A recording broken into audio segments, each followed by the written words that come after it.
favorites moving forward, but there have been upsets at every event. And as we go down the ranks, all of these teams have an outside chance at impressive finishes as we head towards the first Champions Cup. In 5th place, Seattle Thunder is a mixture of two teams trying to become one unit. They have been impressive early into this new venture, shocking the paintball world by making it to Sunday for 2 events in a row and making it into the top 4 in Sacramento. After a slow start to the year, both Baltimore Rebel and San Antonio X Factor are trending upward, with 3rd place finishes at their last events. Though longtime legends LA Infamous are going in the opposite direction. After a 2nd overall last season, they haven't had the consistent offense needed to be elite. They took 12th at the last major after 2 solid performances to open the season. The next tier of teams are all in the midst of defining themselves. In 9th place, the ML Kings were becoming a mainstay on Sunday until they dropped out early at the last event in Sacramento. San Diego Aftermath has been fading after a top 4 finish at event number 1, and they need a more consistent offensive push to give them a chance at these last 2 events. Yeah, Smotroff gets shot, tries to somersault back. And that's it. Wow. That is going to do it. Columbus level knocking out the legends of Legion to move on into the semifinal. Unreal. Columbus level also started 2022 strong with the top 3 appearance, but stumbled at the next 2 events. Though they did make Sunday in Sacramento, they got completely dominated by Impact. The rookie pro squad New Orleans Hurricanes will try to summon the same game that they had at the 2nd event in Texas, where they finished 6th and went 3-1 in the prelims. In 13th, Energy Elite has been refining their starting lineup, and they also finally cracked into the top 4 in Texas. But the other 2 events, they could only put up 2 wins out of 8 games. In one of the more dramatic twists of fate ever seen in professional paintball, the Latin Saints franchise has gone from a stacked superstar roster to a roster full of unproven divisional players, bravely attempting the impossible. They haven't won a single game since the first event, and they have been outscored by their opponents 12-47. The Los Angeles Ironmen stepped it up to the last event, and they took a heroic 2nd place with a mostly brand new starting lineup, knocking out Dynasty and X Factor in the process. What a difference one tournament makes, as the future looks bright for the longest running pro team in the league. Seattle Uprising has quietly made 2 Sundays in a row, and so has Red Legion. The Legion has had a hard time both making events and getting their all-star starting lineup to events they can make. For them, the 2 8th place finishes at the only 2 events they've played are a disappointment. And speaking of disappointments, AC Diesel's talented roster has been grinding their gears this year, and they sit in 18th place as they have yet to make it to Sunday in 2022. And then there are the bottom 2 teams, Sacramento DMG and New York Extreme, who, though showing signs of improvement, have been struggling to win games. They have 2 more events to prove they still belong in the professional division.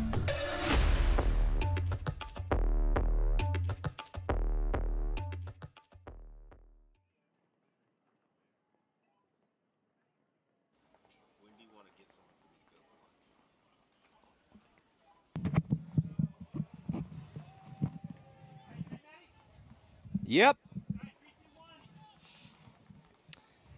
Welcome, 2022 NXL Windy City Major. I'm Matty Marshall alongside Rich Telford. About to kick things off here in set number 1, day 1. Here in the prelims, going to be X Factor taking on Aftermath, Energy Elite taking on DMG. This event presented by Bunker King. So, Rich, let's talk about this first battle here, X Factor and Aftermath.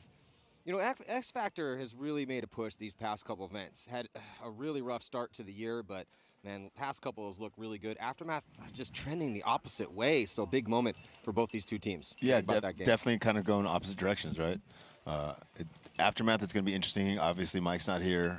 We practiced them 2 weekends ago. They played well at Camp Pendleton. I think, though, with Mike not here kind of pushing them, I'm afraid they're going to fall back into their defensive posture that they used to like to have back in the DMG days. So we'll see how that goes. X Factor's been playing better and better. I think, obviously, X Factor's probably got the advantage in this match by a point or 2. Now, also in this set, I definitely agree with you. I think on paper, we got to give it to X Factor by a couple here on the odds. But Aftermath, man, this could be a big statement for them if you can take out X Factor in this first matchup. But it's a really good matchup, like skill-wise, right? They're just the teams are in different places right now. Yeah, and that's, again, 2 more events to go. This major, and this is all setting the stage for the Champions Cup. It's going to be going down in Orlando, the World Cup. So, and also in the set, Energy Elite and DMG. Now, those are the 2 lowest ranked teams in this bracket. And as we always talk about, that's a big first game. Got to win that game. You need to win that game because, again, on paper, every battle is going to get more and more difficult as they are also with Impact. So it's Impact, X Factor, Aftermath, Energy, and DMG here in this bracket. in set number 1. 30 seconds to go before this first point. See San Antonio X Factor here on your screen. And yeah, as far as X Factor, just such a better performance from these last 2 events, taking 4th and 3rd place in the last major. Yeah, I think it took him a little time to readjust after Archie left, right? I mean, he was a big part of the team for a long time. Yeah, they had some new guys, some roster issues, and some guys getting hurt. Their coach family had another baby, so yeah, a lot going on in the X Factor camp. But the sport is very much what have you done for me lately? And right now, first point of this tournament going down here on center court as Snake on the break for Aftermath, Maddie. Yeah, Aftermath very quickly here with some wheels getting into the snake. Been hearing, Rich, that this snake is harder to make as a body dropping early. It's Rainey Stanzik taking the walk here for X Factor. X Factor on the red side. Yeah, Aftermath losing Frank to Tommaso. It is 4-on-4, but just beautiful job here in the snake for Aftermath. Rich is getting into snake 3 real quick. It's the crossfield shot. LJ, yeah, LJ was playing high and over that bunker. Had no idea the 50 snake was hot all the way across the field. Cousin comes over the top and rips his head off.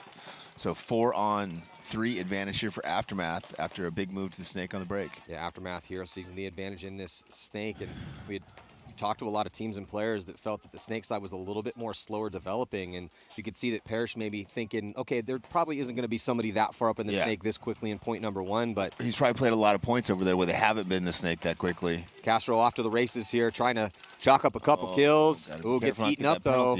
Billy Bernaccia still alive, holding strong at that can here for X Factor. I believe it's a 3-on-2 though, Maddie. I think it's Colt over there in the wing on the drill side, Billy Bernaccia over here in the can for X Factor.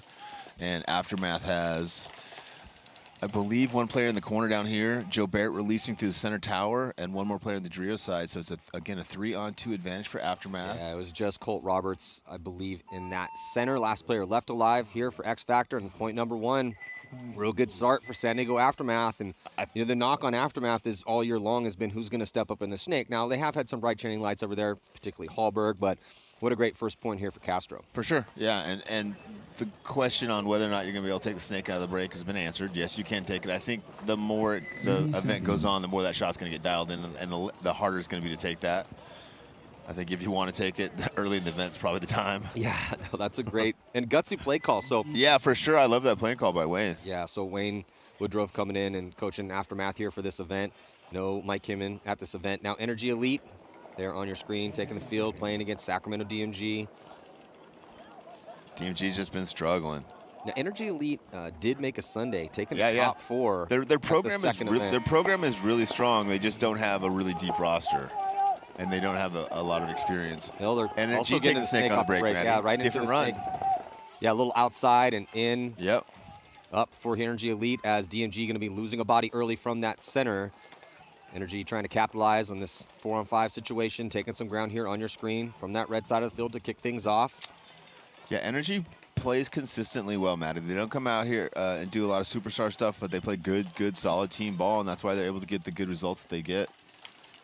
The snake again proving its potency over here. That's 2 quick kills here for Caleb Ale. And he might have just got Caleb smoked. gets a little sloppy there. Hey, Misses that last guy. The reflexes look pretty dialed there for Caleb. He almost matrixed his way I was gonna say it looked like out of the way Matrix of for that. sure. Yeah, but he did get caught. Still, it was a couple nice kills there for Abel. Just a little too much blood in the water for him. Could have slowed it down a bit. Yeah, I think it's a 3-on-1 or 4-on-1 advantage here for NRG. They got to find the last body, which looks like Gerber maybe gets caught or Boyum. So easy first point there for NRG with 4 players left alive. Could have been 5 players if Caleb Abel would have tightened up a little bit, but great move. He ran around the corner and into this, and then crawled into the snake on the break. It's I saw people walking it yesterday. It looked like a legitimate way to get in there. Yeah, and interesting that even though the information coming back from talking to teams and players, the snake wasn't going to be as potent as the D side. Listen, you cannot make the snake. You definitely cannot make the snake, so just don't even worry about it. Yeah, well, and in our first practice with Dynasty, they were flying down the snake, and I was like, I don't know if we're going to be able to make the snake on the event. Yeah, I mean, we got a lot of paintball to play here. We're 2 points into a long weekend. You did see as we got a glimpse in the pits for DMG that Zach Hill back on the roster for this one. He was not in Sacramento, and well, he's a local here, right? Impact, so yeah, just really good for the chances for DMG to stay in the Pro Division with Zach Hill on the roster. So see if X Factor can answer. Similar breakouts for both teams, Matty. X Factor, snake on the break. Colt Roberts filling up the center. Billy Bernacci in snake 1, now snake 2. 5-on-5 here, Matty. And then Colt Roberts quickly going to the 50-yard line. Brick. I love that. He can contain this side of the field now, Matt. It gets really hard for Aftermath to ever get in the snake if Colt can stay there. Now there's a bounce shot off the pin. So Parrish, sorry, Rich, but Parrish is getting taken out of D2. 2 points in a row. He's gotten to his bunker, but then played a little bit loose. But good for X Factor, though. They have Billy Bernaccia, Snake 3. Colt Roberts is right beside him. No one in the snake currently here for Aftermath to match. A little bit more of a defensive posture currently for Aftermath from this red side of the field. Just stuck in the back and really playing on their heels in this point. Yeah, which is what we talked about before. Is I was kind of afraid that Aftermath is going to be kind of playing this style of paintball, this 4 or 5 across the back. Hopefully they don't, do that, because I don't think that's the way to win this field. I think you've got to take position. If you want to play defensively, you've got to take position before you start playing defense. Aftermath now going forward into the brick on the Dorito side, past Dorito 3. He can put some pressure on Colt Roberts if he takes one more bite, but Colt looks that way. Colt might have the shot on him. Hard to see from this angle.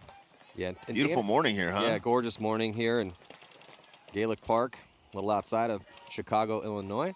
TJ Danner feeling the pinch at that tower, Rich. He's really tucked in low there. I don't know if he's feeling pinch or if he's just staying down low so he can avoid the blind shot over the brick. Well, he's catching a lot of fire from that position. He's in a very defensible spot. His bunker's becoming very yellow. Yeah, his bunker's becoming very yellow. He's also leaning into it quite a bit. But Billy and Colt still in decent spots trying to work out and try to find angles from those positions. The issue right now for X Factor, though, Rich, is because of that early death of Parrish, they don't have a punch on that D side. So everyone on Aftermath has been able to focus on Colt and Billy, and they're actually probing for it in the center. Move here. Trying to figure out where Colt is to make the through to come through. Got to worry about getting through the lane with Billy looking inside like that. Puts Billy in and then makes a run through. Beautiful move by Thomas Kim, I believe. He does get smoked from Billy Bernaccia. Oh, but Colt Roberts. Wow, both of them stay like Betty. Yeah, Colt Roberts, what a beautiful. So that was just a veteran all-star move from Colt Roberts. He felt the pressure, and he pushed forward, and thus avoiding the run-through from Thomas Kim, which was a beautiful run-through. Beautiful, yeah. It was well executed. He went up, he put Billy in a second that Billy checked in. He tries to go execute Colt, but Colt felt that pressure and saw Billy check in, and then just real quick, stutter steps forward, comes right back into his position. Another body comes off. Colt just shot 2 more guys. So soon after the second Colt was done with doing that, he looked to real side, shot Frank Antetomaso, and then just got another kill over there as well. Colt Roberts with a little 3-piece there. Oh, Colt Roberts, what a beautifully executed point by both Billy Bernaccia and Colt Roberts. Colt getting a bunch of kills after the spidey senses tingling, the survivability off the charts right now for Colt Roberts. Yeah, beautiful job. And we are giving away some money from McKinley, Mosley and Associates. It's a law firm that specializes in representing. Yeah, doing it again. My boys. Yeah. Nice. Shout out to Pate. And that so far, we've only seen 3 points, but we got to start talking about it. That was the best. Those are the best moves we've seen out here. Yeah, a 4-pack anytime is good. Castro was really good in that first point, right? He goes in, gets into the snake, gets a couple kills as we're looking at X Factor coming off the field. There's TJ Danner, LJ Parrish helping everyone off. And then Caleb Abel, beautiful job in the snake until overextended a little bit. Did get a couple kills before he came off. And then Colt Roberts with, you think a 4-pack? I counted 4 bodies. Was it 4 bodies? Just a great job. There he is right there. Colt Roberts, number 45. All right, jumping back into point number 2 with Sacramento DMG and Energy Elite. See if Energy Elite goes back into that snake. I don't see why they wouldn't, right? You keep going until they stop you, and then you go a different way, right? Yeah. Cheeseburger! Conservative breakout. Body coming off early right now for Energy Elite, losing a body from the backfield, staying out in that open area to shoot off the break. Yeah, DMG went with the conservative breakout, Matty, with 4 guns up, giving him that kill on the break. Good play call there from DMG. 4-on-5 advantage for DMG, down by 1 point here. The lineup that DMG just came out with the heavy guns up in the pocket, taking a little bit of ground to the towers and then up into D3, seems to be a pretty traditional breakout. We're going to see a lot of. That's going to be your bread and butter. Yeah, you're going to see a lot of people doing the 2 cans, the 2 towers, and the back center, obviously. You can get to the big Dorito safely. So those 5 bunkers you can get to safely. It's a risk coming to the snake side, and it's a risk going past the big Dorito, and it's a risk going past the 2 towers on the break. But you can get 5 good spots on the break, which will give you 5 guns up on the break almost every point. So it's going as the play develops, it's going to be some interesting paintball come Saturday afternoon, Sunday. Energy Elite was able to make it out wide into the small Dorito. We're going to call that D2.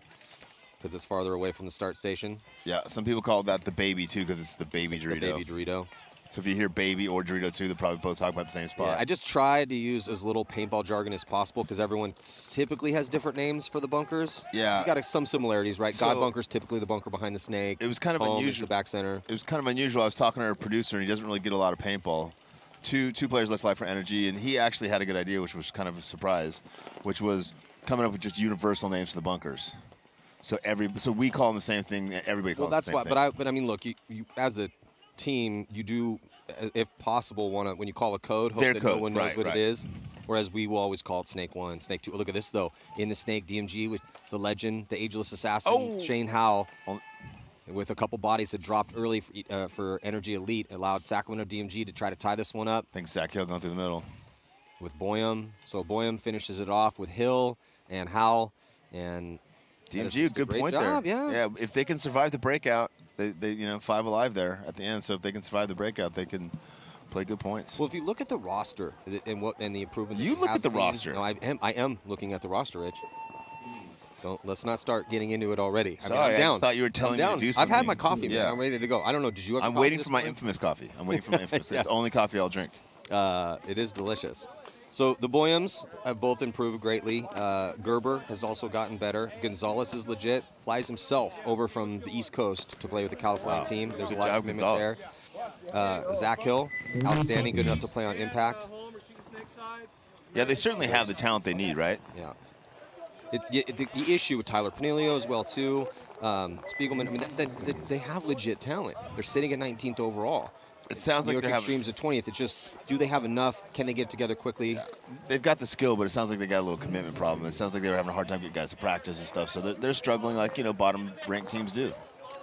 But they've certainly got all the talent they need. All right, here we go. Jumping into our eye in the sky look of the breakout here for San Antonio X Factor on the red side. Nice gunned up break here. Doesn't look like it produces a kill, though. 5-on-5. No, and both teams flooding up the center into those towers, Matt. And now from the tower into the wing for X Factor. Into the snake now for Aftermath. He went to the corner on the break, filled from the corner in. Yeah, first to go. And it's Hogue. So Zach here, new pickup for Aftermath. Mid-season. If Aftermath continue to beat X Factor to the snake, it's going to give them the advantage they might need in this match, Matt. Yeah. And with it tied, this might be the other line, too. As a body coming off early, it's Meter Ninos, early death for Meter. But then Zach goes up, and that's just a tough one for Zach, man. Gets into Snake 3 and gets caught cross field. A great shot for X Factor to tie it up on the count. Body counts 4-on-4. Yeah, that was a little sloppy. He made a great move getting in there. Just needs to take a deep breath, check outside first, go forward if there's no pressure outside, and then look inside. So 4-on-4 here, Matt? Yeah, 4-on-4. Little under 10 to go. 9:26 on the clock. Tied up at 1. I don't know if you noticed that the tempo, I know we've only had a few points, but the tempo has already started to slow down a little bit. Yeah, it is. And as we always ask, right? Field, is it going to play slow? Is it going to play fast? A mixture of both, depending on the team's intention. And yeah, this one could be a little bit slower of the layouts that we've seen. So many bunkers up in the center. There's such good cuts, too, right? Yeah. On both sides of the field. The outsides are shootable. But the snake side, I mean, we've seen people already get into the snake. But yes, you had said, okay, well, that is not going to be there as much if people keep doing it over and over again. Oh, body coming off early. This time it's Colt, takes the walk for X Factor.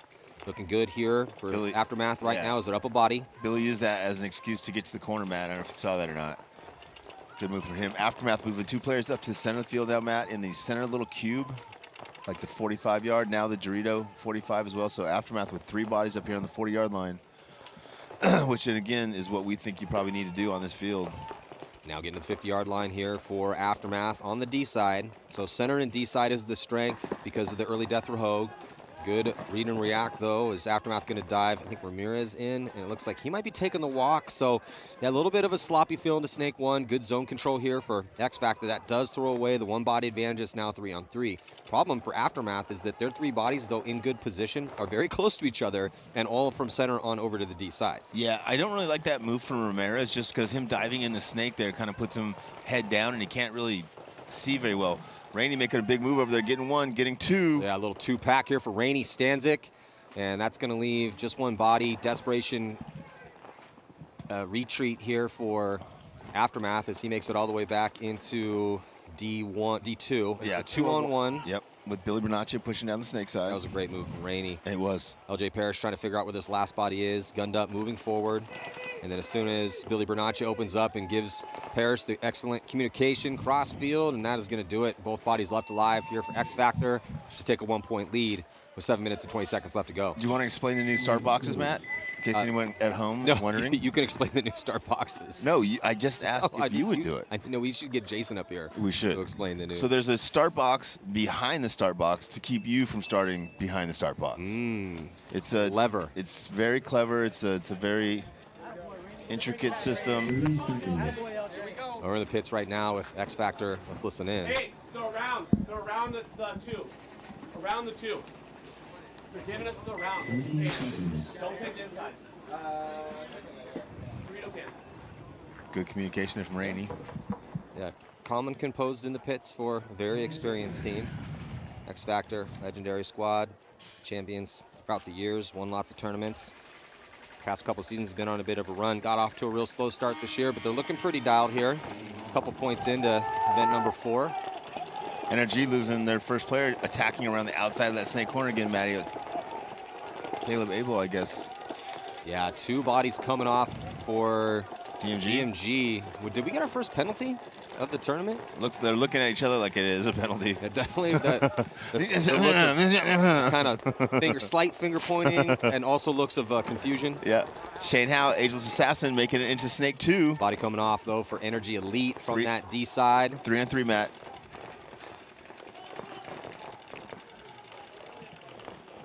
This is shaping into being a good little match here. Yeah, this is a good game, but so much at stake for both Energy Elite and DMG. DMG lowest ranked team in this bracket, and Energy Elite one above them. Energy Elite's had a better year, though, because they have had a top 4, but they really did not, they took 17th at the last event that we saw Energy Elite. They were not at the minor. So this, on paper, again, should be their easiest game. Must-win situation for both of these squads. Shane Howe's doing a good job of drawing 2 guns from that 50 snake. He's got the center tower on him, and he's got the can snake side. Center tower's going to get a check. Looks like he's clean. Buffton's clean. Or is that Dennis? Shane Howell in a good spot here. William hunting. Yeah, the only problem with DMG now is they've got 3 players all in their knees, all looking at small gaps, and that's what this field can do to you, is kind of compartmentalize you. And you think you're in control because you've got spots, but then a guy gets through that gap, and now nobody can see him again. Shane trying to win that gunfight on the cross with the wing. William's going to launch. Gets 1. I think that was Jordan. Yep, 2-on-2 now. Yeah, nice move. Takes out Jason Dennis. Shane Howe past the 50 in the snake on your screen for DMG. Yeah, DMG on the gas, kind of attacking this whole point. Oh, they lose another body, Matt. 2-on-1 now, leaving Shane Howe in a really tough spot. Yeah, tough position. Shane's going to really have to hope that somebody makes a mistake here, as Buffton's going to be pushing up and try to get that side shot. And Shane, really not much he can hide. Did he just get a shot in that last body? No. Or no, he didn't. He's at the can. So Buffton is all the way onto DMG's side. You do not have to shoot all 5 players, but they are going to get that kill on Shane, and that is going to do it. So, well, that was on DMG. They had all the spots. They were even on bodies. They just did not work together as a team. Yeah, it was close. Another close point. This is a very closely matched game, but slightly, yeah, just also early mistake on a potential penalty. Didn't see who it was on. Yeah, so there's Dylan talking to his brother Jordan. 30 seconds. I think they're just talking about not having that communication. Yeah. The same exact thing we were just talking about. But again, that's just when you know what's at stake, right? You know it's just going to continue to get harder throughout the event. It gets a little frustrating when you make those mistakes. You get the penalty early, have some spots. The move was solid from Boyum, but then the death right after that, and then that just left Shane in a bad spot. Yeah.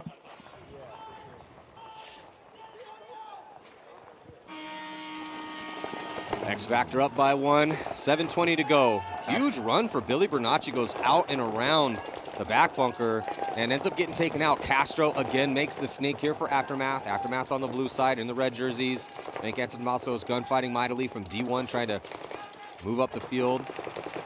quickly, though, as X Factor has already made it all the way past that first set of Doritos, Rich.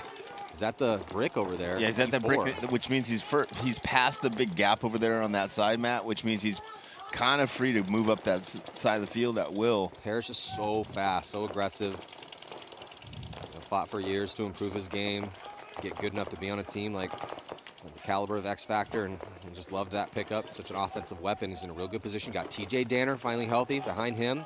He's a D1. Colt Roberts, Texas legend. He's at the tower. Got to be careful, though. Yeah, he's getting Colt pressure. Almost got pinched. Might have got taken out. He did. So they pinch out Colt Roberts as Frank has now moved all the way up into D6. And I think that was a combination of Castro in the snake and Frank on the D, giving 88 to Colt there, because he just could not get small enough in that bunker, Matt. Looked like Parrish was going to try to counterattack, but he gets checked in, chooses a retreat instead. Goes back to D3. He's looking cross field here. This player on your screen for Aftermath, Castro and the Snake. Aftermath's been seeking who's going to be our main weapon. We need offense on this Snake side, and I'm hearing really good things about Castro behind the scenes before he got, when he first got picked up on Aftermath. This Snake is having a lot bigger effect of these points than any of the practice matches I've watched, Matty. Very interesting. Aftermath trying to tie this one up. Castro in a real good spot. Has to worry about Miner Ninos. He's in that back bunker here on your screen, number 3. Miner Ninos coming off an outstanding 2021 campaign where it's just magnificent for X Factor. Yeah, I love the fact that he's at that point in his career where he just keeps getting better and better. Like, he hasn't topped out yet, so every season we see him, he's a little bit better. Yeah, but just like everyone at X Factor, got off to a little bit of a slow start this year, but it's been so great these past 2 events. They're in a tough spot here in this point. 5:18 to go. Still up by 1. 4 on 3 here, Matty. Is that where we're at? I believe so. Frank Antetomaso now on X Factor side of the field, though, over in their Dorito 4. Actually, no, it's 5 on 3. Yeah, Aftermath has not lost a body. They have Castro and Frank. Here goes Frank, launches, dices up Parrish. Danner tried to protect him, not able to do it, but Danner stays alive. 2 bodies left alive right now for X Factor. The field is split. Miner Ninos loses a gunfight to Castro down the sideline. Just one, yeah. Just one player left alive. No reason to let TJ get beat up on out there. So other than the sacrifice that Frank had to make to run down Parrish, it was almost a perfect point from San Diego Aftermath. It did look like Castro might have caught one at the very end, but still just beautifully played. There's the new coach, Wayne Woodruff, owner of ASG, Paintball Park in Southern California.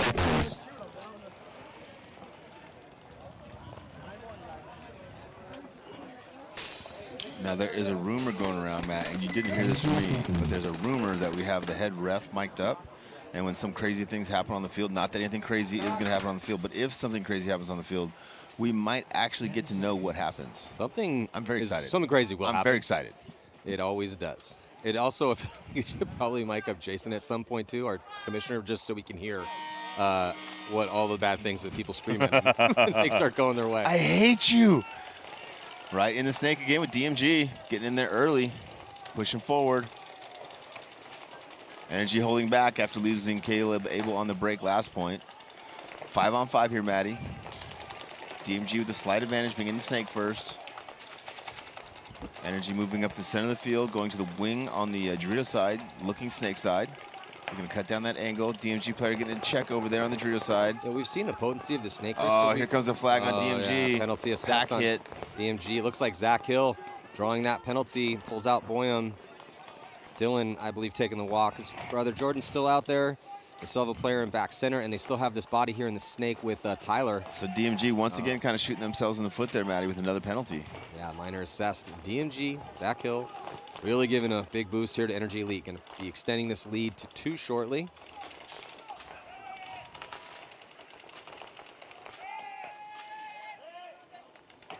Should be 3-1 in just a bit here, but still 8 minutes and 10 seconds left to go. Energy down to just 3 on 1 now. Losing a couple players sloppily.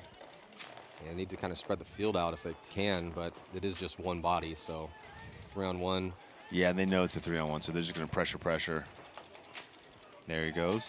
Energy again going to be up by 2 points here with lots of time left. And DMG's doing a great job of beating Energy to the spots, but then just getting a penalty, dropping 2 bodies at that point and giving Energy the advantage.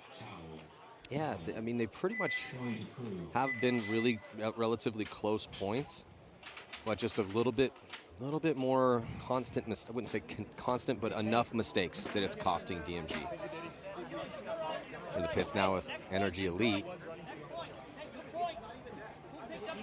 30 seconds.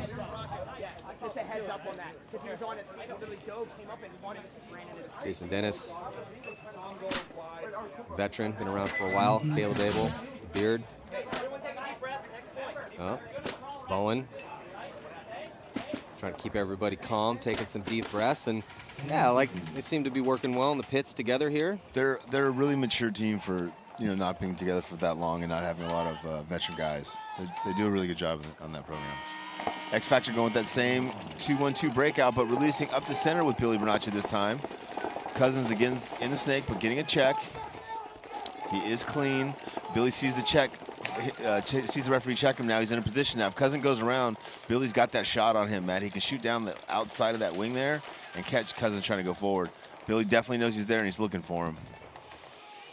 Yeah, Billy's posted up from that inside. Like the switch of the play call a little bit, sent Billy with taking some ground, but in the middle. Makes X Factor a little less scoutable. Oh, Cousin knows he's there, comes over the top. Really impressed with Cousin's play. Yeah, he's definitely pushing the issue. He's got to be a little careful though, right? There's only 4 minutes left on the clock. It is a tie game. They do get a kill on Colt Roberts. Pretty crucial here is, but X Factor going to make a couple moves, get Parrish up into deep 3, and TJ Danner to the tower. Yeah, Cousins playing very confidently, very well. Aftermath losing 1, getting checked another, so 4 on 4 here. As Cousins goes forward, he's got to be really careful. If he comes up, Billy's just going to split his wig for sure. Wow. Billy not able to get the shot on Cousin. Cousin is going to completely commit as they get in a good old-fashioned standoff battle here. Looks like both of them going to be coming off, though, and I was going to say you got to be careful not to get a penalty, but yeah, looks like it's going to be a clean trade. It was a little bit of a Wild Wild West standoff right there. I like the commitment from Cousin, though.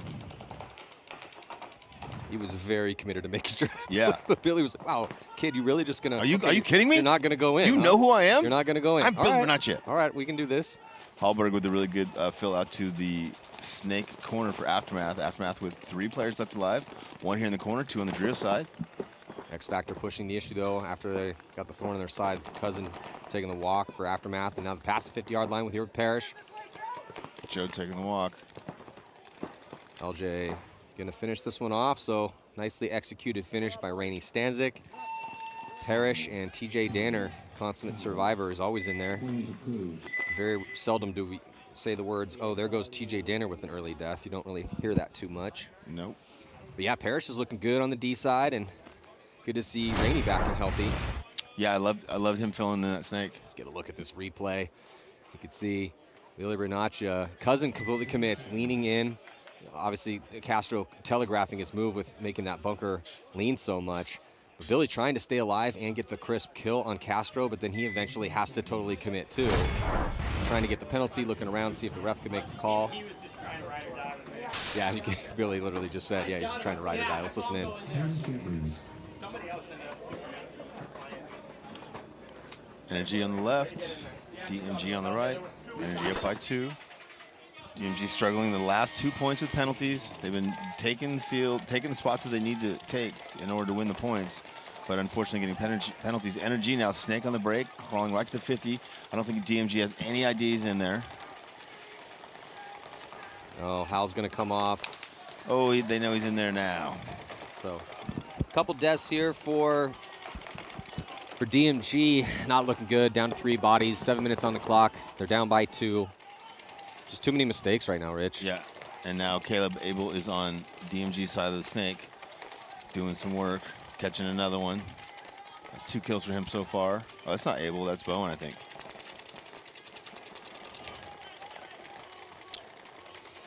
Yeah, Bowen getting a spin.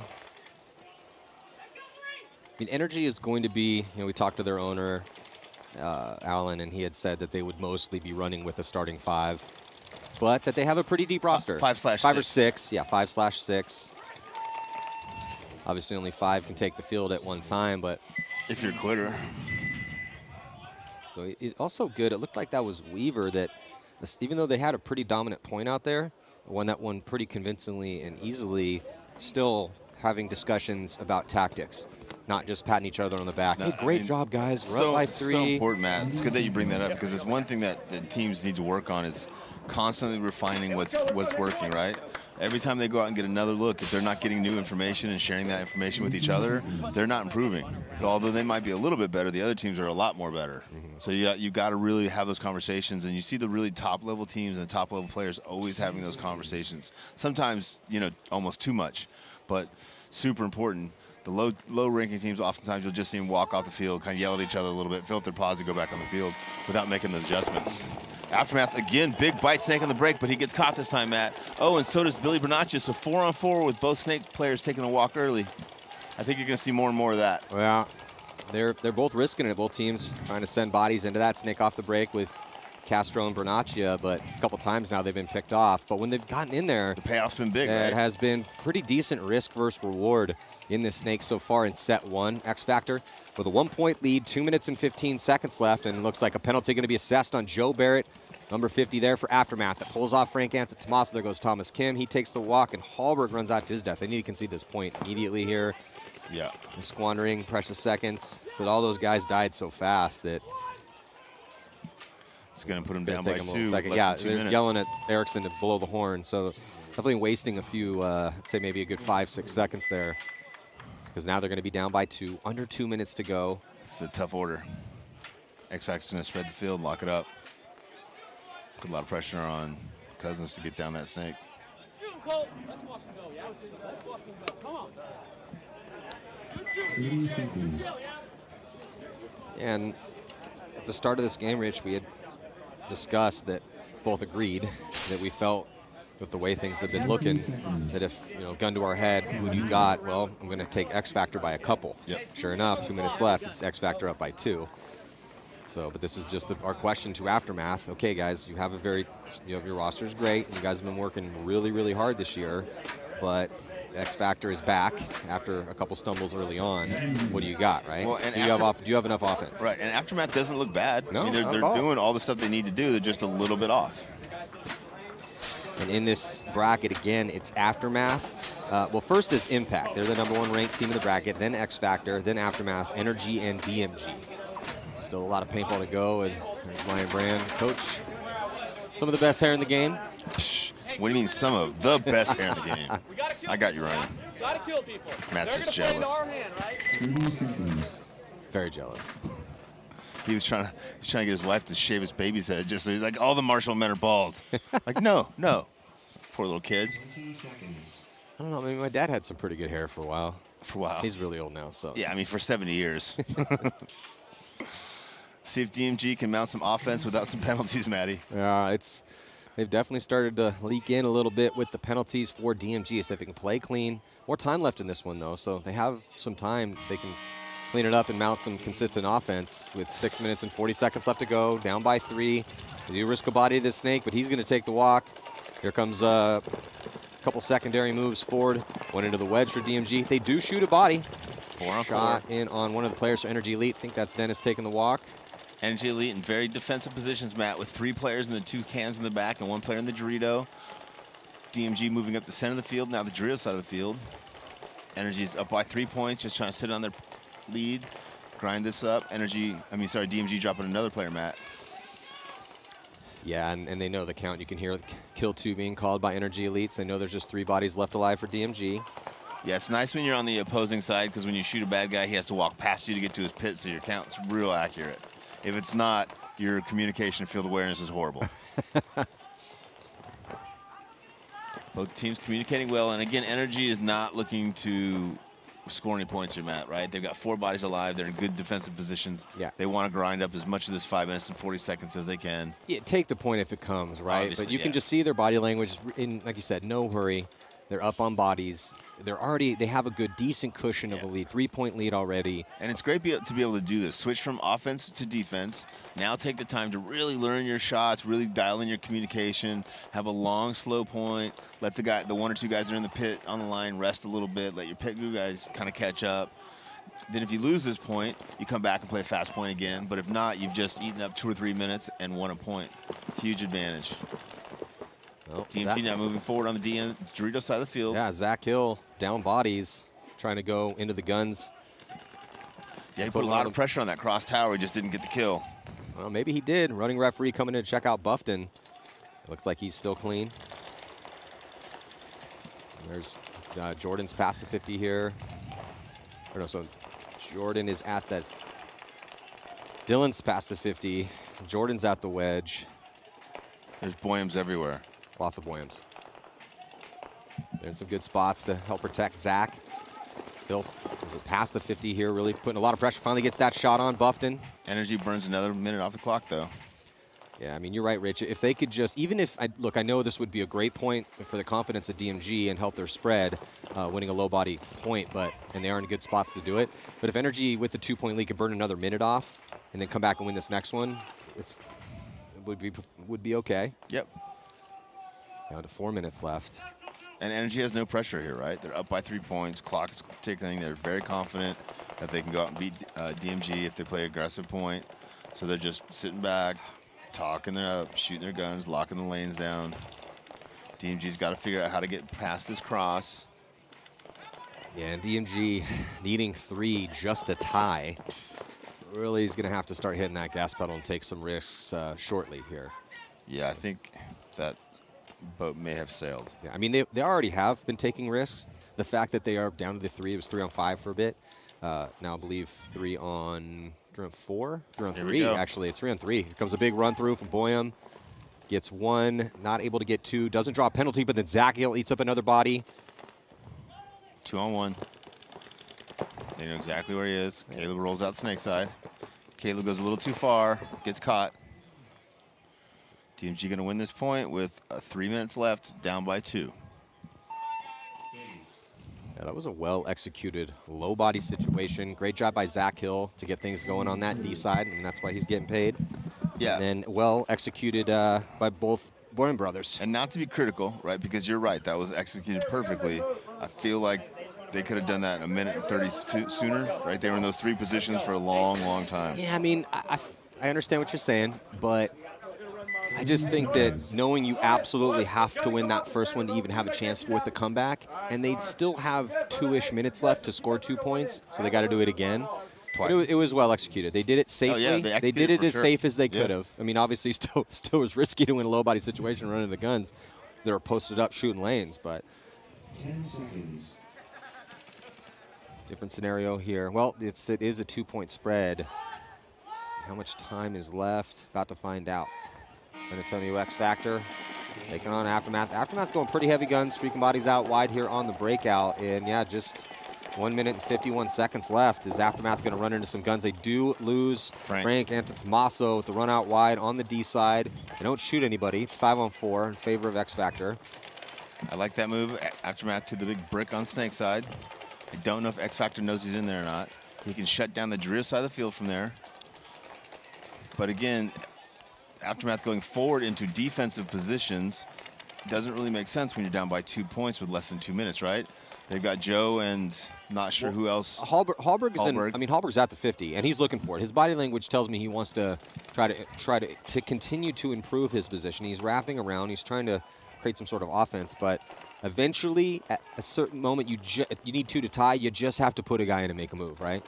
Even if he's putting a lane on the lane that you need to run through, well, you got to be hoping maybe just get a little lucky and you run through it. Yeah, now he's eliminated. Halbert taking the walk. Colt Roberts releasing, getting Joe. Still needs to worry. I think Thomas Kim catches Cousins in the corner. No, it's Thomas Kim. Oh, Thomas. Yeah, Kim had flooded his body over. Gotcha. Because they had lost that one there in the beginning. X Factor going to hit this buzzer, win another point. Yeah, so no concession so far from Aftermath. This is going to make it a 3-point spread. I'm wondering if Aftermath, knowing you can't score 3 points in 45 seconds, might just be content to let this time expire and take the loss as it stands. I would.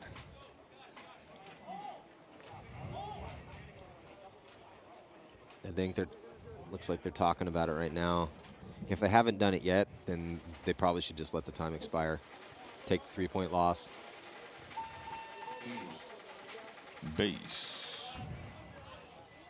Oh, Rainey looks healthy. X Factor looks pretty good. Yeah, he says his back's feeling good. Yeah, he seems to be in a really good place mentally, too.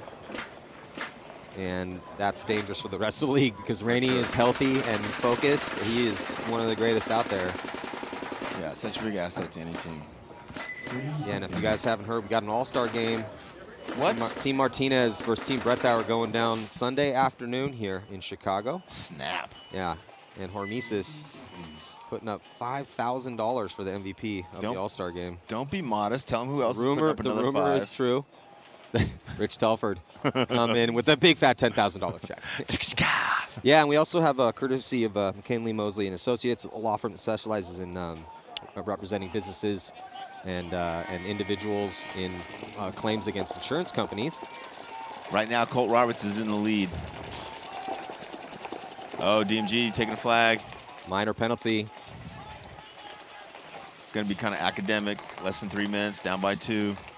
3 on 5. Again, Energy not looking to run down the field here, just kind of controlling these spots. Energy player taking a walk from that big brick on the Dreer side. 4 on 4, Matt. 4 on 3, sorry. DMG with more time in this game than we see in the other game in this set, as 2 minutes and 30 seconds left. DMG with Gerber in a good spot. He's at that 50. Needs to produce some offense from there. Hill, he's in D3 and he's looking for it. Boyum is also at the brick, but not as far up as Gerber. So they have some positions, just no one in the snake currently for DMG. And then Energy Elite, Rich, going to get a body into the snake. Yeah, and I don't think they know he's there, Matt. Oh, he could feast right now. Yeah, because Gerber, if Gerber knew he was there, I think Gerber would be looking snake side. Oh, Gerber knows he's there now. So Caleb Abel striking again, going to get the crossfield kill on Zach Hill. A little 2-pack for him. Oh, and the concession going to save. I don't even know if there was anyone left. Nope. Was Boyum still alive at that time? No. Okay, so that last kill, crossfield. Caleb Abel slipping into the snake. It's a kill on Gerber inside. Crossfield shot on Zach Hill. They just had no idea that Caleb was able to get in there. I think sometimes they underestimate his sneakiness. Very sneaky. Let's go, boys. A couple good matches here. Not too bad. A lot more snake play than we had anticipated. Like to see that. And I think you called it good earlier. The reward is worth the risk, where a lot of times the snakes in the past, you jump in there, you can't shoot anybody, so why would you get in there? Yeah. It is very, very apparent that there is a great reward, especially if no one knows you're in the snake. Even if somebody does know that you're in there, it's just a really good place to be because it takes a lot of pressure off everyone else. Yeah. There's quite a deep roster developing for Energy Elite past couple seasons. They picked up a lot of experience. Hey, play to win, baby. Let's go. And they got a pretty sizable lead. But again, must-win, if you're just joining us, this is a must-win situation for Energy Elite and DMG. They are playing the lowest-ranked teams in this bracket. This is Impact's bracket. X Factor looking like they're sealing up a victory here against Aftermath. And so Aftermath with 3 more chances here. Still just making some mistakes out there. Penalties. Offense was hit or miss. Yeah, I think penalties to me is kind of the standout. Both DMG and Aftermath struggle a little bit there.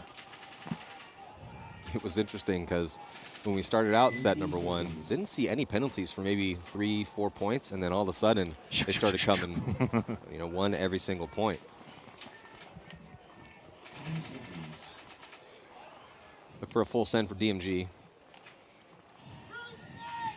DMG also, though, needs to be wary of margin, right? Yeah, for sure. Any little point when you're the second to last ranked team is huge. 5 alive for both teams, Matty. Yeah, good solid break. That definitely bodes well for Energy Elite, because DMG is probably thinking, man, really hope we shoot someone on this breakout. That If we can just shoot 2 on the break, I think we're okay. Yeah, now it looks like they're going to be losing body here from the snake side. And Buffton, though, taking the walk, so 4 on 4. The referee is screaming crossfield, trying to signify that one of these players is hit on DMG. The first attacker, I think that's Hill. So Hill's going to come off. No penalty assessed. So still 3 bodies now on the field for DMG to try and make something happen in the next minute and 11 seconds left to make this spread a little bit more respectable, which I don't think it's happening, though. No, but it's giving us a good demonstration on how well you can hold from these back 4 spots on this field. Anytime we see a layout, that's always one of those unknowns. Right. It's how defensive can you get if you are up bodies or up points? DMG dropping another body. This one's looking like you probably can. I think you can definitely burn some clock off and play some defense. For sure. Obviously, we're only game number one or set number one. And the breakout's gonna have a big part of whether or not you can hold out or not. But if you get 5 bodies to spots out there, you can live for a long time in that back row. Yeah. So DMG is still. Oh wait, did they concede or did they hit the buzzer? Energy. I think he hit the buzzer. Energy hit the buzzer. So Energy is trying to run up the score. Maybe they're thinking, hey, it could get difficult for us. More margin, better, right? If we're getting the better of these guys, let's get as many points on the board as we possibly can. Because this is theoretically their easiest match of the match, right? Absolutely, 100%. Let's listen in real quick.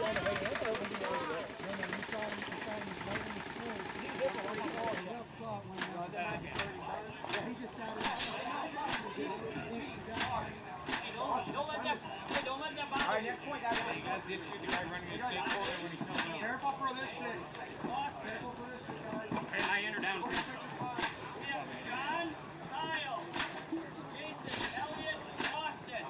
41 seconds on the game clock. Hey, either no point or get the point. Yeah. No point or get the point. Hey, Kyle, look at me. If we get a kill, I want you to launch as far as you can then, okay? Yeah, it's good to see some of the guys from former pro team Boom still either playing on the squad. You saw Chris Jansen in there coaching. Yep. Weaver used to be on Boom. We were talking to Alan a little bit this morning about the 2 Bowens and how they were separated at birth and were able to find each other again. And it's just a really touching story. If you get a chance, talk to Alan or the 2 Bowen brothers about that. Yeah, so they have, they're actually this. They're not brothers, but they're both gingers. They both have the last name Bowen, no relation. They're both engineers. They obviously both really like paintball. So they both have a single one child. was like, can we get? Yeah, they both are parents with one child. It's very interesting. One of them is a little bigger than the other one. That's Again, about separated at birth. Crazy story. So 4 points now. Yeah, DMG just needs to go out and not get a penalty. He needs to just stop the bleeding, man. Just take this 4-point loss. Hopefully get one. Maybe make it a 3-point. Don't lose 2 on the break. Yeah. 38 seconds left. DMG with a big bite. 5 alive with good field position. I like that fill from the tower over to the snake. It was also good that Energy Elite was telling their guys, either get the point or make sure it's a no point. Yeah. Because we have this 4-point spread, which is really good for us. We don't want to give that up. So 21 seconds left to go. DMG into the snake, though they do lose a body behind him. Looks like Gonzalez is also going to be forced to take the walk. 2 bodies pushing up on the D side here with just 10 seconds to go for DMG to try to improve this margin. Doesn't look like they're going to be able to do it, though, Rich. Negative Ghost Rider. Yeah, too many bodies still alive and on the field for Energy Elite. You can see him just dug in. And that is going to do it. Energy by 4. So X Factor looking pretty dialed. Yep. To start out the tournament, and Energy Elite also looking pretty good too. Next set coming up, it's going to be Infamous taking the field for the first time, playing against Columbus Level, and the Latin Saints taking on New York Extreme. So we'll be right back here. 2022 NXL Windy City Major presented by Bunker Kings and Matty Marshall here on Go Sports. Stick with us.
Welcome back, 2022 NXL Windy City Major presented by Bunker Kings and Matty Marshall alongside Rich Telford, and about to jump into set number 2, day 1. Los Angeles Infamous taking the field to take on Columbus Level, and also in this set it's going to be Latin Saints taking on New York Extreme.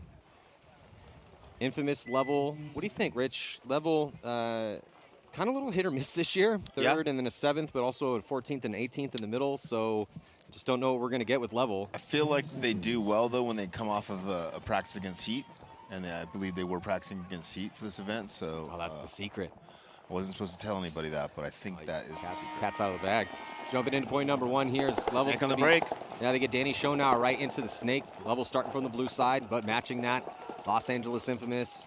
Infamous dropping 1 at the center. Oh, and drawing a penalty, so losing 2, Maddie. Poor Thomas Taylor. They did take the snake on the break, though. Yeah, I think this is Jamrose here in the snake, but Danny Schonauer going to beat him to the 50, and I don't think that Jonah knows I don't think so he's either. that far up, but he is going to do a slight little retreat back, and looks like he makes it in clean. Yeah, 3-on-5 advantage here for Level early on in this first point against Infamous. Jamrose goes right back to snake 2, but Danny, I don't think he shot his gun yet to give away his position. Now he opens up. Danny, now Jonah's going to know he's there. Danny able to stay alive, though. Jonah on the attack and catches, I think, Weber maybe It's 2 of them. on that inside. But then a body coming off right now with Cali Rich. And somehow Danny stayed alive that whole time. Yeah, but Level able to... Yeah, Level looked good that point. Blow Just open. losing the 1 body. Yeah, it looks like they were able to take it on that, on the D side. Sneak through over there as we were watching the battle go down snake side. Yeah, that penalty hurt Infamous. Dropping 1 body there doesn't hurt him too bad, but dropping 2 bodies there really hurts. I think that was Silberg over there. Sam Silberg, man, he was a big standout for him on the D side at that last event. They're talking to their owner, Pando, says that Silberg's their best athlete, but apparently needs to pick it up on the style side of things. Obviously. I don't know if you've seen the way he dresses, but it's ridiculous. I don't know if anyone could see, but there was Karl Markowski is Rocket. here, Midwest legend, teammate of ours from back in the day on Excessive, and he's on the roster. Don't know how much we're going to see him out here. So jumping into this first point here, Latin Saints and New York Extreme. New York Extreme in the black and white, going to be starting on the blue side. And there's the Latin Saints. What a crazy story for the Latin Saints this season. They're actually Latin now. Yeah, they definitely have some Latin players still, but they're trying to get anyone they can, though, to try to be competitive out here. Snake on the break and Dorita 1 for the Saints. 5-on-5, Maddie. Jerry Carl also in the 50, Snake for New York. CJ Cantor, Josh Taylor moving up the center of the field for New York. Jerry Carl getting his first kill down the tape on the Snake side. Now wrapping, getting another, misses the back center shot. Oh, Jerry just goon hands him. Harris diving in the Snake. And here comes Taylor, going to be probing in the center as they're trying to protect Carl. Carl all the way onto their side. Carl gets another. Yeah, took a run across to take Carl out, but while that was going down, everyone's looking at Jerry Carl. Great job as Jerry Carl setting the pace over here on the Snake side. Taylor sneaking through to hit that buzzer, getting checked out by the referee to try to put up point number 1. Looks like it's good here for New York Extreme. I love to see New York Extreme finally starting Josh Taylor. That guy's been working so hard for so long to finally get a start. Good job, Josh Taylor. Yeah, played really well up in that center. Infamous coming back out, got to figure something out. 30 seconds. Owner and Coach Bo Milo talking to Harris. Here comes Columbus Level. There's Weber and Lemon. Columbus Level up by 1 over Infamous. It would be really nice for Columbus Level to start off their tournament with a big win over LA Infamous. We got a lot of paintball to play, though. Yeah, and not to be pessimistic or whatever, but I feel like this is a kind of a basic field, and I feel like, again, not trying to be negative, but Level plays basic fields really, really well. They play really good team ball really, really well, and when they figure a field out that they can play good team ball on, they seem to do really well, and I think this is a good field for them. Well, Infamous taking some good ground in the center, going in the snake for either squad. Levo posted up the insert bunker at Aztec, and Infamous as well, too. So a little bit more tentative to go snake side, but a little bit more free for Infamous as they are making moves, multiple moves on the D side, getting into the brick, into D4. And then also here comes the hammer about to get dropped as they had got Thomas Taylor up into the brick, but then he gets executed. No, sorry, Callie Rudolph. So Callie Rudolph. Callie wishes it was Thomas. Yeah, so. Good move. Was that Weaver who went? I couldn't see who went. You mean Weber? Weber, sorry. I think that was Weber. Level losing another player now when he tried to get up to the tower, but pushing down the Dorito side as Infamous pushes down the Snake side. Yeah, Jonah getting pinched out though. And I think the move was that Askren?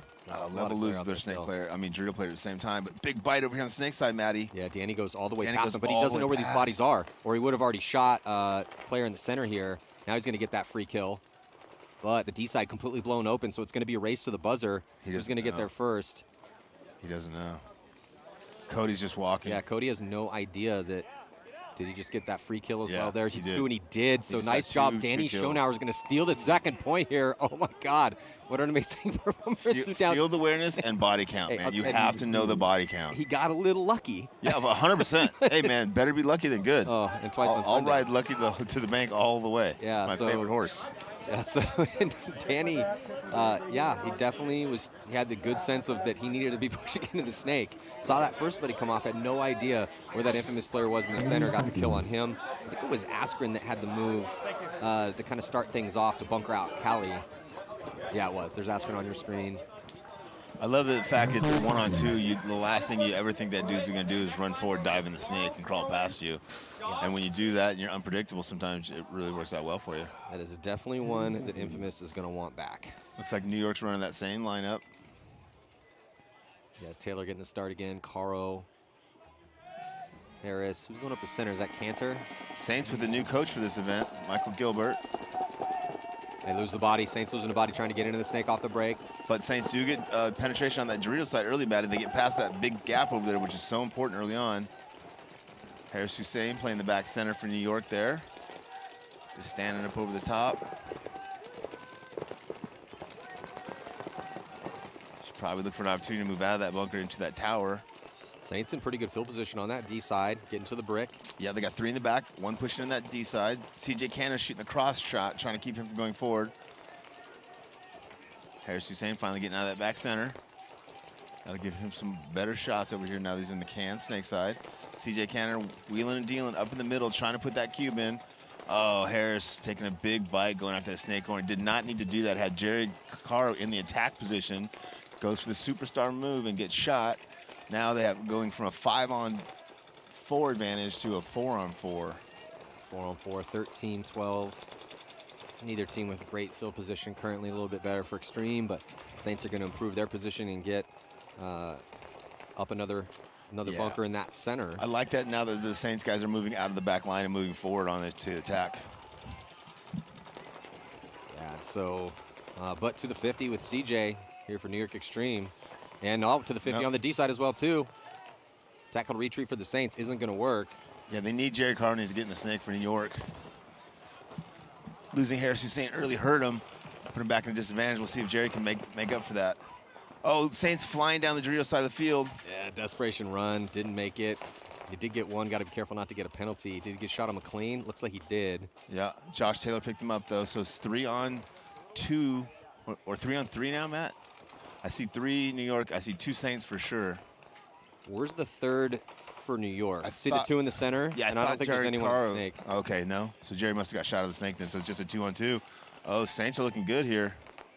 It did come down to, it was almost a 1-on-1. It was a 2-on-2, but Taylor and Cantor able to quickly get these last couple kills. CJ just triple checking to make sure that is the case, as kind of we all are right now. A bunch of bodies coming off in the chaos. Yeah, Kerrigan was trying to make a move over there for the Latin Saints, but got caught. Came down to that 2-on-2. Well, take him however you can get him. It was not the cleanest point for New York Extreme. It was not. It was not. But you just need one body alive, and it was the survivor, CJ Cantor. And a lot of times it's not about making big moves. It's about not making mistakes, right? And at that point, New York made a few mistakes, but we're still able to win the point. Infamous coming back out.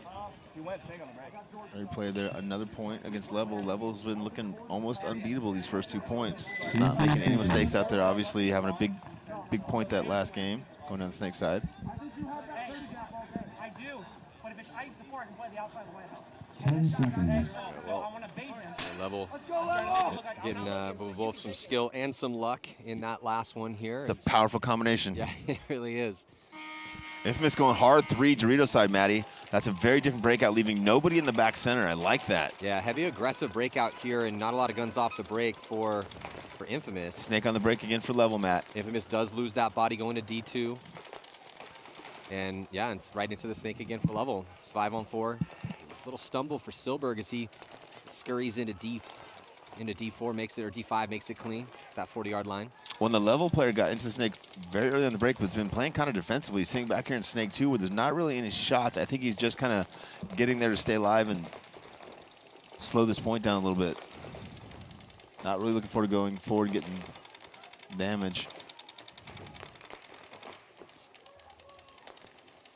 Yeah, Level. Is Level talking it up right now with, I'm sorry, what's up, Rick? Is that Carl in the Snake for Level? I haven't seen him play for a long time, but it just body style gunfighting looks like Carl. Maybe I am mistaken. Infamous taking another walk. Look at the battle about to go down here. Gets bunkered out. Yeah, that was Carl. Yeah, Carl Markowski having some problems with his loader though, so he was in a good position and was able to use. I mean, Carl Markowski, fastest man in the game for years. Excuse me, second fastest in the game, Matt. Oh, sorry, other than you, Rich. My Obviously. bad. When he would give you that 10-step head start. Yeah, 10-step downhill, backwind. Patient, in good position here. Oh, losing in 2 more bodies here for Infamous. So now I'm going to ask you a question, Maddie. Is it... Weber coming off. It's getting crazy out here right now, right? It is getting crazy out here. Is Infamous playing bad or is Level playing good? I mean, these points have been pretty chaotic, these last couple. It's kind of tough to tell this early on. The scramble here is... I think I can't tell if this is Jambros or Zach Patient, but... It's Patient. It's Patient. He's gotten 2 kills here. It was a 4-on-1, and he's got it down to a 2-on-1. But they're behind him, and they're going to hit the buzzer. Oh, and he picks him up. So we've got to be careful. It looks like he bounced his leg, too. Zach Patient's just wheeling and dealing here. I mean, 2 of the worst positions possible. I mean, what else can you do if you're a Patient other than just keep whipping your gun back and forth and hope that people run into it? Just what's been happening over here. Silberg's posted, waiting for his teammate to engage. Okay, and then Askren has had enough. Comes over and shoots him, and then Silberg gets a couple extra bonus balls here for... Sam was like, all right, I was tired of hiding. Patient, very frustrated, but it was not Zach's fault. I think Level looks good. I don't think Infamous looks bad. I think Level looks good. Because that's always the question, right? When you have 2 teams that are kind of evenly matched and, you know, one's playing significantly better than the other, are they playing well or are the other team playing crappy? Well, this year, Infamous has had a 9th, a 5th, and a 12th. They did not come to the last minor. And then Level has been to all 4 events. A 3rd, a 14th, an 18th, and a 7th. But Infamous is ranked 8th and Level is ranked 11th. You see here on the replay, as Patient comes around and gets that free kill on Carl. Weber tries to sacrifice and do a rig. That's just a big ask though, man, for Weber to come all the way up, try to get the angle from that position. And then even though he fought mightily and got a couple kills, brought it down to a 1-on-2. Looked like Askren was able to get that last kill there on Zach Patient, though Patient was balling, but everyone died around him. Jumping into this next point here with New York Extreme. And Harris Hussein taking the walk for New York Extreme as Will Hennessy gets in the Snake on the break. They also lose George McLean. 4-on-5 advantage as Will Hennessy gets a kill across field. That's Corey coming off. So Corey coming off right now for Extreme. Kind of confused as to where he got shot. Yeah, Will Hennessy doing a great job. Where he got shot. Yeah, Will Hennessy doing a great job because Latin Saints were pushing up that way. On the side of the field, allowing Will Hennessy to come over the top, put some pressure. So Corey Hall and Harris Hussein taking the walk from New York Extreme. 4-on-3 advantage here for the Latin Saints, down by 2 points. Good communication for both teams as they're trying to find out what positions everybody's in. They're trying to put a bounce shot in on, the Latin Saints are trying to put a bounce shot in on Will Hennessy, Matt. Yeah, they're mirrored up in the Snake, but Hennessy is catching a little bit more, he has to be a little bit more careful. Doesn't look like it. Okay, now Extreme's starting to put a little bit of pressure here on the player for the Saints. And the Saints was in there just kind of probing. Yeah, he wasn't feeling much pressure. Do they even know I'm here? Hennessy's, you know, definitely sucking up a lot of guns over here, which then takes a lot of pressure off his teammates. Yeah. Yeah, Hennessy shooting down the sideline right now, battling the snake, but doesn't have anything really to look at. There's no one in the back corner bunker, and the player for the snake, or in the snake for the Saints, is just crossed up looking inside. So Hennessy's trying to find somebody to fight right now. Yeah, I'd like to see the player for New York Extreme, I believe it's Pat Kraft and the Dorito over there, start to push up. He's got no one on his side of the field, so he's kind of got the advantage over there. He's on an island, so he's got to play smart, but given enough time, they're going to be able to trade out here with Will, and that's going to leave them in a 3-on-2. Oh, Saints lose to Sheriff from the Dorito over there. I don't know who got that kill, but that was huge. I believe maybe Jerry Caro shooting crossfield. So 3-on-3, Will Hennessy going forward now, looking for another shot inside. It's really hard, really easy to lose bodies out here, Matty, as you know, with all the middle bunkers in the middle. So I'm sure the New York guys don't know exactly where the Saints guys are. Yeah, lots of big bunkers in the middle, and so the farther out wide you are, the harder it is to track where those bodies are. Another thing, too, though, if you are New York Extreme, way more seasoned veteran gunfighters than the Latin Saints. You have a lead. You know that they have to. I was going to say, also up by 2, right? Yeah, you're up by 2, so, and there's a lot of time. Ideally, you would like to sucker some inexperienced players into some gunfights that you have the advantage in, and then also try to get in positions like Hennessy's in. You don't want to over-engage here and over-battle and die sloppy. For sure. And then try to catch the Saints, because eventually they have to start moving up through these lanes. Saints player in the Snake Tower getting a check and drawing a penalty. This is going to give New York this point, now putting New York in a 3-on-1 situation. Yeah, and if you're the Saints, you know, in these situations, Will Hennessy getting that kill. You can't be losing by massive amounts of points. So Hennessy played really well here, getting in the snake, does come off, but good point there for New York Extreme after losing bodies early. Harris taking the walk, Corey taking the walk, coming back from a 4-on-3 there. Good on New York. Pat Kraft finishing up on that D side. Saints could probably concede this point, save a little bit of time if they can. Infamous coming back on the field, frustrated, right, Matt? Gotta be so frustrating right now for Los Angeles Infamous. Sometimes they do get off to slower starts. But yeah, you know what? But this, out of all the slow starting teams, I think they're the king. Yeah. Infamous legends in this game. A lot of awesome players on that squad, man. A lot of all-stars, but it's been a little bit since their last win. They had a real good run last year. They've been very consistent the past couple seasons. But looking for their first point here at this event so far. Harris is in there telling Bo what he thinks should be happening. Harris has been dead early. So he has a good perspective. You know, he's had a lot of time to look at the points. Here we go, Infamous. Breaking out 2 players outside the pocket, releasing around the corner into the snake and into the baby or the Dorito 2. So Infamous going aggressive here, Matting, pushing down Dorito and snake side of the field. I think this is Jamrose. He lost all the paint in his motors. His Man, motor was flopping around in there. I've been trying to get our camera guys and our producer guys to put together a video of all the hoppers just opening up on the breakouts. In Sacramento, some of the events, some of the breakouts, there was 3 guys with hoppers out.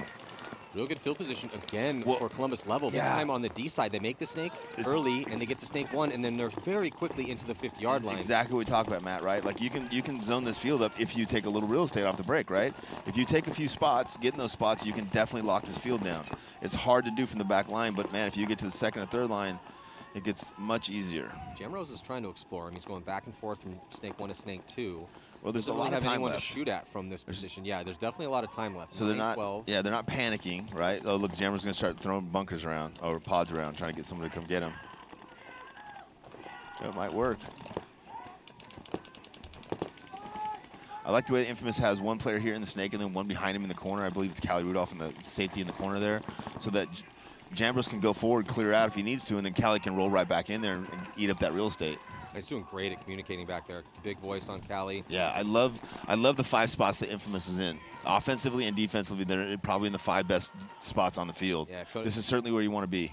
Looks like Thomas Taylor, he's at the tower. Cody Mikowski at D1, kind of probing, exploring up on in his his bunker from there, up on his feet, trying to figure out where the next move is. He's going to move up, gets right into D3. Great cross communication there for Infamous, able to talk from the snake over the Dorito side of the field. Trying to coordinate on one body or the other, trying to put a little more pressure on one way or the other. Yeah, but Level, who's been in a really good spot, and then finally get the kill there on Thomas Taylor. Level had been at that 50-yard line on the D side for a long time, and they eat up 2. They get 2 quick kills here, so Sam Silber going off yet again. Jane's got to be more cognitive of that shot. He's got to be ready for that shot when it comes out. Infamous, even though we liked the positions that they were in, they had great crossfield communication. They just did not capitalize at all. They were talking well. They had all the spots. And I don't even think they shot a body. I don't even think they shot a body, Matt. Why are you just repeating everything that I know? Why are you? We're playing that game. Man, Level looks good. Level does look Earlier really you were good. saying Level was playing bad and That is Infamous, not. and I was Again, like, you're no. putting words in my mouth. Level looks good. No point did I say Yeah, that. I don't think Infamous was playing bad. They were in all the right spots. The play call was right. The lineup was right. Like, everything was. They had every chance they had needed to win that point. They just didn't win that point. We're in the pits. Let's listen in here. Columbus Level. It took a long time, but he came. 25 seconds.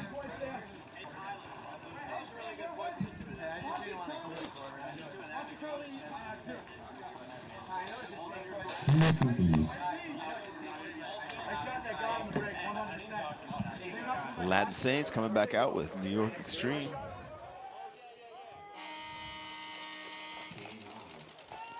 Latin Saints, 5 alive. New York getting a check in the center there. Might have dropped one. No, looks like 5 alive.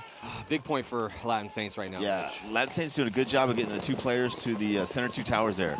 Kerrigan's on the Snakeside tower. Can't see who's on the cross tower. But those 2 towers do a really good job of shutting down the tapes there, Matty. The problem is if you look at the Latin Saints, Matt, all 5 guys are in kind of a defensive posture. They're all outside in, which means none of them are really looking to go forward, and they are down by 3 points with less than 8 minutes. So, again, it's almost like the infamous, I love the positions, but what are you going to do with them? Yeah, and so you look at these positions. So when Rich says outside in, you have a player at D3, you have a player at the insert bunker on the snake side. They're the farthest guys outside, and instead of battling to try to move up, they are crossed up looking inside, kind of just kind of pitching a tent and waiting for somebody to go protecting through their base, lanes right? Yeah. that New York Extreme does not need to run through. 100%. And that's just not how you're supposed to be doing it when you're down by 3 and you have 7 minutes and 27 seconds left. Yeah, it just, I'm not saying it never works. It just doesn't give you as many opportunities as it does when you're outside fighting in. And New York, again, up by 3 with almost 7 minutes left, has no need to run down the field, no initiative to push down the field. So they're just going to cross it up, work on their communication, make sure that they try to keep the Saints in the pocket. The Saints have now got outside the pocket on the D side, so New York did drop containment Dorito side, but they have held their containment snake side. I believe it's Harris Hussein in the snake can trying to contain the snake insert bunker from the Saints. Harris now transitions from that can to the other can. Calls a 30, and he does that because it looks like New York had lost a player over there. I can't see. It looks like Corey Hall taking the walk for New York. So 4 on 4 here. And even if Extreme does lose this point, if they can burn 3 minutes off, yeah. I mean, they would like to run the score. Yeah. They have a hard time. So often we see Extreme going 2-2 and counting points at the end of the prelims. So a big win here would be ideal. But a win nonetheless is the most important thing. For sure. And I don't know, if New York is doing what we talked about in the past, where they're going just strictly defensive now. Like I don't feel like that ever really works. Very rarely. Yeah. But this might be the layout you can do it. We have seen defensive work in the first couple matches so far. Here comes Hennessy on the counterattack. As comes through, gets 1. Looks like he gets 2. Nice little 2-pack run through from Will Hennessy. 2 on 2 now, I believe, Matt. Cantor might have got eaten up, though, getting over the top. He's going to get caught here by the snake guy for sure. Latin Saints got to be careful not to get a penalty. He definitely got shot and took a couple steps there. They still have an attacker here who slipped into the snake as Cantor's going to take the walk. 1-on-1, Matty. Latin Saints trying to make it happen here on our first 1-on-1 that we've seen in these first 2 sets. So he's going to take it.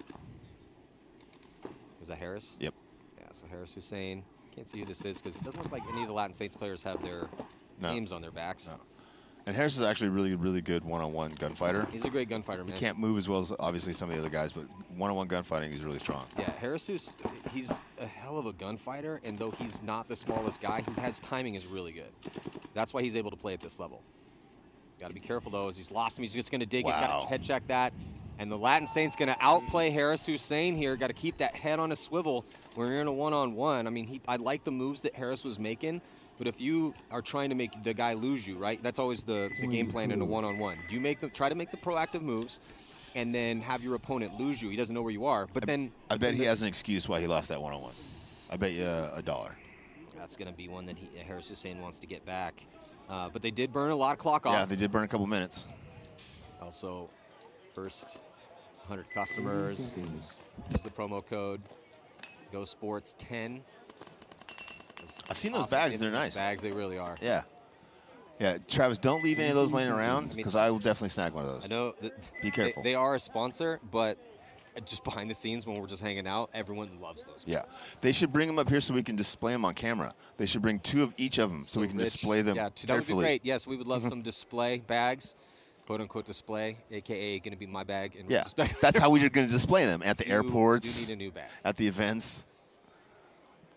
So Columbus level right now, though, with a big lead here over Los Angeles Infamous. We did not see this coming. And if I'm Travis at this point, I know it's not full send time, but I'm full sending anyway. I'm like, hey, man, guess what? The smart play isn't working, so we're going to just go with a little bit of chaos. Level can beat anyone, but with how good Infamous, the roster has been looking, been hearing good things, I thought this was going to be a battle. Instead, it's just been all Columbus level. The big goose egg up there on the scoreboard right now for Infamous. Yeah. I don't think they know that the snake is hot. When I say that, I mean Infamous, obviously. Sorry. Infamous, great fill from the center brick over into the snake. I love it. A desperation penalty, though, on Infamous as they get a minor battle going down in the snake. It's Salcedo and Schonauer, and they're just going to dice each other up. No penalty assessed there. I love Shorty coming across from that brick. Infamous does drop another, though, so 4-on-3 advantage here for level up, Matt. Level pushing up D side. I think it was just 2 bodies. Okay. Live for Infamous. I could have definitely missed one there early. Yeah, I think just 2 for Infamous. As there was a penalty, which means 2 bodies to come off, and Salcedo with the trade. Level dropping a player, Matt. 3-on-2. That's 3-on-1.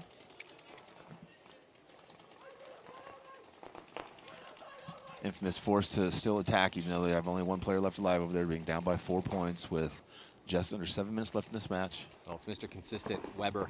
Weber. Trying to finish things off here for level in this point, put their 5th point on the board. Mr. Number 2, in a 1-on-2 situation. So it was just poor Callie Rudolph is the last player left alive. And thanks, guys.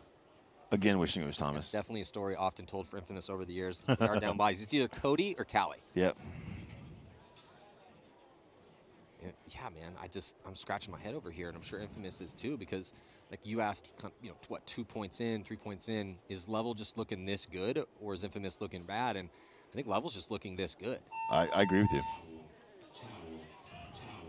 1 point away from a mercy roll. Yeah, they're not losing anybody on the break other than 1 point attacking the snake. They're beating the other team to the key bunkers, and then they're just outplaying them. So it's Damage, Infamous, Level, Saints, and New York Extreme in this bracket. Yeah. Obviously, New York is the highest ranked team in that bracket. What do you mean the lowest ranked team? Oh, that's right. It's not opposite day. It's okay. It's still early. Not opposite day. So, but New York Extreme, other than Harris Hussein losing that one-on-one, and I would love to give the guy credit who won that one-on-one, but it doesn't appear that most of the guys have names on their backs. Yeah. But they've been doing roster roulette. Yep. Ever since the demolishment, you got a couple of them. Well, and the longer they're here, the more we'll learn their names, right? Or they're just even just watching their style, even if they don't have the name on their jersey. But it takes us a while. Saints with big bite on the Dorito side, big bite to the brick snake side, Matty. 5 alive for both teams. Oh, Latin Saints losing 2 now, Matt. Sorry. 5-on-3 advantage for New York Extreme as CJ Cantor heads up to the wing on the Dorito side, releases. I think he's going to go get the player for the Saints. He gets 1, comes back. CJ Cantor. Cantor eats up Kerrigan, and Cantor's trying to get that crossfield kill, and he does. CJ gets another. CJ. Yep. And a pretty quick concession here from the Saints. I really like that line for New York there. Really good play. Didn't lose a body. Stupid. I should have done better. I know better. Let's go, let's go! Paintball! Let's go, boys. Foot on their fucking neck! Foot on their fucking neck! Foot on their fucking neck! So that's a New York expression, which means the other team's playing really good, and let's shake hands after the game. Hey, I'm just going to say this, I'll be saying it all weekend. Anytime we cut to the pits, parental advisory. And anytime Matt's on the air, because you know he got a potty mouth. Come on, guys. Level coming back out, man. You know, we're both fans of Dave. We're both fans of the Level guys, but they were struggling in a couple of events. It just makes me kind of super happy to see them. And obviously, we love Infamous. We don't want them to do poorly, but it makes me super happy seeing Level playing good again. Yeah, it is good for their franchise to come out and have a big moment like this in game number 1. I just was thinking that this was going to be a battle, that Infamous Level. I told you no, Matt. No. From the back center. From the back center? From the back center. Double the back center. Double back center. So it's Island, the snake in. I like this. 10 runner. Double back New York center. Extreme, though. I like that. Hey, but both. Lots of discussion. They seem very positive. No screaming. And again, go to infamouspaintball.com. Use the promo code gosports10. 10% off. First 100 customers. So got to make the most of that. Like the infamous Pro DNA gear is kind of the gear, right? Like that's kind of the hot stuff right now. Yeah, it's And I think it's super cool that you can buy like the hot stuff from, and it kind of makes sense, a team that actually is playing paintball and developing paintball products for paintball. Yeah, it's good. I mean, the reason that Infamous is able to, have this roster that they have is because Travis and Callie and all the guys behind the scenes have done such a good job of putting those awesome products out that people want to buy. It's good for the game. It's good for the gander. Yeah. So they're just really struggling right now. Yeah, I mean, they're terrible at paintball, but the products are amazing. So 6:10 left. I mean, there is some time left here, but they're going to lose South Sato here pretty quickly. They dropped Callie, too. Yeah, Callie taking the walk as well. Great off-the-break shots. Just everything's working out well for Level. They do lose a body. Jamros is in the snake form, gets to the 50. He's more cognitive of that inside shot now because they're already pumping that gap. Yeah, smart move. He was going to gunfight into it, chose not to.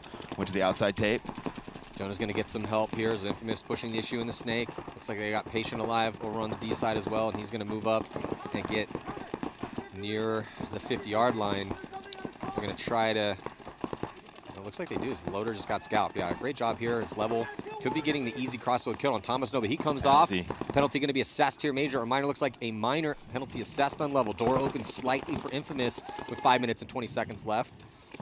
So Thomas Taylor and Jonah Jamrose, there still is one body left alive here for it. Is it a one-on-one? Oh my God, this player in the back corner bunker just won that point. Thought for a second that it was going to be Jonah and Thomas getting it done to put Infamous's first point on the board to stay away from this mercy rule loss. Unfortunately for Infamous, one player left alive for Level in this back corner bunker, just chalking up kill after kill. Yeah, Infamous probably concede this. It's 6 points. Yeah, can't concede. I think this might be Politi getting us his, I don't know about first spin, but a spin out here. I can't quite see. Glare's pretty bad right now in the morning, but this might be Politi in the back corner. Yeah, that is Politi. So with that jersey, nice job by Politi. Good game there. A good match for Columbus Level. Infamous.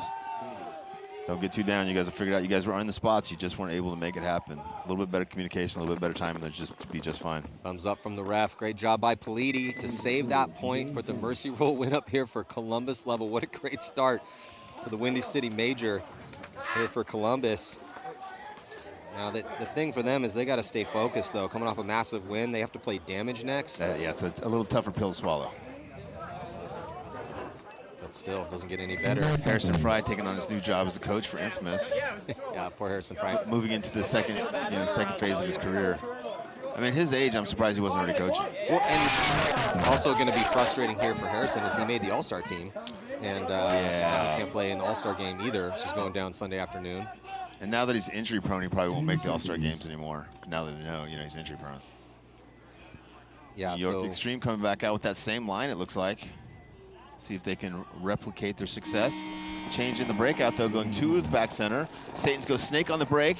He makes it. The Saints do lose their first player in the can on the D side. 5-on-4 advantage here for New York Extreme. Yeah, Extreme.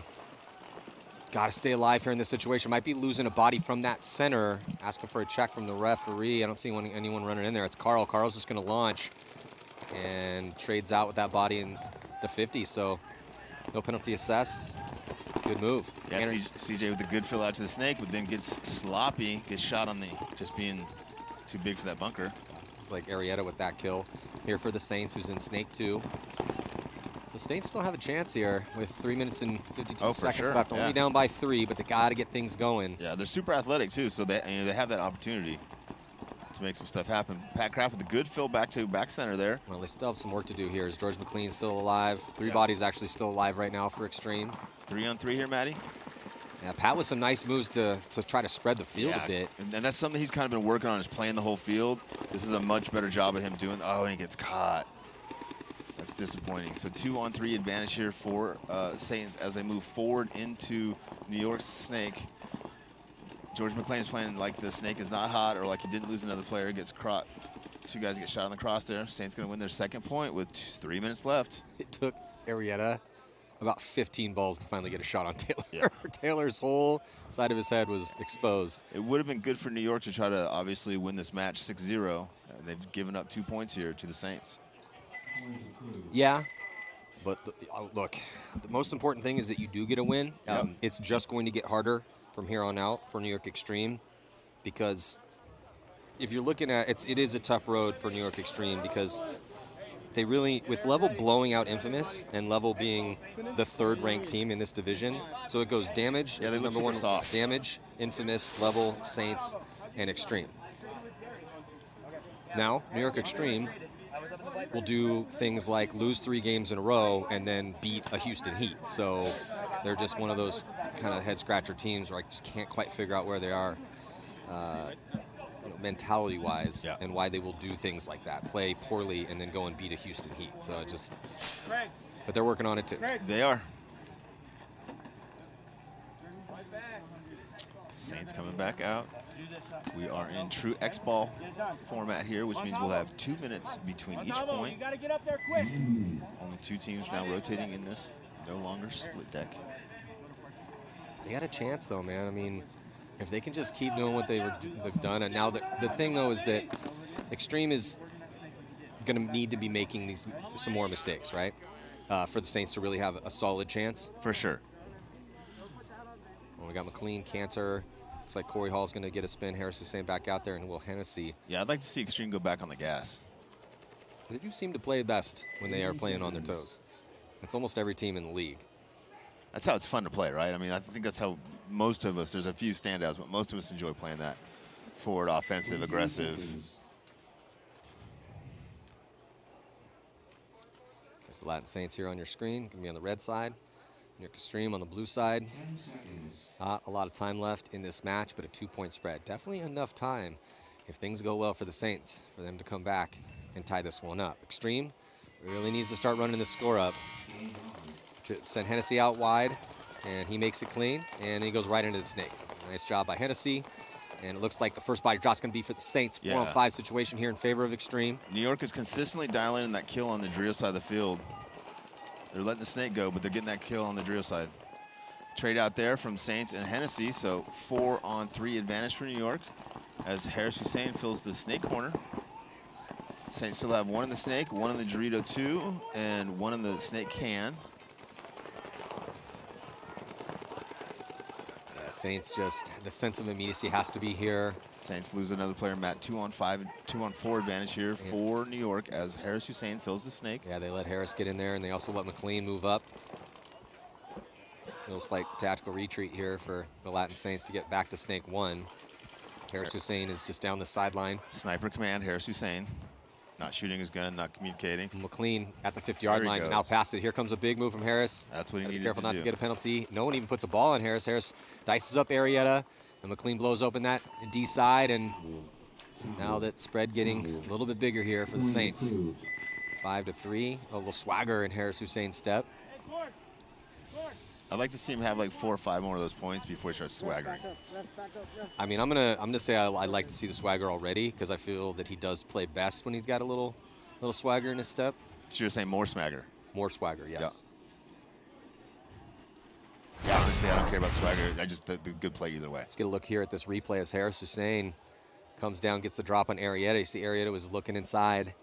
So, and then because this is what I'm talking about.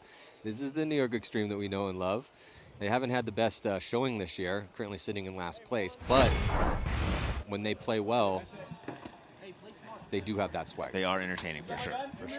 Well, you know, they can't like have a good time anymore. Jason Trojan was like basically made the New York rule. No, there's no like, they can't taunt or hop or dump anymore. They get a penalty, so it's the team's been a little bit down on the vibe, but they're still trying to have some fun. Saints coming back out, down by 3. Yeah, calm and composed here in the pits for New York Extreme. Put CJ, someone go. Waiting for another body to get out there. It looks like Harris is going to go get another spin. He will take that spot every single time.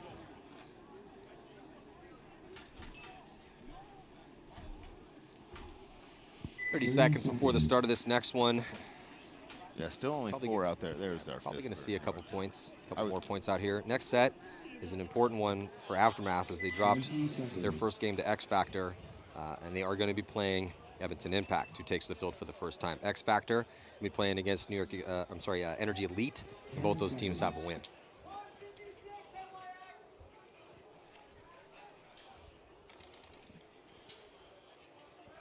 See if the Saints can get out alive, and on the breakout going to try to take a little bit of ground, but they're going to lose 2 bodies here, lose the attacker with Kerrigan on the snake side, but then they lose one of their back players. He took 2 steps out of that back center starting spot and then gets shot. But the Saints are on New York's side of the field with their attacker on the Drio side. Hopefully he's not drawing a penalty. I do see a referee coming in. Oh, he does get caught.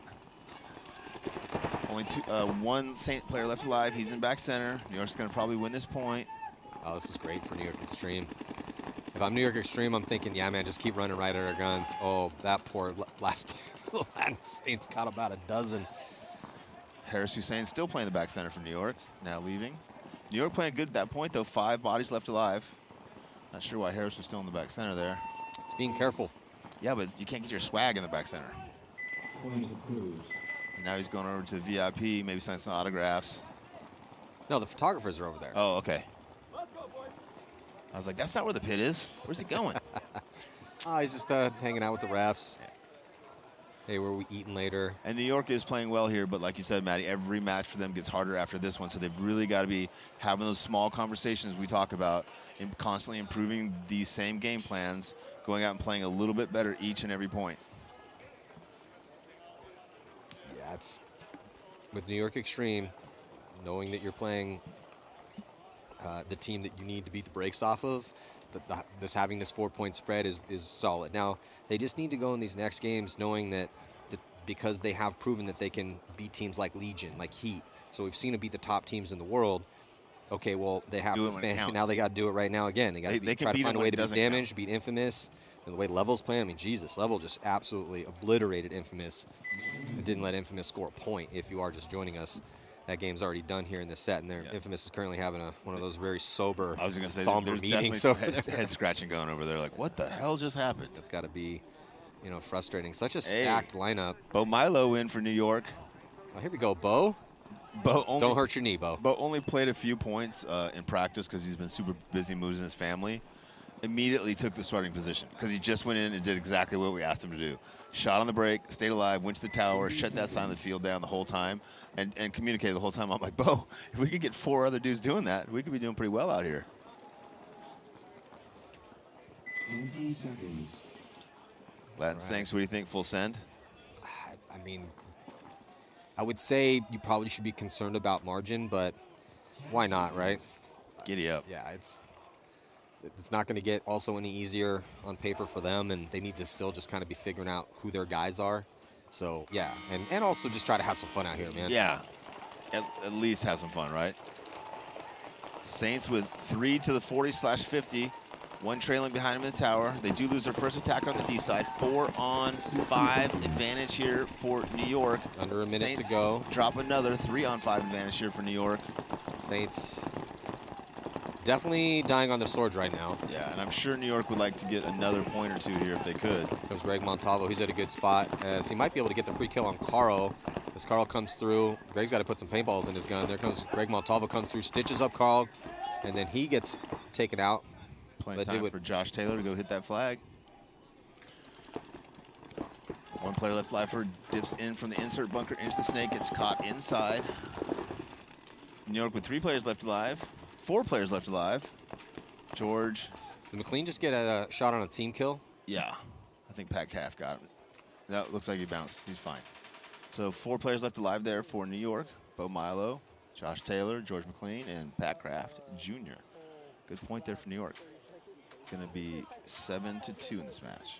Yeah, but they're just going to let it run that game time down. So it looks like there was 2 seconds left when McLean hit the buzzer. So that should do it. Let's see if they're going to run that time off. Yeah, they are. So congratulations, New York Extreme. Take eventually a pretty big win here on the margin over the Saints. Though the Saints putting up 2 in the middle of that game to make it interesting. And then Level just completely demolished Los Angeles Infamous. So more action Coming at you from the 2022 NXL Windy City Major presented by Bunker Kings. Edmonton Impact taking on Aftermath, and X Factor taking on Energy Elite. We'll be right back. I'm Matty Marshall. Stick with us.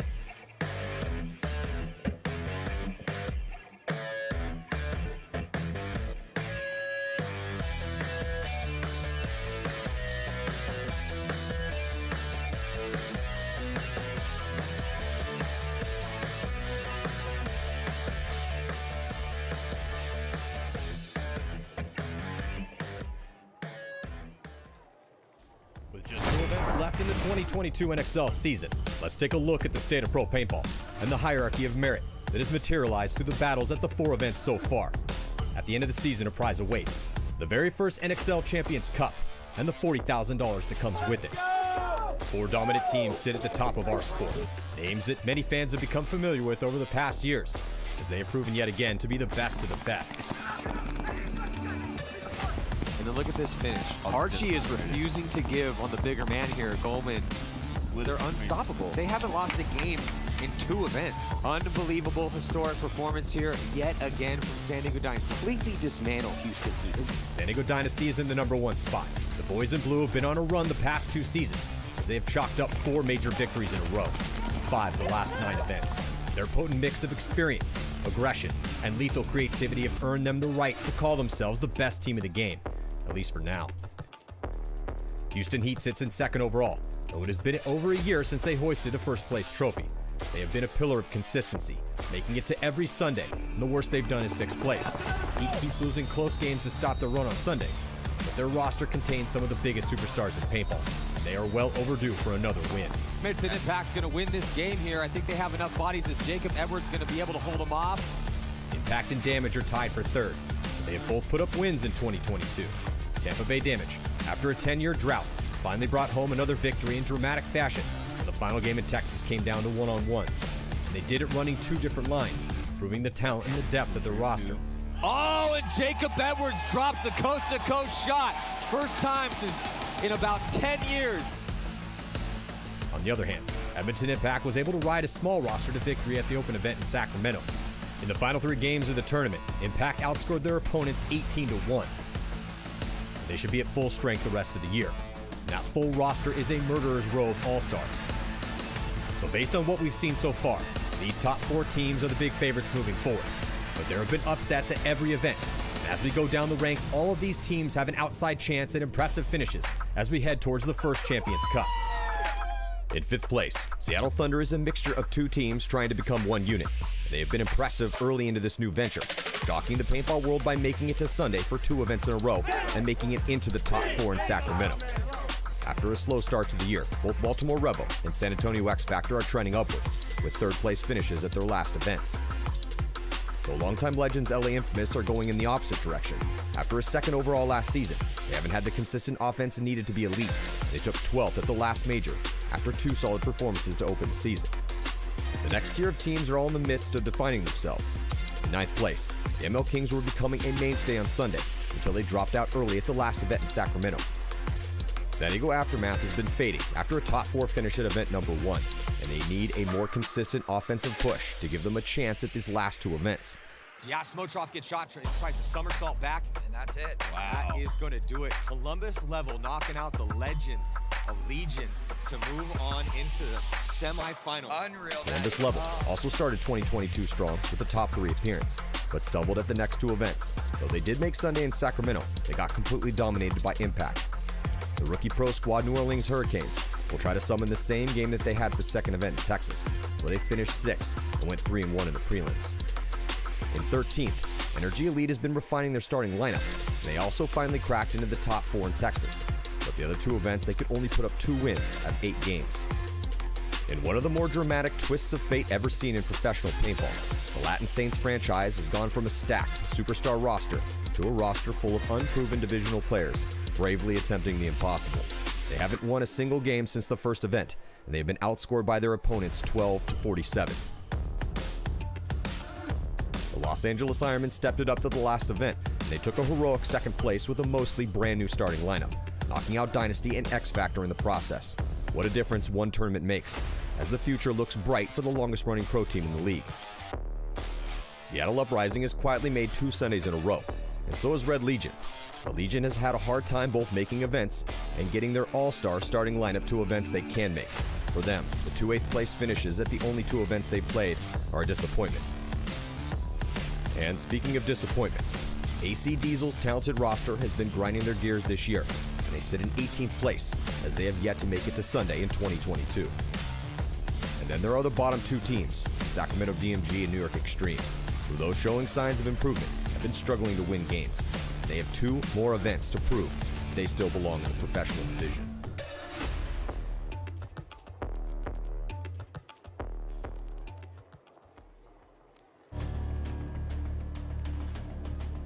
As the NXL headed to Chicago for the 2020 Windy City Major, the 2 names haunting the rest of the Pro League were familiar to anyone who had been a fan of the game in the modern era.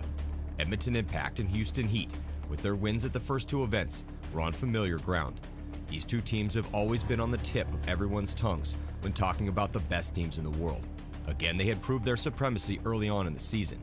Now the question was, could they stay at the top with all the strong squads like Dynasty, X Factor, and the Russians, legends in their own right, hot on their heels. Also, new teams were in the hunt for their own slice. Welcome back, 2022 NXL Windy City Major, presented by Bunker Kings. I'm Matty Marshall. I'll be with Rich Telford heading into the 3rd set. Edmonton Impact taking the field for the first time today. They're going to be playing Aftermath. Needs a win. They dropped their first game to X Factor. And X Factor going to take the field to take on Energy Elite. Energy Elite also put up a win against DMG. Been an interesting field so far. The Snake is definitely potent, Rich. Kind of tough to make it, but man, we've seen a lot of players excel and get and chalk up multiple kills from the Snake side. Especially when you get in there and they don't know you're there. Yeah, for sure. That would be the best case scenario is to get into the Snake and them not know you're there, which we've seen quite a bit. Looks like Axelgodin going to get a spin here for Edmonton Axel's Impact. coming for sure. Yeah, wasn't at the last event as they won that one with a light line, man. Mike Zupa getting the MVP. And the move of the event, check. Yeah, Axel Snake on the break, obviously. Goes right to Snake 2, goes around the corner. So there's the inside L route, the tower over, there's the outside the insert, and then there's the outside the corner. All 3 of those have worked so far. Both teams 5 alive here, Matty. Aftermath, a little more defensive posture, now filling from the back center to the tower on the Snake side.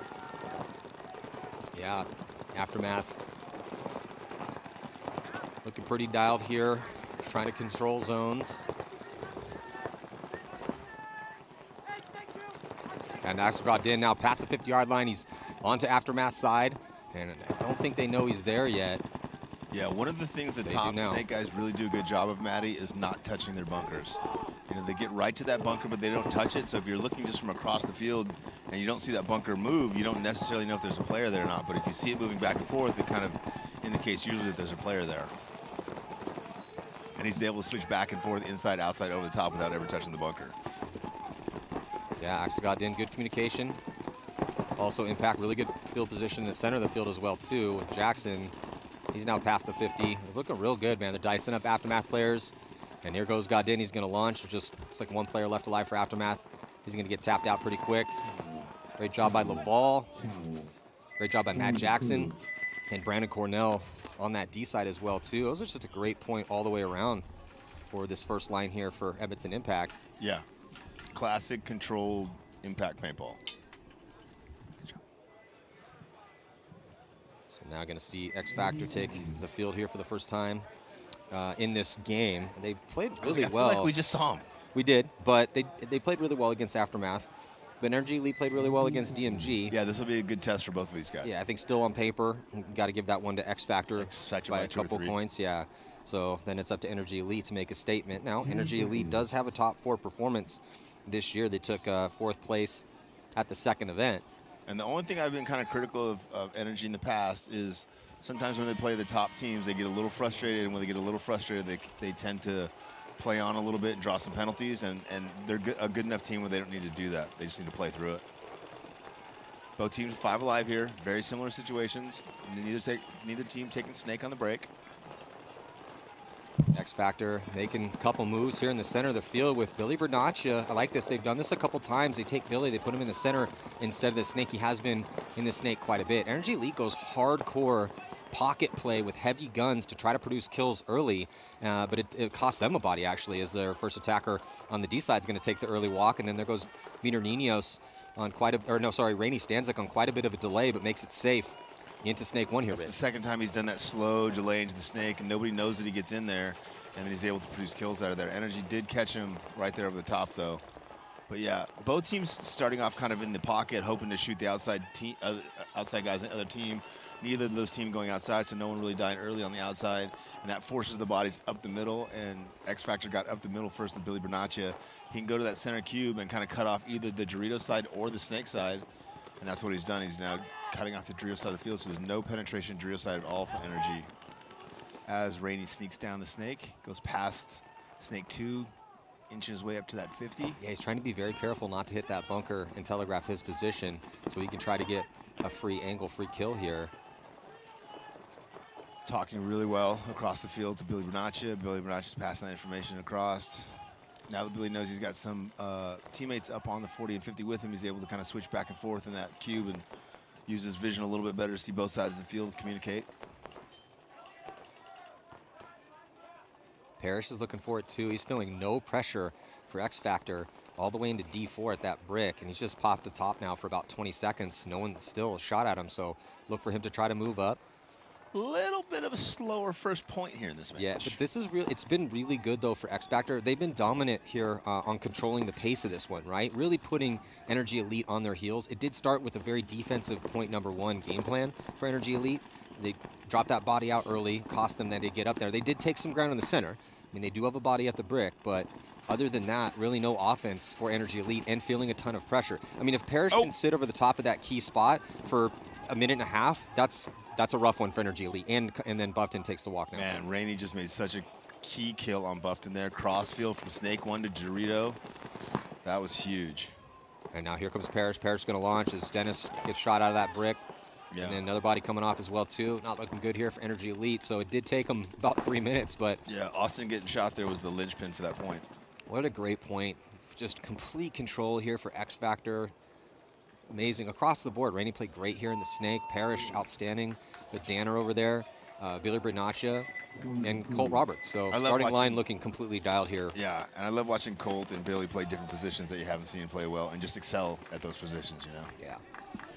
Well, the thing is that when you play X Factor, typically you know Billy Bernaccia is going to be in the Snake. And you kind of know what he's going to do. He's been doing it for 15 years. Yeah. The question is just, can you stop it? So now that they're a little bit more diverse and the ability to send Billy in the center, so for enough points that everyone that's going to be watching all of the points that they play, now when you see Billy go out there, you don't know which way he's going to be running.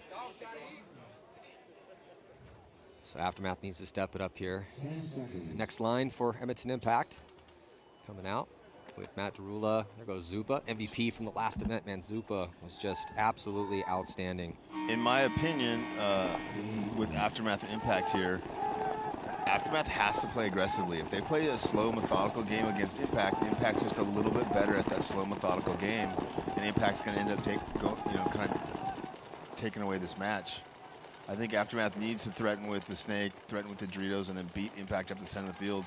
If you let Impact play a slow, methodical game, man, they're tough to beat. Well, Zupa going right into Snake 2 here.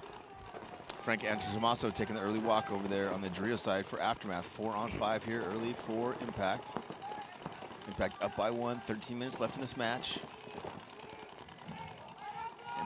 Aftermath dropping their second player, Joe Barrett, trying to attack over there on the Dorito side, but getting caught. There goes Trevor Reeser. Zupa gets to the 50. Reeser moves up, and there goes Justin Cornell getting to the 50. So just in cruise control yet again. Impact is just so dominant. Yeah, they're not. It's like they're not even trying, right? Yeah. Like everyone's just kind of relaxed and just talking and no pressure and like, oh, you want to shoot that guy or you want me to shoot that? No, hey Matt, you shoot that guy. It almost looks like something that's choreographed. Yeah, or like an exhibition match where they're trying to take it easy on the other team. Yeah. Like they don't want to ram it down their throat. Yeah, I mean Aftermath is just so little pressure was put on basically almost anyone on Impact in that point that it really looked choreographed. It's like Aftermath is fighting with those really, really big punching, like really big boxing gloves and just really punching soft, and they need to get out there and get dirty. Now there is a lot of time left because these points have gone relatively quick, but it is it's two pretty relatively easy points here for Edmonton Impact. It just that point really looked like they were just in cruise control. Just it really illustrated the difference in the two teams there.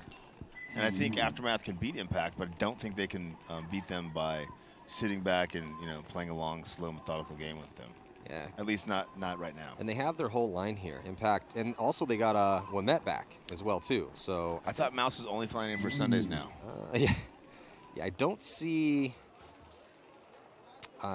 Zach on the roster though. Don't see Zach Yakimek. But that's too bad. But they get Wimet back.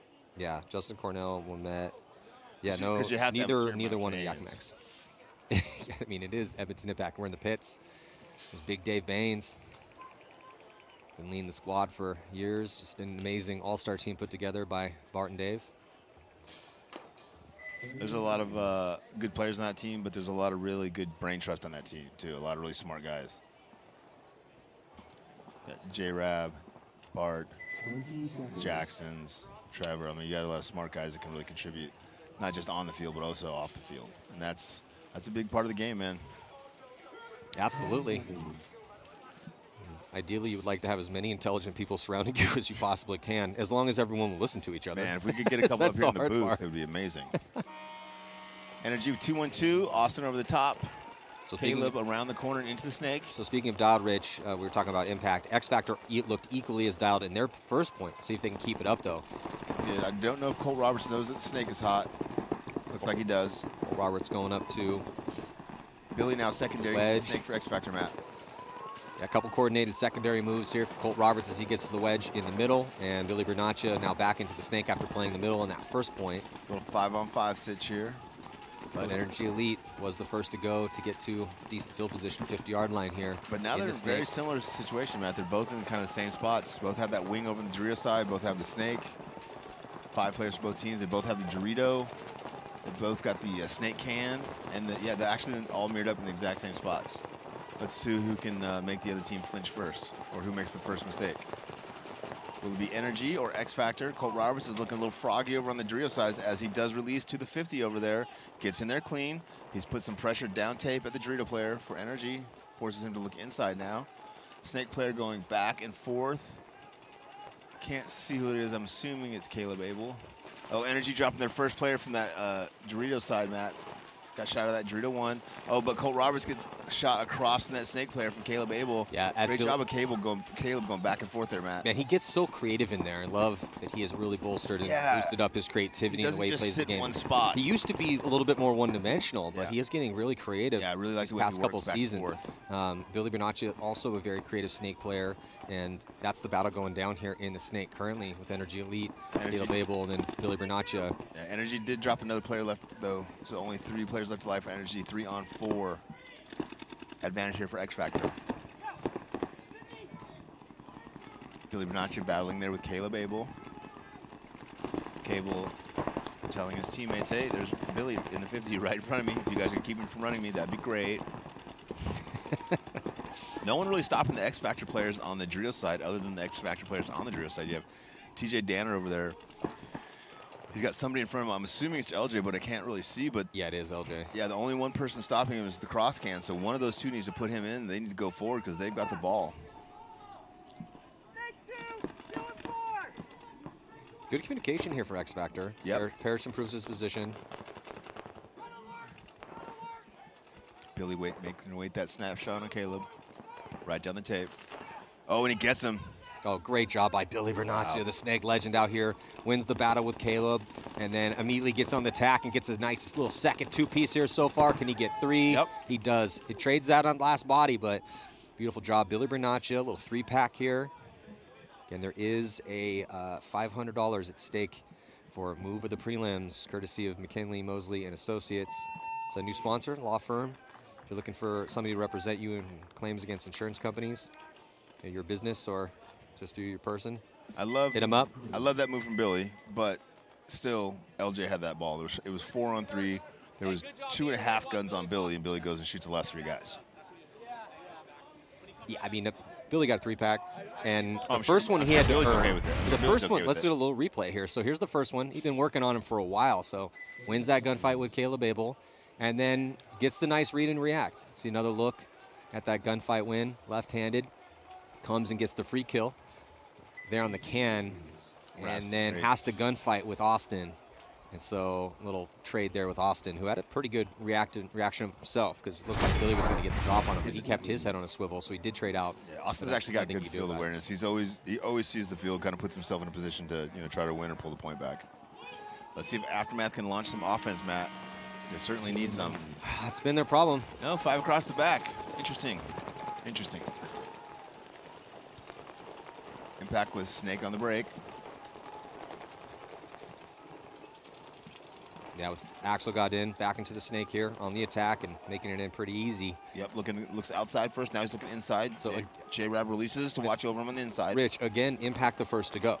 Yeah. The first one to start making moves. So you have Aftermath, who takes relatively conservative spots. Yeah, going out wide is a risk, but no forward progression and some heavy guns in the center. Doesn't produce a kill, and then now they're stuck, down by 2. Still have a lot of time left, but they've have no ground taken. Yeah, they got to fight their way into the key bunkers now. So those guys are already set up the field. Wow, that was a big mistake. Impact let him fill the Snake. Aftermath got a little bit lucky there, I feel like. J-Rab knows he's in there, but should have been pumping the gap before they released. Well, Zach gets into the Snake, so this is good for Aftermath. Axel right in front of him here on your screen, but Aftermath losing a body. Aftermath down to 3, Matt. Yeah, and they have to contend with 4 with Rabakov in the center. Yep. I don't know if they know he's there either. Justin's keyed up on the Snake player for Aftermath, waiting for him to go forward. Protecting and communicating with Axel. Impact now moving up Dorito's side to their Dorito 4.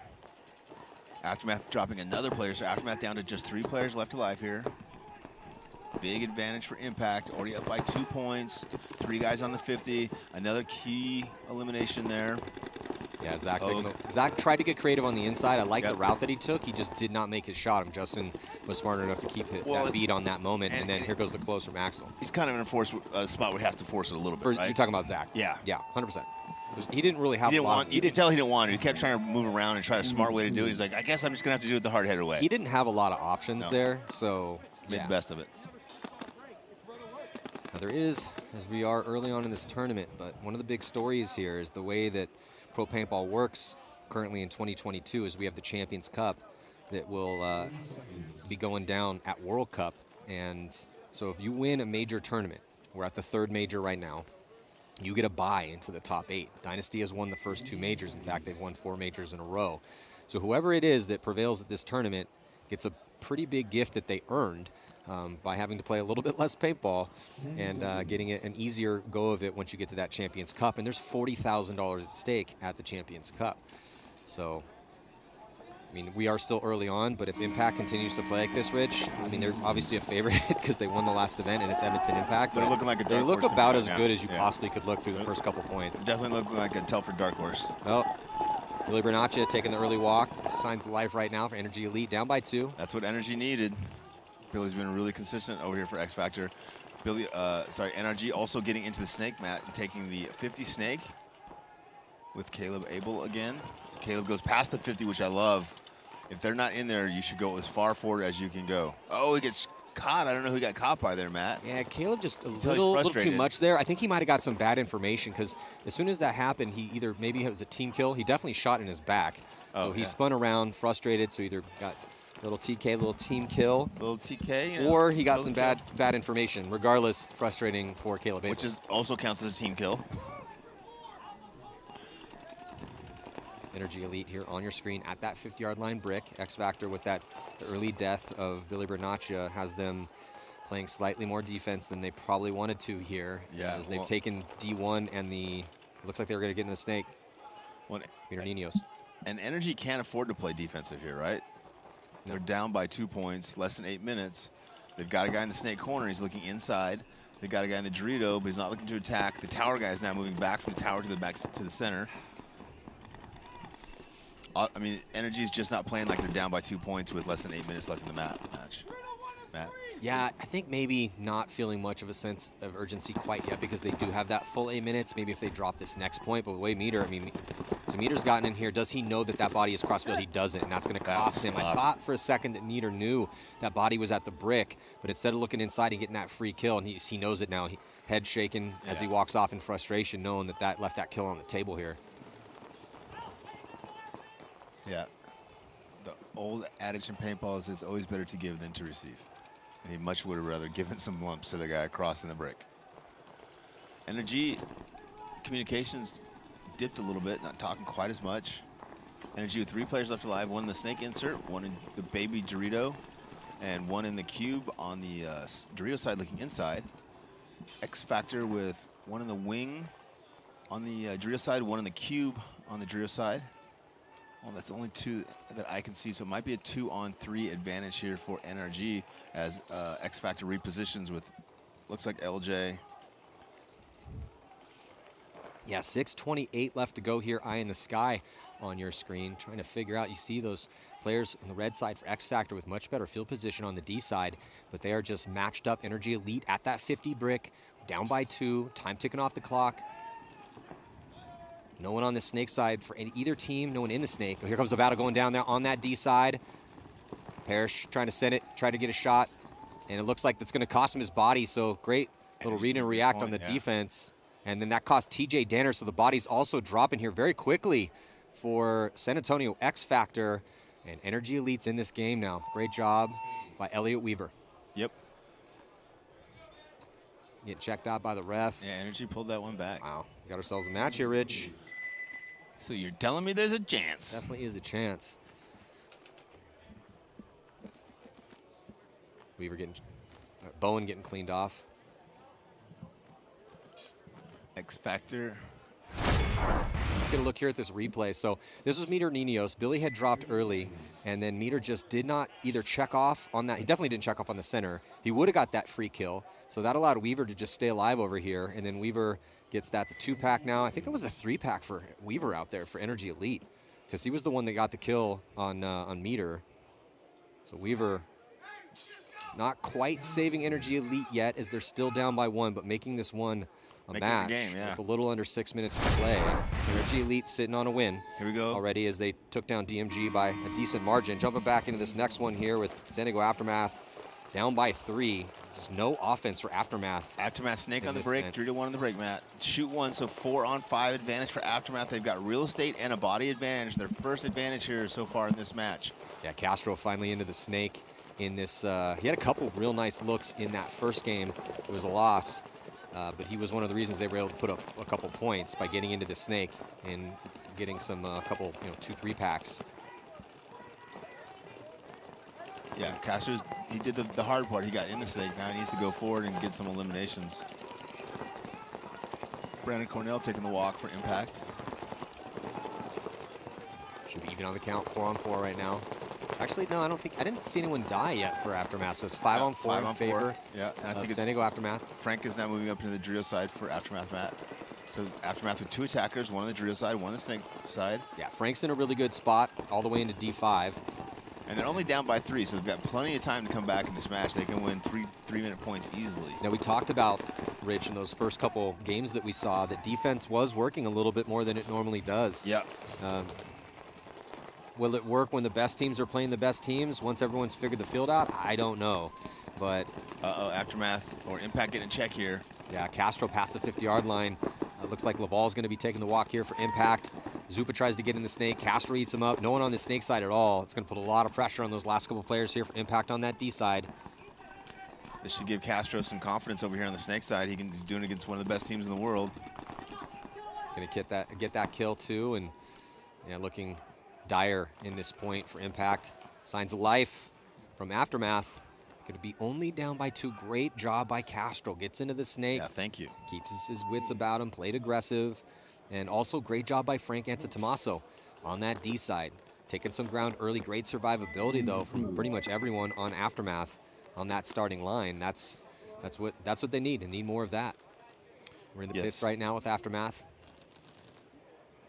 Hey, Spinner, let's go.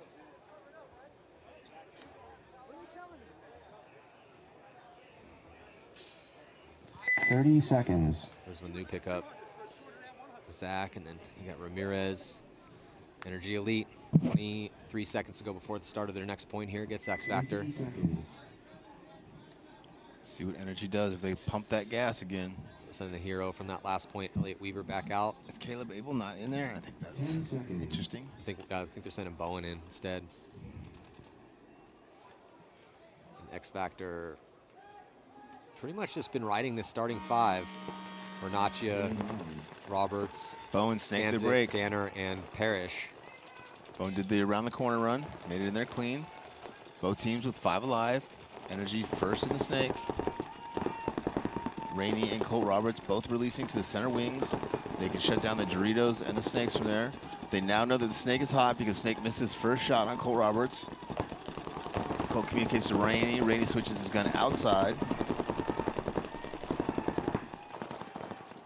And then DJ Danner's going to dig in. Parrish has already been in D3 since the start of this point. Got there very quickly. So nice secondary moves here for X Factor to keep 5 bodies alive, but just a little bit more aggression from Energy Elite as they are into the snake and in good position. See Bowen there on your screen, pumping paint inside, hoping that Rainey makes a mistake.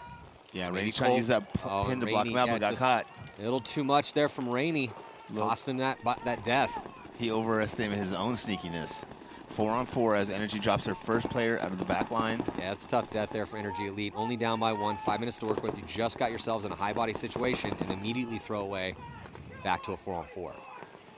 Yeah, Energy does a really good job of not wilting. You know, like whatever the score is, they just go out and do their jobs. You know, sometimes they do it better, sometimes they do it worse, but they're not a real emotional team. They seem like they just go out and do their jobs consistently well.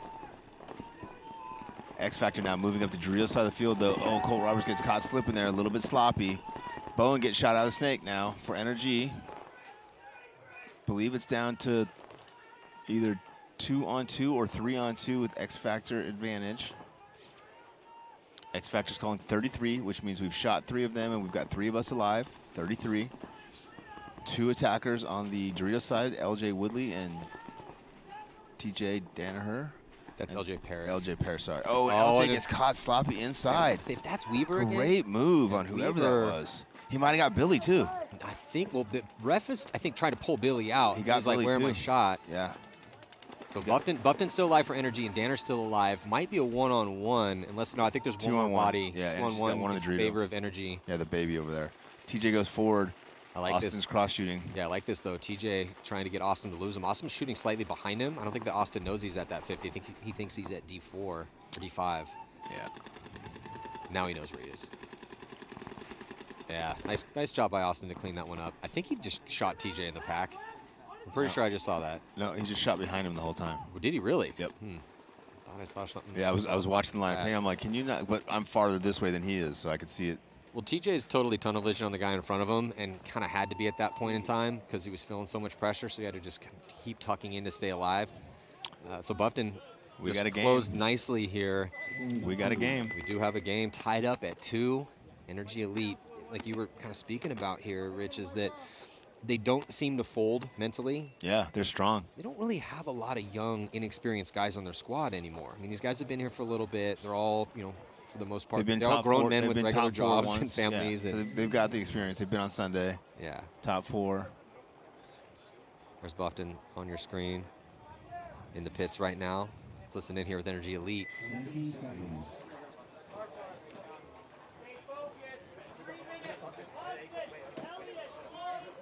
Yeah, great job by, I mean, they're getting some contributions, man. Weaver's playing well. Dennis is playing well. Buffton's playing well. Caleb Abel's playing well. Aftermath needs to play a little bit better, a little bit more consistent aggression. We saw it in that last point. Can they do it again? They're going to send Cousin. Man, Cousin's got some wheels. Yep, he's in the snake again. Snake on the break. Axel went snake on the break, but got shot. 4-on-5 situation here in favor of San Diego Aftermath. Cousin's pumping that gap on the inside. Cousin gets to the 50-yard line, looking inside now, feeling a ton of pressure. He needs to be careful. He still has 8 minutes to work with. No reason for Cousin to come up into this lane right now. He does it anyway. He's got to be very careful right now. He is just, Cousin loves the battle, man. He's definitely established a lane on the wedge. I can't see who's in there for Edmonton Impact on the wedge. I'm a little bit blocked out, but it might have cost Cousin his body. He's getting checked out by the ref. Again, man, he has a lot of time to work with, and they're only down by 2. Yeah, great job, Cousin. Oh, still alive. He's sucking up those guns. He's making it really interesting. Should be easy for everyone else on Aftermath who's not getting shot at to make some moves right now. Well, Frank's got all the way pretty far up on the D side. He's into what we're calling D4, which is the brick. And then here comes Thomas Kim's going to get behind Cousin. Cousin all the way onto the Impact side of the field. Laval has to sacrifice his body on a run out. Great move out there shooting to get the kill. Oh, he caught one. We got a little... Oh, Thomas Kim's going to get a free one on Fuzzy. Yeah, Matt Jackson. And then looks like Aftermath is back. Aftermath. 2 points on the board here. We asked for some offense, and we got it. Thank you. Castro, 2 points in a row. This point is not over yet, though. Yeah, 2-on-1. Frank, I don't think they know where this last player is here for Impact. He's on the 50-yard line. Yeah, Dorito 50. And it looks like it's a Mouse over there. I think that was Mouse playing on the D side. Yep. Fortunately for him, he was in a 1-on-2, and Thomas Kim had completely blown open this snake side. Frank holding it down on the D side. Well, that's the got ourselves a 1-point match. That's the nice thing about being able to take the snake on the break, is it's much easier for the second guy to get over there on the snake side when you've already taken on the break. And that's what Aftermath was able to do. Castro went through, did the damage, and then they were able to follow him up. It's interesting, though, because talking to so many people about this field, and I didn't hear a lot of people say, man, this snake side's super potent. You're going to see a ton of the games won or lost through that. There's more of the center, D side, guys dying off the break, and didn't really, I mean, yes, of course, it's a snake. You're going to have the possibility of getting in there and changing the game, but at least through these first 3 sets, it's definitely been snake side, strong side. I agree. Yeah, we haven't seen anyone going through Dorito side or the center, really. I mean, a little bit here or there, but for the most part, it's kind of contingent upon what is happening in the snake first. Yeah. X Factor pocket play, 4 in the middle, 1 to the Dorito. Impact, same exact breakout, except for they go to the snake insert. Elite. Energy, the first to release. Energy up to the wing on the Dorito side, looking to shut down X Factor from attacking snake side. Yeah, slightly better field position as we get our eye in the sky, but slightly better field position outside wide here, snake side for Energy Elite.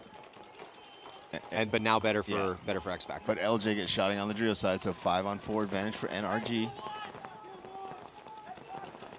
Energy communicating really well, calling kill 1, so they know they got LJ. They know he's been eliminated, so they know they have a body advantage here. It's 2-2 with just over 2 minutes left. I was going to say, there's not a lot of time left. And yeah, this could be the point of the match. Slight advantage on the body count for Energy, because they have 1 extra body out there. But now, San Antonio X Factor moves up, getting to the wedge in the center of the field with Peter Ninos, who's looking towards the D side.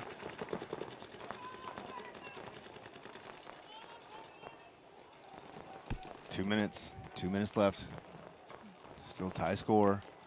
Energy with 1 body advantage. Energy, though, all defensive positions, Maddie. Right? Yeah, kind of playing like they have a lead. Yeah, a snake bit insert to protect. in, snake cans inside, the wings inside. And I can't possibly thinking that they're playing for an overtime with a 1-body advantage out there. Maybe they don't know they have that 1-body advantage. That's possible. Maybe just feeling the moment a little bit. Yeah, well, the point's gone on long enough where they should be starting to move into their secondary positions and trying to give themselves an opportunity at least to win this point with 1:20 left. Billy still that little tiny bunker outside wide snake side here for X Factor. Dennis improves his position to get to the 50-yard line brick. That's countered by Meter Ninos, and they trade out. So it's a 3-on-4 situation in favor. But that again is Energy. good for Energy, because Energy already had that 1-body advantage. But off that chaos in those desks, Billy Bernaccia sneaks into the snake. Of course he does. He's Billy Bernaccia. And he gets the inside kill. So Billy Bernaccia not feeling any pressure. Popping the top right now as we hit a minute mark. Just should be 3-on-3. Billy Bernaccia coming up clutch. Yeah, Billy trying to steal this win here in the closing moments. X Factor moving forward, both tapes. Snake and Dorito. Colt Roberts still alive in the center. Billy's got 1 guy in front of him, 2 across the field. It's a tough bunker to get cross shots from where Billy is, though. Yeah, 3-on-3. It's going to come down to who gets this next kill. But Billy with outside contain in a really good position here, and they're going to trade out. No, actually. I don't think he got wow, Billy did not get that kill. But Buffin dies. But Austin dies. So it's a 2-on-2, but better field position here with the field spread, but 20 seconds left. Rainey Stanza goes out wide and gets caught, so it's just Colt Roberts who's probably going to get caught from Caleb Abel, and he does. So Energy Elite looks like they had more time, and Caleb red checks on the clock and realizes he only had about 9 seconds to go and has to run to dive in to hit the buzzer to steal the win here. So Energy Elite going to go undefeated in day number 1, taking down San Antonio X Factor, and it started all X Factor here. Energy 100%. Elite with a come-behind victory. What a great performance from them, and they're getting contributions from everyone on that roster. Yep. A little bit of a heartbreaker. And really good for Energy's momentum going forward till tomorrow, right? When they've got 2 more tough games. Good job, Energy. Energy Elite, the 4th place finish at the 2nd event. They were not good at the last one, though. 17th place. They went 13th place, 4th, and then 17th. So inconsistent this year, but undefeated on day 1. Some hugs here in the pits, some well-earned respect, man, for those boys on your screen. See if Aftermath can come back with a little bit more offense again. Offense has definitely been working better than defense has out there for him.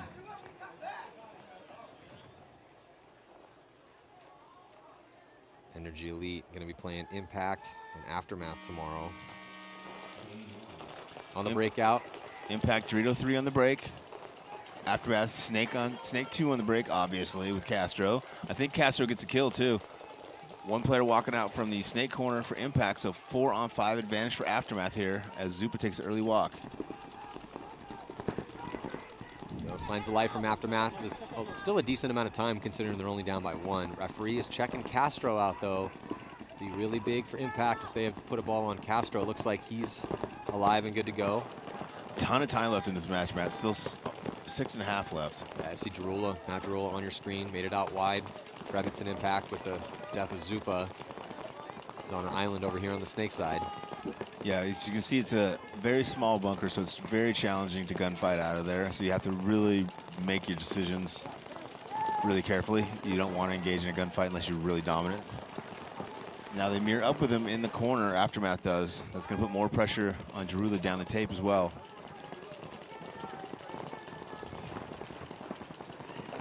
Good communication from both teams. Both teams kind of stopping their forward movement at the positions they're at, trying to use the positions they're at to dig out a body before they go any further. Castro pops the top, head checks that center. Time burn off the clock, but still advantage to Aftermath here as it's just Matt Jarula on this Snake side and Castro's in a dominant position at that 50-yard line. Aftermath with now 2 players in the Snake. I believe that's Kim filling in the Snake from the Snake corner now. So Aftermath with 2, which means Castro can go forward, and he does. Castro now on Impact side of the field. He's going to look to come up and shoot across and just destroyed Justin Cornell, who's standing up tall in the Dorito 3.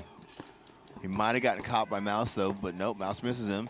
So now Castro knows he's there, so he can crawl around and go forward if he wants, or he can back up and see if he can get a shot on J-Rab as J-Rab goes forward. Yeah, J-Rab gets that kill, and either Reeser or J-Rab got that kill, and then they steal that point from the D side as Edmonton Impact, though, does still have to worry about Castro and Kim as Thomas Kim comes back.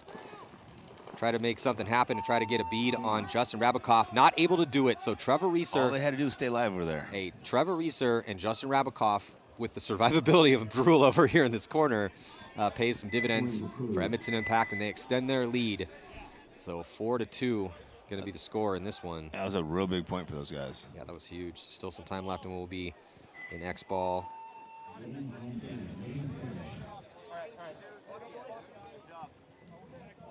In the pits right now with Impact. Let's listen in. You know what? Sorry. Brandon Mouse, Bacon, Fuzz, Axel. Let's go. Brandon Mouse, Bacon, Fuzz, Axel.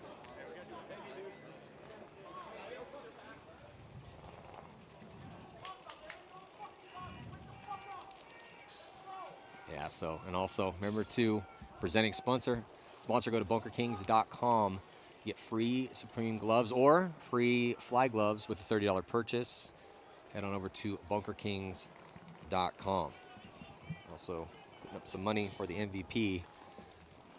Going to be dishing out that MVP on Sunday. We got moved to the tournament, sponsored by McKinley Mosley and Associates. It's my favorite law firm, by the way.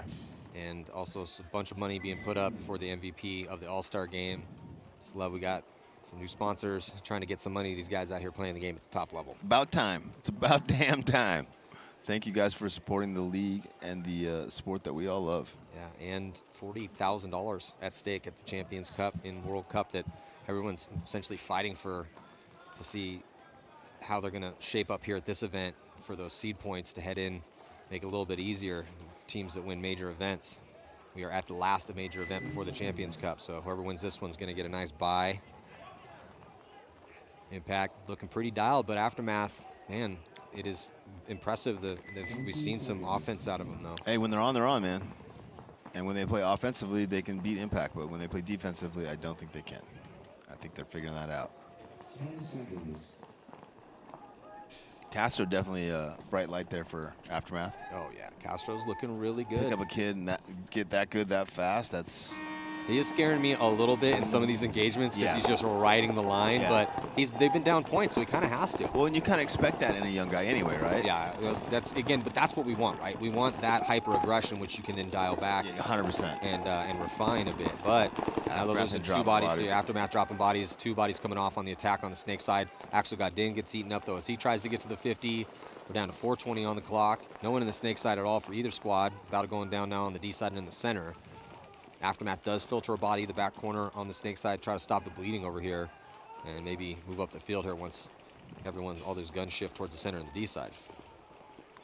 Yeah, Frank Encesmasso still alive over on the drill side for Aftermath. He's in that cube drill side, looking inside. Down by 2 points, less than 4 minutes.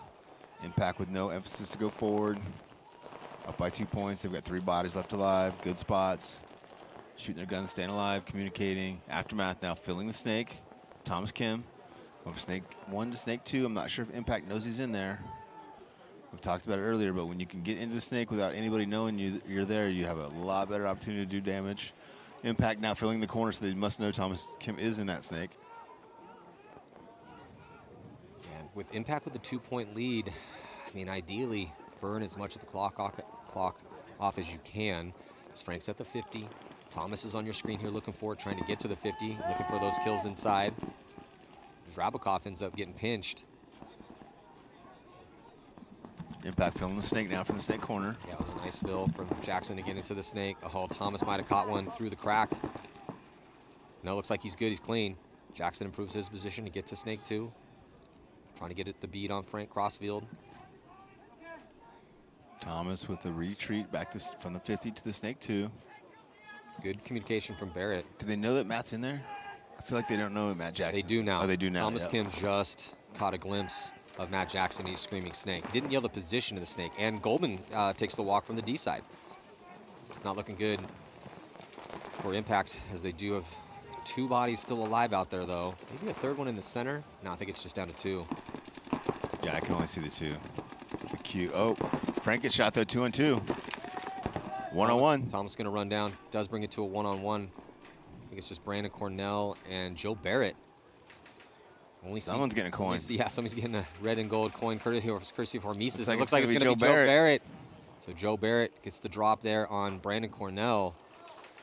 And then dives in to preserve the time to pull within 1. About 2:01 probably on the clock here. Good job, Joe Barrett. If he's clean. Waiting for a thumbs up sign from the ref. He's definitely not clean, but he did not have a hit on him. If you know what I mean. Good point there for Joe Barrett, though. Well, Aftermath, we were wondering with how good Impact looked in those first couple points. This was their first game. Aftermath did warm up, but they warmed up in a loss to X Factor, where they only put 2 points on the board. But this is, if you're an Aftermath fan, what you want to see. Yeah, some signs of life. And if you're at home watching, Mike, we miss you, buddy. Hope everything's going okay. Yeah, I mean, they're definitely getting some offense. Frank Antetomaso there, number 17. He's on your screen. He's been going off on the D side.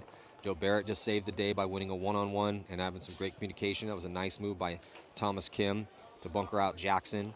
And then we've seen a really good offensive push from Castro over here in the Snake. There's number 5, Castro on your screen.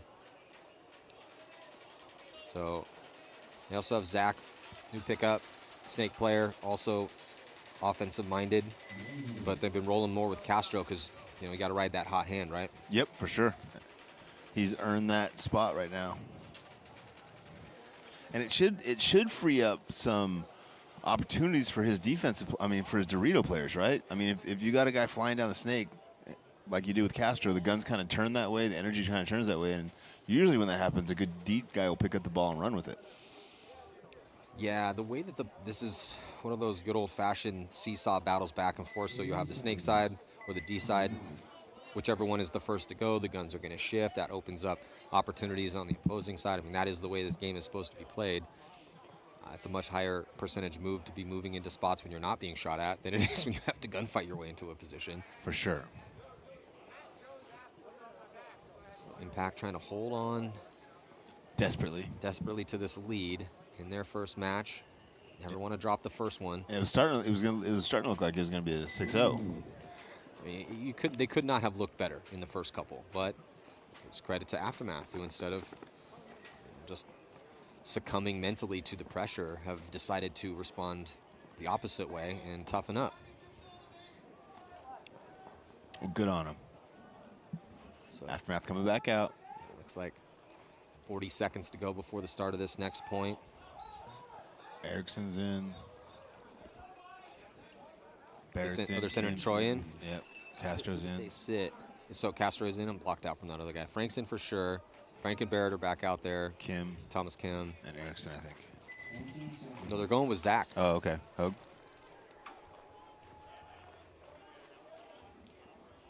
I hope they're not pulling Castro off the snake. 10 seconds.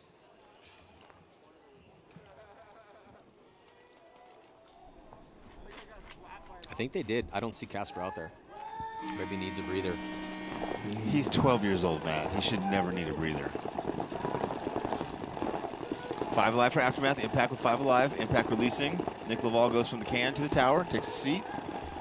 Oh, minor penalty assessed on Zach, and that's going to pull out Thomas Kim. It's not looking good here for Aftermath. Down to just 3 bodies out there. 3-on-5 situation, down a point. Yeah. Minute 38 on the clock. I don't remember Castro getting any penalties. Impact up by 1, 1:30 left. Impact glides out. Jackson in the back corner bunker. And they had to start. They had to start being a little bit worried, right? Like, hey, I thought we had already won this game, guys. Now we're only up by 1 point with, less than 2 minutes left. What's going on? Well, that's a situation too for Aftermath that once that penalty set in, Wayne had a coach. Their coach had a choice.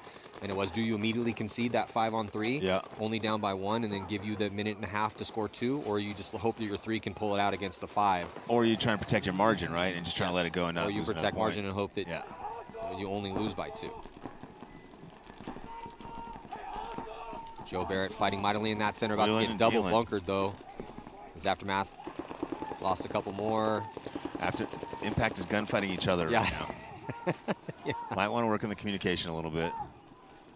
As long as Axel doesn't get a penalty as he shoots it, his 2 guys. Yeah, so after no concession from Aftermath. Trying to protect that margin. Impact just going to mosey on in to hit that buzzer and burn probably down to, well, we'll see, but probably guessing under 5 seconds. And I know it was obviously a tough day and a 2-loss day for Aftermath, but the way that they just came back and scored those points against Impact definitely shows heart and shows us that they do have the skill to contend out here against one of the best teams in the world in this very close match, what became a close match. So now the question is, what is Aftermath going to do tomorrow? They're going to play Energy Elite in their first game, and Energy Elite is undefeated so far, and then their last game is against DMG. So to have any chance of moving on, Aftermath is going to have to win both of those games. We're going to see Impact play DMG at noon, last set of the morning before we head into a lunch break. And there's John Jackson and Dave Baines. Excellent job at the end, though, from Impact. So thank you guys so much for joining us. I'm going to be jumping into this next set here. 2022 NXL Windy City Major presented by Bunker Kings. It's going to be Tampa Bay Damage, winners from Texas this year, taking on Columbus Level, who completely smashed Infamous in a shutout Mercy Rule win. And then Infamous is going to be taking on the Latin Saints. An Infamous must-win situation already for them. Same with the Latin Saints. We'll be back. I'm Matty Marshall here on Go Sports. Stick with us.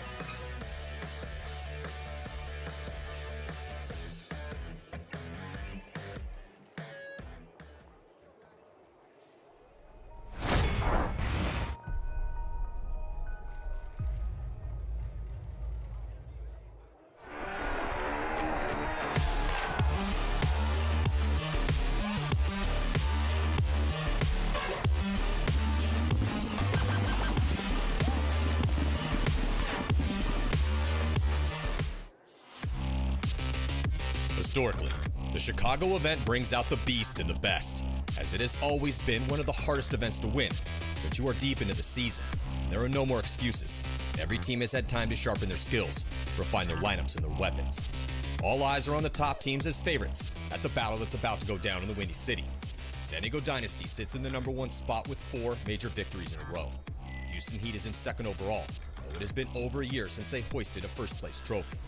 Impact and Damage are tied for third, but they have both put up wins in 2022. Though the smart money is on these top teams, Pro Paintball has never been this competitive, and upsets lurk and surprises await for any of the old guard who sleep on this new crop of talented and hungry pro players who have arrived to earn respect. It is unsure if this new blood is ready to win an event of this magnitude. Tune in September 9th through the 11th and find out as the best paintball players and teams in the world gunfight at the NXL Windy City Major, only on gosports.com.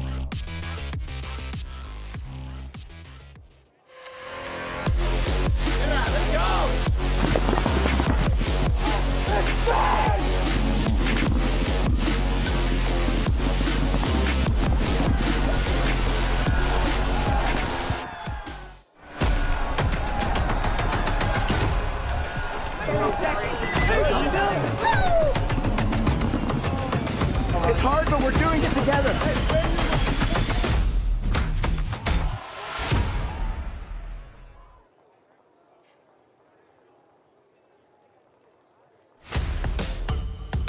With just 2 events left in the 2022 NXL season, let's take a look at the state of pro paintball and the hierarchy of merit that has materialized through the battles at the 4 events so far. At the end of the season, a prize awaits: the very first NXL Champions Cup and the $40,000 that comes with it.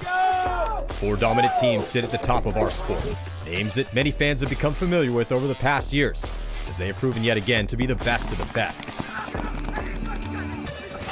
And then look at this finish. Archie is refusing to give on the bigger man here. Goldman, they're unstoppable. They haven't lost a game in 2 events. Unbelievable historic performance here yet again from San Diego Dynasty. Completely dismantle Houston. San Diego Dynasty is in the #1 spot. The boys in blue have been on a run the past 2 seasons, as they have chalked up 4 major victories in a row, 5 of the last 9 events. Their potent mix of experience, aggression, and lethal creativity have earned them the right to call themselves the best team in the game, at least for now. Houston Heat sits in second overall, though it has been over a year since they hoisted a first-place trophy. They have been a pillar of consistency, making it to every Sunday, and the worst they've done is 6th place.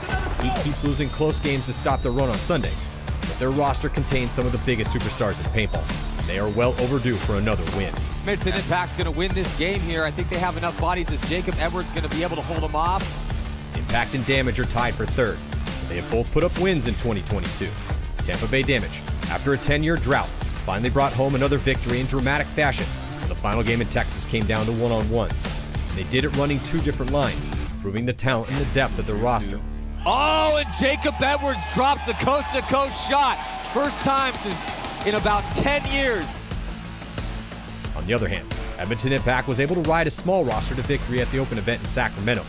In the final 3 games of the tournament, Impact outscored their opponents 18-1. They should be at full strength the rest of the year. And that full roster is a murderer's row of all-stars. So based on what we've seen so far, these top 4 teams are the big favorites moving forward. But there have been upsets at every event. And as we go down the ranks, all of these teams have an outside chance at impressive finishes as we head towards the first Champions Cup. In 5th place, Seattle Thunder is a mixture of 2 teams trying to become one unit. They have been impressive early into this new venture, shocking the paintball world by making it to Sunday for 2 events in a row and making it into the top 4 in Sacramento. After a slow start to the year, both Baltimore Rebel and San Antonio X Factor are trending upward, with 3rd place finishes at their last events. Though longtime legends LA Infamous are going in the opposite direction. After a 2nd overall last season, they haven't had the consistent offense needed to be elite. They took 12th at the last major after 2 solid performances to open the season. The next tier of teams are all in the midst of defining themselves. In 9th place, the ML Kings were becoming a mainstay on Sunday until they dropped out early at the last event in Sacramento. San Diego Aftermath has been fading after a top 4 finish at event number 1, and they need a more consistent offensive push to give them a chance at these last 2 events. Yeah, Smotroff gets shot, tries to somersault back. And that's it. Wow. That is going to do it. Columbus level knocking out the legends of Legion to move on into the semifinals. Unreal. Columbus level also started 2022 strong with the top 3 appearance, but stumbled at the next 2 events. Though they did make Sunday in Sacramento, they got completely dominated by Impact. The rookie pro squad New Orleans Hurricanes will try to summon the same game that they had at the second event in Texas, where they finished 6th and went 3-1 in the prelims. In 13th, Energy Elite has been refining their starting lineup, and they also finally cracked into the top 4 in Texas. But the other 2 events, they could only put up 2 wins out of 8 games. In one of the more dramatic twists of fate ever seen in professional paintball, the Latin Saints franchise has gone from a stacked superstar roster to a roster full of unproven divisional players, bravely attempting the impossible. They haven't won a single game since the first event, and they have been outscored by their opponents 12-47. The Los Angeles Ironmen stepped it up to the last event, and they took a heroic second place with a mostly brand new starting lineup, knocking out Dynasty and X Factor in the process. What a difference one tournament makes, as the future looks bright for the longest running pro team in the league. Seattle Uprising has quietly made 2 Sundays in a row, and so has Red Legion. The Legion has had a hard time both making events and getting their all-star starting lineup to events they can make. For them, the 2 8th place finishes at the only 2 events they've played are a disappointment. And speaking of disappointments, AC Diesel's talented roster has been grinding their gears this year, and they sit in 18th place as they have yet to make it to Sunday in 2022. And then there are the bottom 2 teams, Sacramento DMG and New York Extreme, who, though showing signs of improvement, have been struggling to win games. They have 2 more events to prove they still belong in the professional division.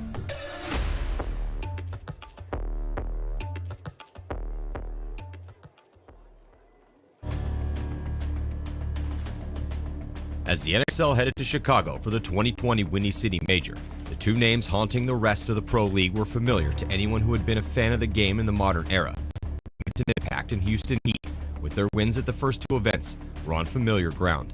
These 2 teams have always been on the tip of everyone's tongues when talking about the best teams in the world. Again, they had proved their supremacy early on in the season. Now the question was, could they stay at the top with all the strong squads like Dynasty, X Factor, and the Russians, legends in their own right, hot on their heels? Also, new teams were in the hunt for their own slice of paintball greatness. For those at the bottom of the standings, a scary situation awaited them if they could not pull out of their downward spiral. Relegation back down to the semi-pro division awaited the last place team at the end of the year. This event. Welcome back, 2022 NXL Windy City Major, presented by Bunker Kings. Matty Marshall alongside Rich Telford. And we're here a little outside of Chicago, Illinois. It's going to be Damage taking on Level and Infamous taking on the Latin Saints in this next set. So we're going to see Damage for the first time, but man, they have their hands full here, Rich, against Columbus Level, as Columbus Level just completely smashed Infamous. Yeah, I mean, and honestly, it's rude for Level. Like, when you're a bottom-ranked team and you play that good, like, you screwed up for everybody, because now everybody's like, dude, did you see Level? Like, no, we've got to go back and watch their film and take them seriously. Yeah, and we were asking, is Level just playing that good, or is Infamous playing bad? And Level was just playing that good. Like that was the answer, yeah. So they warmed up about as nicely as you can here, and we'll see if they can defeat Damage. Now, Damage with a win on the board this year. Keith Brown, best they've looked. Yeah, the best the team's looked in 10 years, and at one time the best team in the world. So we're trying to re-earn that moniker. Damage did lose one on the break, attacking the drill side, Matt. Yeah, very quickly here as Columbus Levels got all the way into D5 and the wedge as well too, but they've let Keith Brown get into the snake. I'm also wondering if Joey Blute's going to be running 2 complete lines like he did in Texas again, remember? I think he is. I mean, I think that's the best thing for the development of that team going forward. You have to bring those young guys up, and they can't just learn what they want to learn from the pit, right? You got to give them spins. Looks like Chad Bougere. I also like these new jerseys with the camo arms. Yeah, they're cool. Different look here for Tampa Bay. I'm sure you guys can purchase these jerseys after the event. Yeah, Tampa's another one of those teams that's kind of tapped into that, selling their gear and coming out with some cool stuff. Level dropping another player from the center.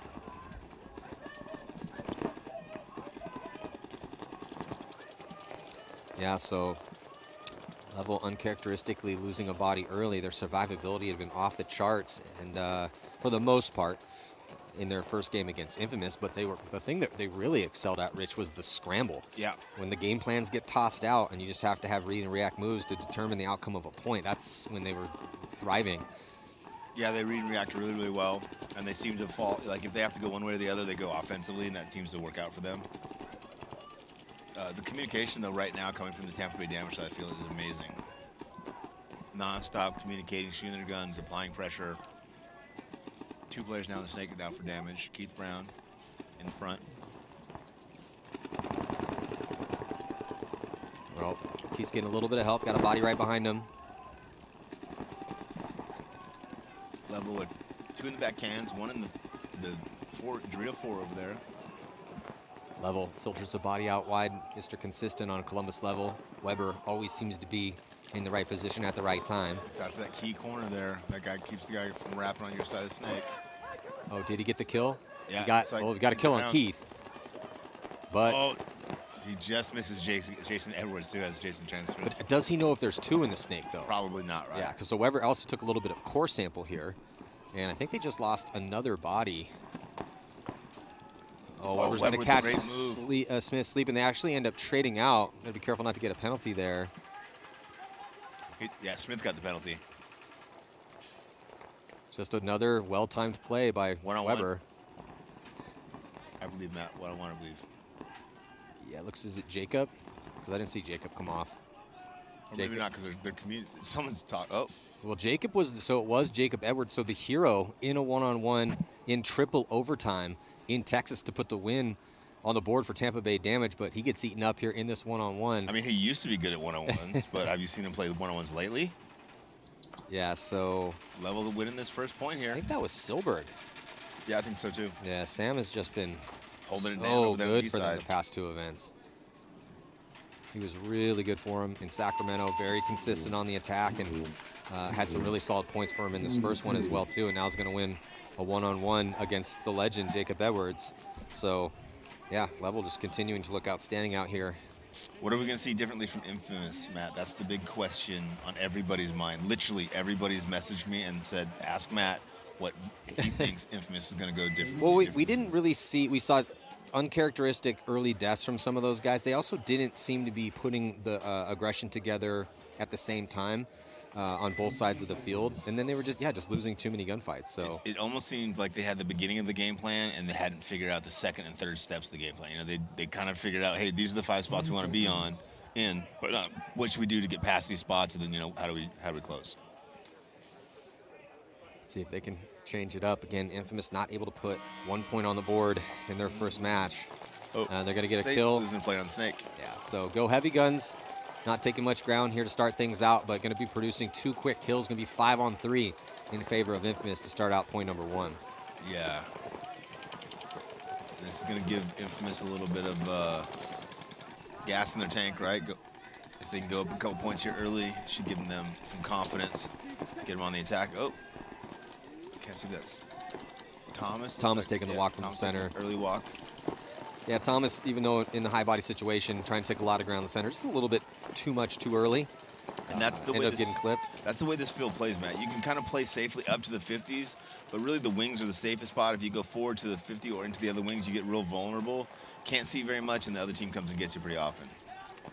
I think Infamous maybe dropping their communication out here a little bit. Don't know that they're up as many bodies as they are. Trying to figure out where the bodies are and how to close this out with Cody Mikowski and Callie Rudolph. Saints have 1 player left alive, and then Dorito 3 over there. I believe he's the only player left alive. He's now been eliminated. Infamous with 4 bodies left alive. Yeah, Ryan Hall pushing up on that D side. He had enough. And then looks like got the spin over here. Zach Patient again in the snake. Patient's been a little back and forth. I like that. Kelly Rudolph and Cody Mikowski alive in there with Hall as well too. Yeah, solid point. It really came down to the damage that they did in the very beginning of that point, getting those early 2 quick kills, the first one on the snake and then a quick gunfight win. One of the players from the Saints was trying to transition up. 20 seconds.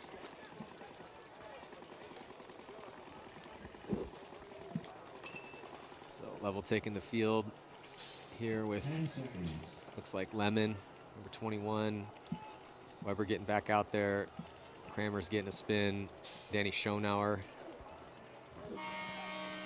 Danny Snake on the break, inside run. Looks like he got shot. Weber follows up. Looks like Weber might have got shot as Oh, wow. well. This is a great break here for damage, man. Just obliterating the entire snake and the middle. 3 early kills for Tampa Bay, and I don't see any bodies walking off. First body actually just walked off, Chad Bougier from that D side, but it is 4-on-2. 4-on-2 quick.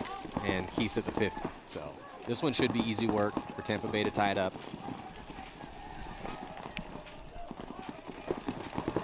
Yeah, Tampa just got to find the last couple bodies. When you get that many kills that quick, it does take a little bit of time to try to figure out if what you think happened actually happened. Yeah, and level's only up by 1 point here, so honestly, in a 4-on-2, I'd probably just go and concede this point. Start with 5 fresh again. Now it's 4-on-1, and now 4-on-0. Yeah, maybe they just want a little bit more time to talk about what just happened, because that was a complete bloodbath off the break in favor of Tampa Bay. Well, they shot Danny diving in, right? But then Weber... They shot him in the gap between the cannon and the insert. Yep. Yeah. He did continue to dive in, but then Weber got caught going that same gap between the cannon and the insert. But that's that big gap you have to get sure. through. And they did not. They did not get through it. Yeah, and then got another quick kill in the center right after that, too. So. And those towers, man, getting up there early is super important, but they know you're going, so they set up for that cross shot and try to catch you on that transition. Yeah, well, the thing with those towers, we kind of talked about this, if you guys are just joining us, that there is a stock game plan that does have those 2 towers in it, because they're just fortresses, and you do have, it's a turret. All day, every day.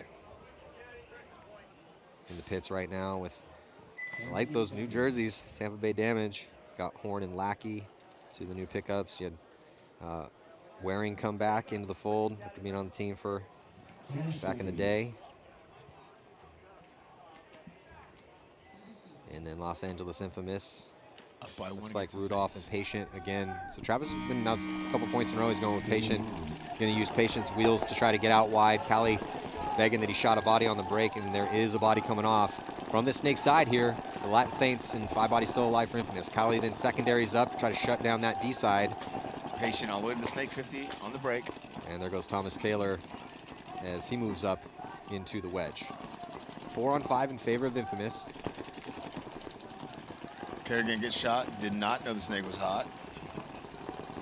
Patience had some good looks over here. I mean, remember that one point where it was down to a 1-on-4? Yeah, He brought it down to a 1-on-2. So even though Infamous didn't put any points on the board on that first game, Zach Patient had some really bright, shining moments out for him. Looking pretty good in this point. He's at the 50-yard line. Thomas Taylor moving through the center of the field. So maybe, I can't see that Ryan Hall behind him in the Dorito. Yeah, Ryan Hall's at D5. Zach's at the 50 here. Thomas Taylor in the center. Good communication from everyone on Infamous. Nice move out for Kylie Rudolph, too. Tony Mikowski's still alive. Yeah, Ryan Hall taking the walk. But they eat up another body for the Latin Saints as Zach Patient is away on the Saints side of the field here in the snake. Got to worry about that can. Almost got caught. And he's going to get that kill, too. So Zach Patient's having a tournament so far. Yeah, catches Greg there out of the can. Greg's taking the walk. It is interesting, though, is if you guys are just joining us and didn't watch any games this morning, talking to everyone walking the field and about how practices went, how the field's going to play, not a lot of people were telling me, oh, man, Snake's going to be dominant. Oh, the Snake's going to be eating people up. It was, I mean, obviously, you could do things from the Snake, but the Snake has been very important this morning. Crucial. Definitely the most important part of the field. Followed by the center, probably, and then the Dorito. Kind of thought it was going to be the opposite, where the center Dorito would be playing hard and fast, and the Snake would be the sleeper. But maybe things will switch, right? Could, 100%, yeah. It's going to get harder and harder to take that Snake on the break. People are going to dial that shot in better and better, figure out where they have to go. Well, we just saw Level get completely destroyed from damage in this last point off the break on this Snake side. Yeah. We'll see if they do. It was Coach Robbie Goldsmith. They go back. No, they hold up short this time. Tampa Bay goes heavy guns again, and they lose a body. First attacker on the D side taking the walk for Tampa Bay Damage as Level releases all the way to Dorito 5, the Dorito wing, the Snake wing now. I don't know how. Keith Brown comes from the Snake corner into the Snake for Damage. Giving Damage a chance to get back in this game. Yeah, it was Horn with the early walk, dying early from that D side. Yeah, Keith Brown. Crawls up and get to the 50. Does he know that this body's at the brick is the question. Yeah, I think he's gonna. The guy at the brick's gonna find out. Doesn't matter if he knew he was there or not because he checked up on it and got that free kill. He got 2. Keith Brown got, well, I don't think they know Keith felled the snake from the corner there. So he got 2 free kills before they even knew Keith Brown was in the snake. Nope, Silberg's still at the 50-yard line on the opposite side of the field on that D side. Yep. Top of your screen. Oh, Keith, after getting that 2-pack, pops the top. A little bit too much there, gets scalped. Yeah, down to a 3-on-3. It was a 5-on-4 advantage level. Now it's a 3-on-3 tie game as level goes forward into damage's side of the field on the Drio side. Gets shot and draws the penalty for damage. Only 1 player left alive for damage. That's the snake player against 2 level players. Yeah, Edwards brothers coming off on that penalty. Just Agent Smith in the snake for damage. It's been a chaotic one here. 9:09 left to go, tied at 1. See if Smith can pull off this low body situation. Yeah, and they know right where he is. 50 snake, they're calling across the field. They have the field spread too. Yeah, they're trying to coordinate their communication and teamwork to both put pressure on him at the same time so the angles get as small as they can. Level should end up winning this point. Gonna give him a 1-point advantage with 7 or 8 minutes left. Agent Smith backing up, trying to look for a different angle. Level really pressing down that Dorito side of the field to put pressure on Agent Smith.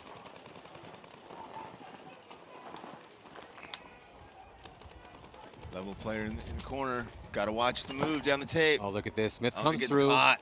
He almost had the heroic move. He still might be able to pull it off. He runs through. Did he get shot, though? It looks like he might have caught one. Well, as that was Askren, try to steal it and get through for level. As Smith in the 1-on-2, he's getting checked out. Great move by Smith. The referee coming over asking for another opinion here on Smith. And yeah, Smith just balled out right there, regardless of the outcome. Left it all on the field. Well, I see a thumbs up. I couldn't see it. Do you see who got it first? No, I think that Jason will have to go back and look at the cameras. Yeah, so point. We do hear point approved. Don't see it go up yet. Not sure if it's on damage or level. Man, Smith. Whew. That's what we're talking about, Agent Smith. Ryan Smith, legend in this game. Proving it yet again, so crafty.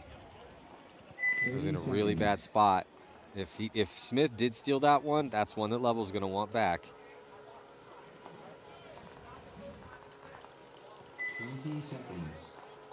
So we'll let them sort it out. There's Jacob Edwards. Yeah, his boys fired up. 10 seconds. Infamous up by 2 here against the Saints. About to jump into point number 3. Saints got to mount some offense. They got to mount it early. The longer these points go against Infamous, the more challenging it's going to be for a win. Infamous around the corner into the snake again. That seems to be the preferred method of taking the snake. Infamous 3 bodies on the 40/50 early. First player for Latin Saints, Kerrigan taking the walk. Got shot in the middle there. Saints with 3 across the back, 1 in the Dorito. Dorito player now taking the retreat to the baby. Jaden going forward into Latin Saints side of the field here in the snake. Infamous dropping their first body. Zach Patient off the Dorito side. Looks like this point is over. And Infamous is going to win. It'll be 3-0 with a little bit more than 11 minutes left in this match. Yeah, Infamous. Must-win situation for them, and they need to win by ideally a mercy rule, which would send them 1-1 with an even point spread, because they didn't score a point against Level. Well, you know they don't like to do it the easy way. You know that, okay? This is the way Infamous likes it. Does love to get off to they some want slow to starts. squeak in with 2-2. They want to be the dark horse kind of going in and then just claw their way to the top. That's just the way they prefer it. 30 seconds. Level Also, coming back our out. presenting sponsor, BunkerKings.com, put up some money for the MVP of the tournament. 20 You seconds. get the free Supreme gloves or the free Fly gloves with a $30 purchase. Head to BunkerKings.com. Tampa Bay coming out here. Tampa Bay looking Play really another good on one. the breakouts. Yeah, they are looking. They're looking a little bit better in the breakouts. Level's doing a pretty good job of not controlling, but doing a decent job in the middle of the points. They're definitely beating them to the primary spots. Wow. Well, the point is on the board for damage, but I'm getting some information in my headset that our commissioner is giving it another look here to make sure that Brian Smith did pull off an insane 1-on-2 to steal the point. And, you know, we do have a move of the tournament at the prelims and on Sunday, courtesy of one of our new sponsors, McKinley, Mosley & Associates, represent individuals and businesses in property claims against insurance companies. So if you want to hit them up if you need their services, but they're putting up cash prizes. And as it stands right now, that 1-on-2 that Brian Smith just pulled off, if it does go his way, that was probably the nastiest move we've seen out here so far this morning. Still a lot of paintball to play, though, in the prelims. What do you think about McKinley Mosley Associates changing their logo to MMA? Just think about it. Just think about it. Okay, I mean, it kind of looks like that a little on their logo, but here we go. Level with the 2-1-2. Pretty standard breakout on this field is 2 Dorito side, 1 back center, 2 snake side. Well, that's how it stands. So it's going into this one 2-1 here as Level gets eaten up again on the break. Yeah, again, Level kills 2 players on the break. I mean, sorry, Damage shoots 2 players on the Level players on the break. Level is able to get into the snake, but they lose another player. 2-on-5 here. Big advantage for Tampa Bay Damage. Up by 1 point. Probably going to easily win this next point. Although they do lose 2 players. This game has devolved pretty quickly here for Damage, going from a 5-on-2 to a 3-on-2. Here comes Chad Bougier. No one has touched Chad Bougier. He's gone all the way on the Level side of the field. He's going to get that free crossfield kill, but Carl Markowski is still alive. So new player, new pickup here. Not a new player, old school player. That's Carl Markowski living through the chaos of those off-the-break deaths or kills for Damage, but it doesn't really matter that Carl is still alive because Chad Bougier blew open that D side, got the crossfield kill on Danny Schonauer. And that's going to put another point up here for Tampa Bay. I feel like if Danny's getting shot as the last guy and he's in the back line, there was some kind of... Well, he wasn't, so Carl was still alive. So it was Danny and Carl. That's true. The problem was that they had lost those bodies. Their bodies really couldn't adjust. Chad blows open the D side. Danny and Carl had no idea that that happened. So he didn't even need to shoot anybody. Just like the veteran he is, ran through and hit the buzzer to tie the game. Saints coming out for their 4th point against Los Angeles Infamous, down by 3.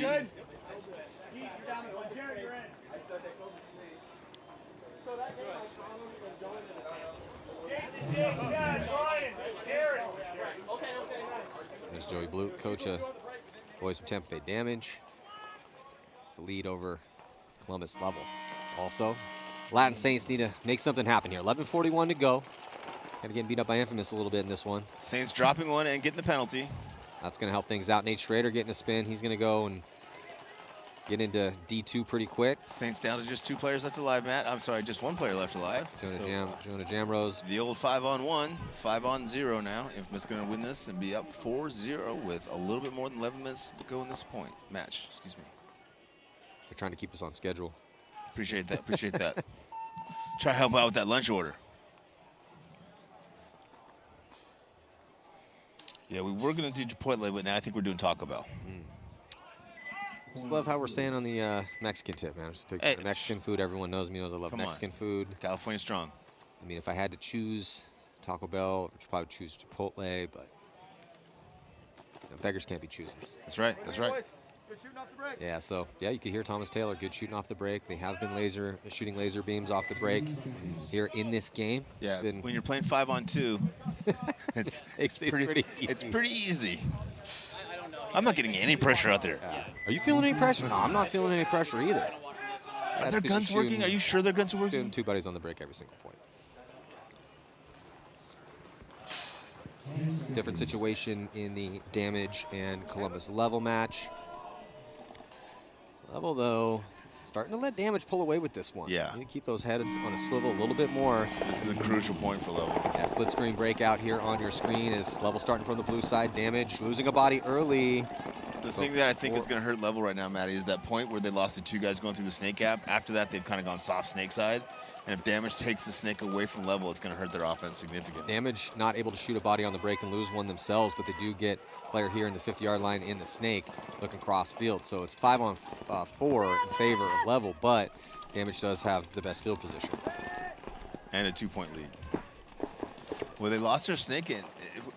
Their snake player got shot out of there again. Looks like it was Lackey. Lackey got shot out of that 50.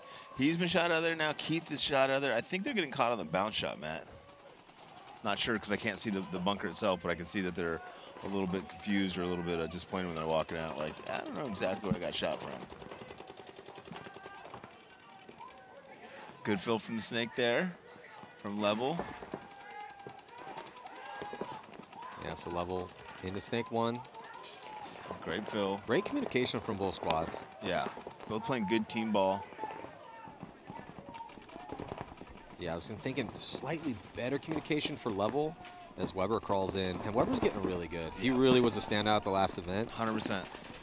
And I just like that out of the two teams, you know, Level is going forward and attacking. Similar numbers, and then obviously they're down points, but this field rewards people for going forward. I like also Weber repositioning there in snake when he misses cross shot. Yeah, so Danny Schonauer is their all-star, which we will see for Level on Sunday afternoon. But the way that Silberg and Weber have played in the past couple events, and then you have Askren, who's also had some huge moves out here. I mean, they're just, Level is getting pretty deep. Obviously, they're losing by 2 right now to a very deep Tampa Bay Damage. But the future is very bright for Columbus Level. For sure. Tampa Bay is dug in right now. Really good spots. Shooting lanes with a 2-point lead, trying to burn clock. Comes past the 50-yard line. Move from Level. It's Sam Silberg, number 18. Weber did a little tactical retreat. Back into snake 2. Yeah, Weber needs to shoot down the line and put pressure on the snake corner and then communicate for his Dorito player to also put pressure on the snake corner. And the two of those guys could easily pinch out that guy in the back corner there, but they're just not working together. Weber getting back up into this 50. Silberg has been past the 50 now in that center for a while. Good 45 seconds. Kind of surprised that the Tampa Bay Damage player is still in back center. It's not a great bunker. Now Tampa Bay looks like down to 3.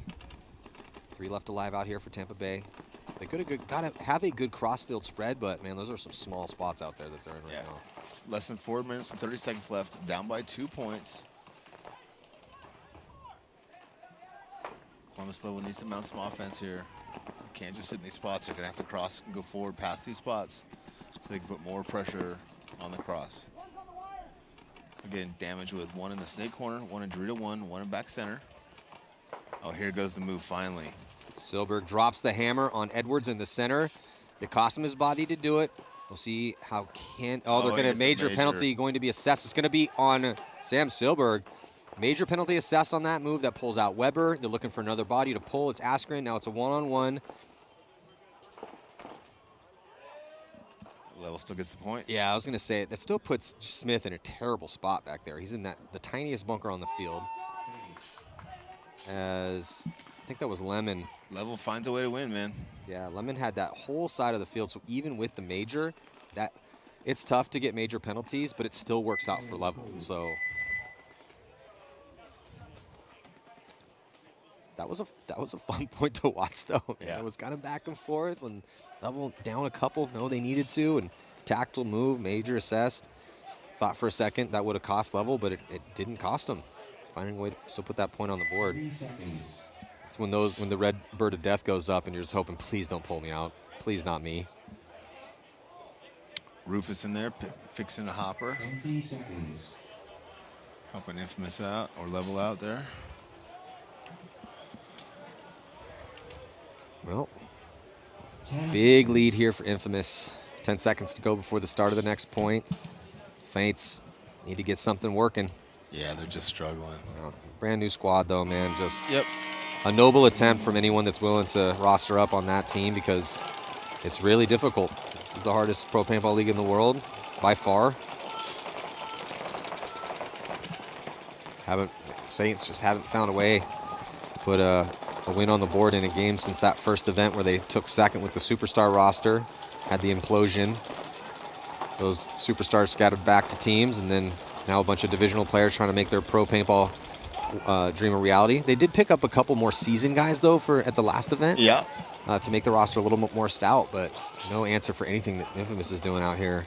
These first 4 points in game number 2 for them. Yeah, if there's one thing I would say to the Latin Saints, and obviously it's not easy to do, is I would say play a little bit more aggressively. You know, fight harder to get in the snake. If you lose your first guy, get in there with the second guy. Fight harder to get up the middle of the field. And just get out of those back bunkers and try not to win from those back spots, because on this field against teams that are better gunfighters than you are, understand the field better, you're just putting yourself at a disadvantage. Well, good field position yet again here for Infamous. Body at the 50-yard line on the snake with Patient. Callie Rudolph gets out behind him. Couple more bodies dropping. Thomas Taylor making moves in the center. I think that's 5-0. Infamous looking really, really good here. Even with the deep roster that Travis brought to this event, it is interesting that even up by 4, they've got a couple other guys, some spins out there, but knowing they need that mercy rule still, he's still putting what he feels is his starting lineup out there. Yeah. Because it looks like Cody Mikowski, yep, he got another spin. There's Ryan Hall out there. No Harrison Fry. He's here. Coaching. He's coaching. He's got new coach for Los Angeles Infamous, Harrison Fry. Now he has an MCL strain, so he's going to be out for this one. We also call that a hard boo-boo. A hard boo-boo. There he is right there. New coach. Coach Harrison. Harrison Fry. Let's listen in real quick.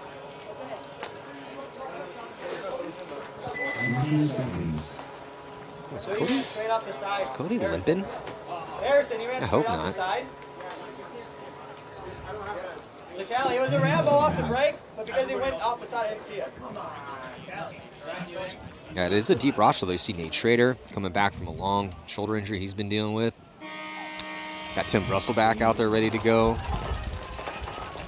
Level dropping the first attacker on the Dorito side and another on the Snake side. 3-on-5 advantage off the break for Tampa Bay Damage. Yeah, I think that's Cranmer and Schonauer taking the early walk. Damage has been so good. Probably the best we've seen with the off-the-break shots. Yeah. Columbus should just concede this point. Unless they're worried about margin, unless they don't think they're going to win this match. But just over 3 minutes, down by 1 point, 3-on-5. Not much of a chance of winning this point. And Tampa being so good at grinding the clock and controlling the field. To you too. Right now, so gonna be just conceding the point. That's smart. Robbie Goldsmith has seen enough. He's going to concede that point. Smart concession. You don't want to do it, but you have to. Still had bodies out there, just tough because, Tampa Bay is arguably the best at that moment. If they have numerical superiority and a lead, they're going to get into some good spots, and they're just going to zone up, and they're insanely good at that. Yeah. So the higher, even though it's frustrating, the higher percentage play is just concede them that point, go back to 5-on-5, save the time, and hope that your 5 will beat their 5 enough to tie it up here in regulation. We're in the pits again. There's new All-Star Danny Schonauer. We will again have that All-Star game. And Hormesis, Alex Frazier, and Oliver Lang putting up $5,000 for the MVP of the All-Star game. So quite the payday.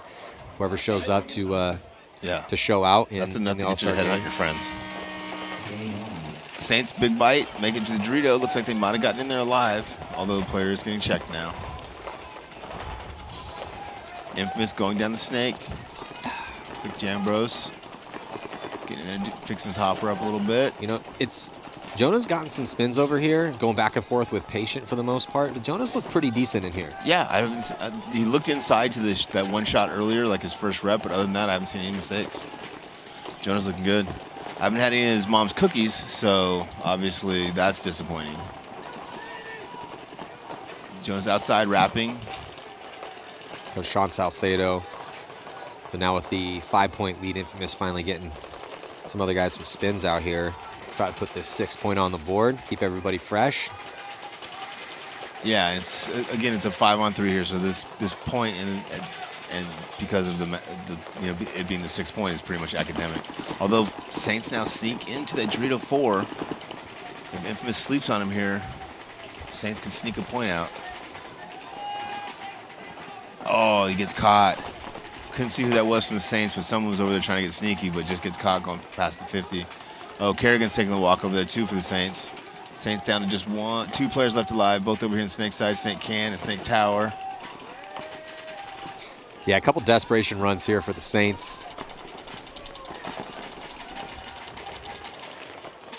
And that should do it here for Infamous.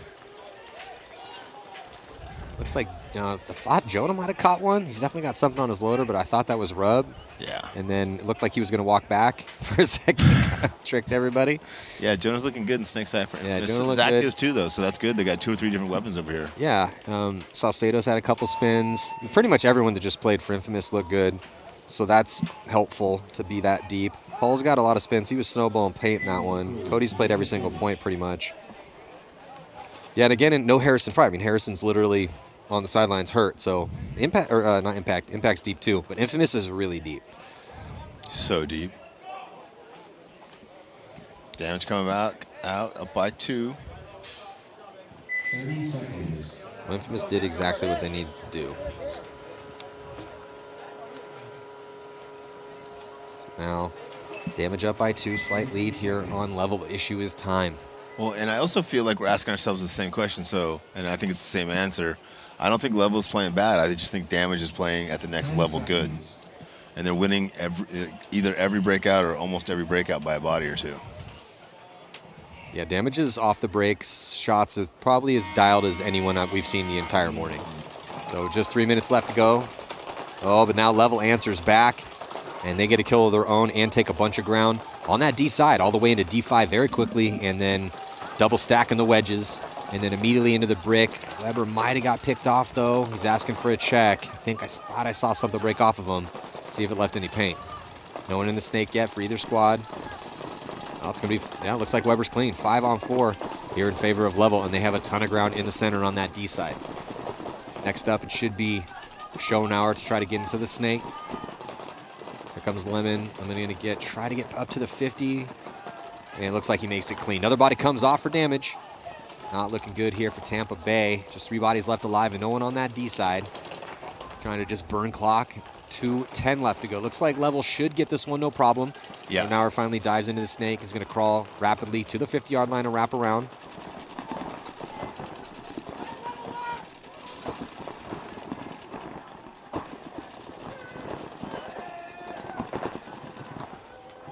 And that is going to do it. So nice answer here for Columbus level to give themselves a chance.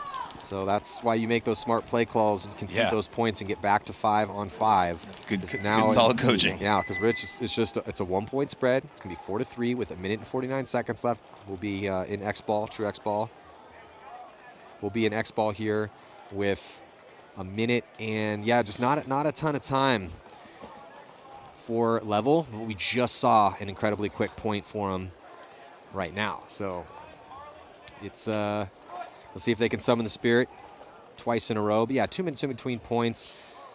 Infamous did exactly what they needed to do. If you just joined us, they lost via the mercy rule, couldn't put 1 point up against Columbus level, so they needed a mercy rule win against the Saints. Sure enough, that's exactly what they did as they shut out the Saints. So 1-1 on the day, even on the point spread. Also, our presenting sponsor, Bunker Kings. Got a deal for you. Go to bunkerkings.com. Free set of gloves, either the free Supreme or Fly gloves with a $30 purchase. Again, at bunkerkings.com. And then after the conclusion of this damage and level match, it's going to be Impact and DMG. Brother teams, both out of Capital Edge, where we just had our last event, Sacramento. And then Uprising, and we're going to see Red Legion for the first time. And saw them yesterday. They have their stellar starting lineup here. 2 8th place finishes for them, only been at 2 events. And Uprising has made 2 Sundays as well. So interesting that they will be playing each other as they are close in rankings. Again, both have made 2 Sundays. Still have to give the favorites, though, to Legion, but Uprising loves to beat top teams, man, sometimes, and they have looked pretty good. Again, getting a little bit better this year. These past couple events, making some Sundays. So we will see.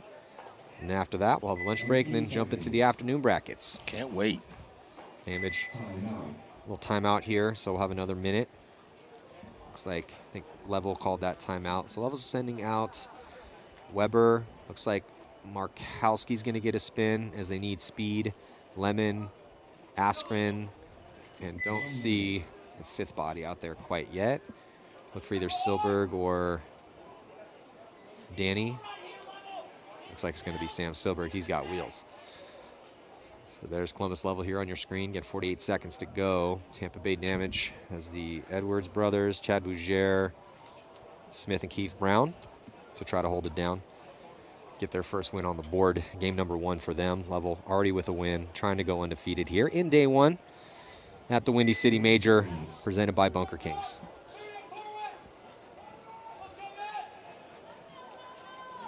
So yeah, it's good to see Carl Markowski finally getting some spins out here with Columbus Level. Yeah, I think we've both been waiting for that for quite a while. I had some family medical stuff needed to get taken care of, so wasn't able to commit, even though he very much wants to, be a part of this really great emerging paintball story, man. Level, if they can keep that team together, I mean, they got a chance. They really do. Oh, for sure. Now let's see if they can get by Tampa Bay, though. Still some work to do for Level to even to tie it up. They do shoot another body on the break, and it's Chabougere taking the early walk, and Level not able to put, or Damage not able to put a ball here on anyone for Level. 5-4, 5-on-4. Minute 30 left to go. Good release up the center there for Level. Yeah, Level eventually needs to get something going here, Snake side. 4-on-5 advantage here. As Yeah. Level again attacks Trio side. Yeah, it's not quite full send moment yet. 1 point. But we're getting there, right? Yeah, close game, 1 minute left. Markowski sneaks into the Snake. Yeah, Damage is just so good, though, about getting to the back line and locking down. They do lose a body, though, so only 3 left alive. Yeah, great job by Carl to get in the Snake at the right time, just as they lose. We're going to be getting another. I think he just wrapped around. I got a kill on Smith, but no, then the Markowski gets shot out of that spot. Thought he got a shot on Smith. Another body comes off. Level just full. Yeah, Level. Yeah. They stacked up and they had some guys ready to make moves. They still have a body left alive on that D side. They get a shot on Smith. Keith Brown still alive. Oh, man. 1-on-1. Might have come down to a 1-on-1. 2-on-1. 2-on-1 in favor of Level. 30 seconds, though. Referee Keith Brown checking out one of the players here for Level. If he's hit, might be a penalty. Keith Brown trying to be the safety valve right now. Player for Level's clean. Silberg. 22 seconds left. Silberg launches. Oh, Keith Brown's about to get shot, and they're gonna. I mean, that was pretty close to a penalty. Major penalty going to be assessed here on Tampa Bay. That's going to stop the time, award the point to Columbus Level. And they're going to start down bodies, and too, they're right? Going to start down bodies. We see was the last. So it should be 13 seconds left. A 3-on-5 situation here in favor of Level with a tie game. Yeah, at least it'll be a tie game, so Damage, it won't really hurt them as long as they don't lose 2 bodies on the break. Well, that's the, yeah, I mean, that's the question is, can Level finish off a 5-on-3 in 13 seconds? Right. And we haven't really seen any blazing fast points quite yet. That's just a tough situation for Keith. Did spin a little bit too much there to try to get the trade. Let's see if we have a replay of that. Hey, listen. We have 13 seconds, 5-on-3. 5-on-3, 13 seconds. So as long as they don't get any penalties, they'll probably be okay. So let's get a look. So let's see. Okay, there's the break. So there's maybe 1, 2. Can't see if that first one hit. That one definitely breaks off of him. And then he still shoots him. Yeah, I mean, that's a textbook penalty right there. Unfortunately, we love Keith Brown, but you're going to draw a major when you do that. He's like, come on. Good shot of Level pit there. We have 1 minute on me. Coach is giving last-minute instructions. Matt, on me.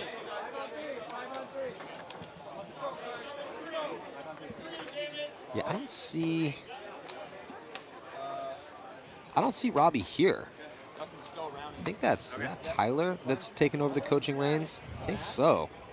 Robbie Goldsmith has been the coach for Level during their pro careers. He's not, and as we got to look in the pits. I haven't seen him. Yeah, I think that's Tyler Dobiak, who has decided to pick up the clipboard with Robbie not here. I know Robbie's got a lot of business stuff going on. Someone's got to do it. Started a new whiskey company, and he's not advertising on GoSports? He might be. I find that hard to believe. It's let me get a hold of Robbie. It's coming. Jeez. Yeah, if you have a company out there and you're a paintball patron, let us know. It helps us out, man. We're trying to do all we can to bring you the best show possible, but it helps to have friends that believe in the same cause that we all believe in, and that's the game of paintball. So, that's how we do what we do. Tough situation here for Tampa Bay.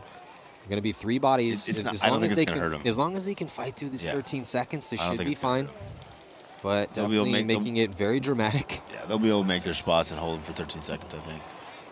And Level won't want to fly up the field and make a mistake and get a penalty. Yeah, so I just, okay, so yes, Robbie, he's working. He's clocking in right now. He's on tour with his brand new whiskey company. which I'm spacing on the name. So, Robbie, if you would like to text me, we'll give you a little bit of free advertising here.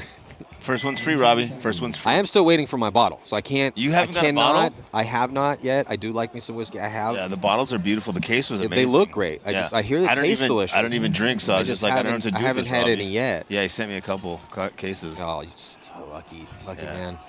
It smelled good. All right, here we go. Tampa Bay. Can they get out alive? That's the question. If they can get 3 bodies out alive, and they do. Chad with his wheels makes it out. Keith out there as well too. Then just got to hold on because here comes the push up the center of the 5. field. Well, now 3. Level needs to be careful not to get a penalty themselves. Yeah, 100%. So that is going to do it. No flags. So we're going to our very first overtime. Well, there goes the schedule, Matt. Sounds like you're getting hungry. Are you hangry, Rich? I am actually actively working on our lunch order. So tied 4-4, heading to overtime. Question a little bit more on Damage's side is who is Joey going to send out? Who does he feel is 5 best guys right now? Or which line is his best line? Right. Because he definitely... Let's listen in real quick. Don't try to be extra. It is what it is. Do your fucking job. Don't do more. Just do your job, don't do more. That's a great line from a coach because that's really all you're looking for your players to do is just go out and do your job. We can build on that.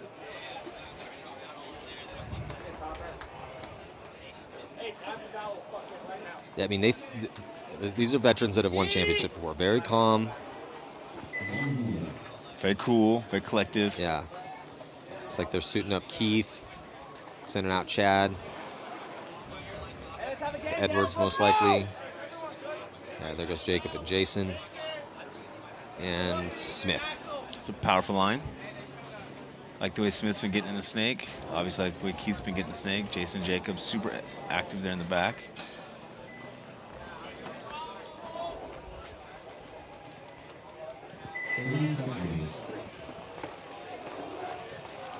And on the flip side, for Level, they're sending out Weber and Schonar. Can't see who's tying his shoes. Silberg, Lemon, and Politi getting a spin. No, I'm sorry, Askren. I thought Politi was getting a spin again. I'm like, that guy's too big to be Politi. So that is the starting lineup. You always know in overtime who the team thinks is playing the best. Let's see if Level can survive this breakout, Matty.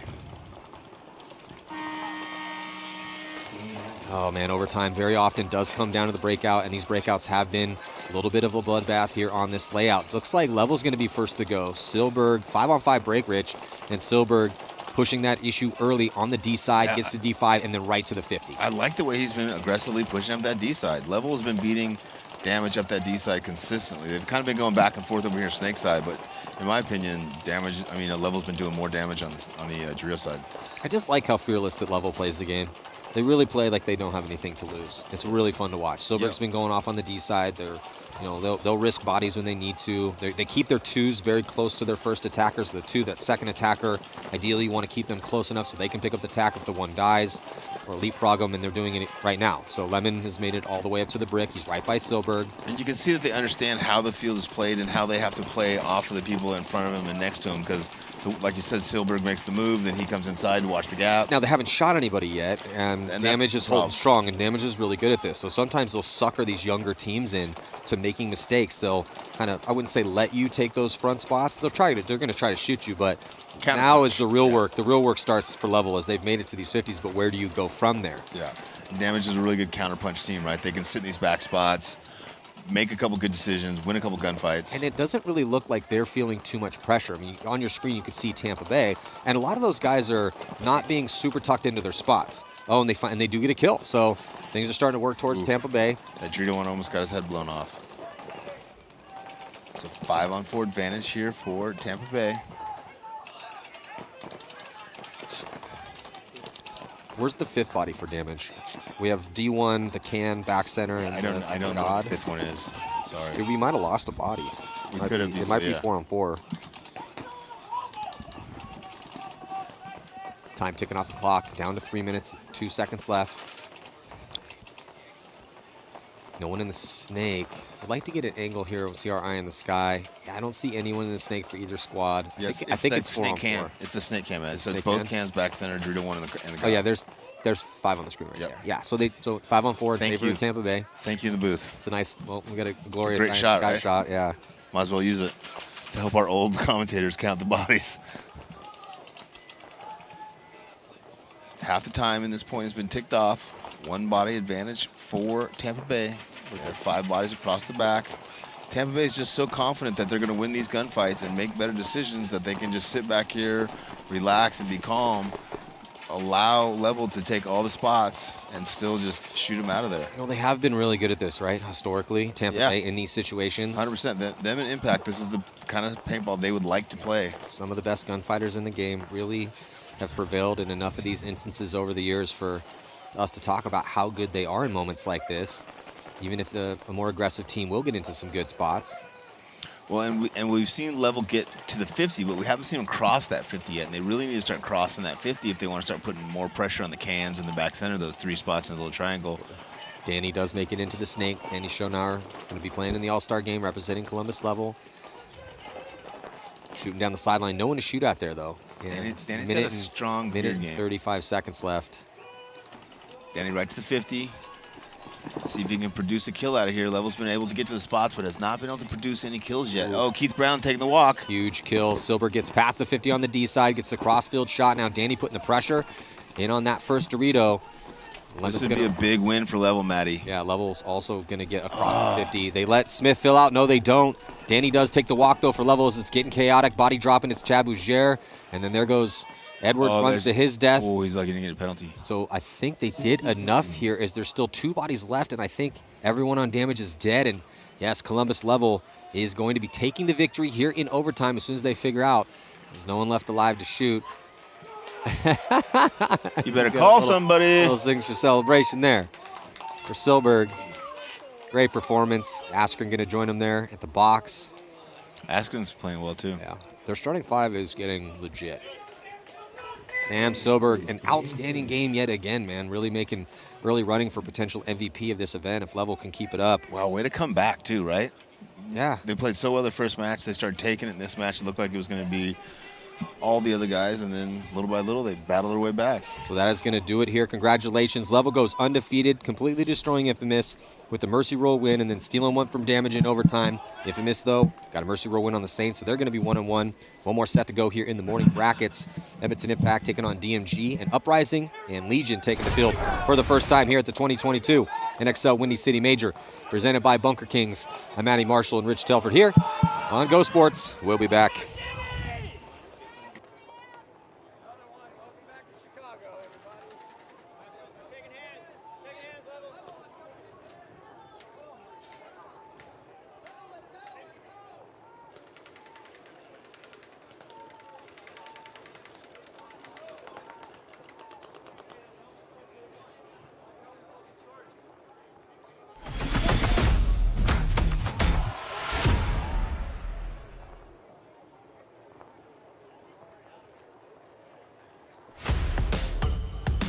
With just 2 events left in the 2022 NXL season, let's take a look at the state of pro paintball and the hierarchy of merit that has materialized through the battles at the 4 events so far. At the end of the season, a prize awaits: the very first NXL Champions Cup and the $40,000 that comes with it. 4 dominant teams sit at the top of our sport, names that many fans have become familiar with over the past years, as they have proven yet again to be the best of the best. And then look at this finish. Archie is refusing to give on the bigger man here. Goldman, they're unstoppable. They haven't lost a game in 2 events. Unbelievable historic performance here yet again from San Diego Dynasty. Completely dismantle Houston Heat. San Diego Dynasty is in the #1 spot.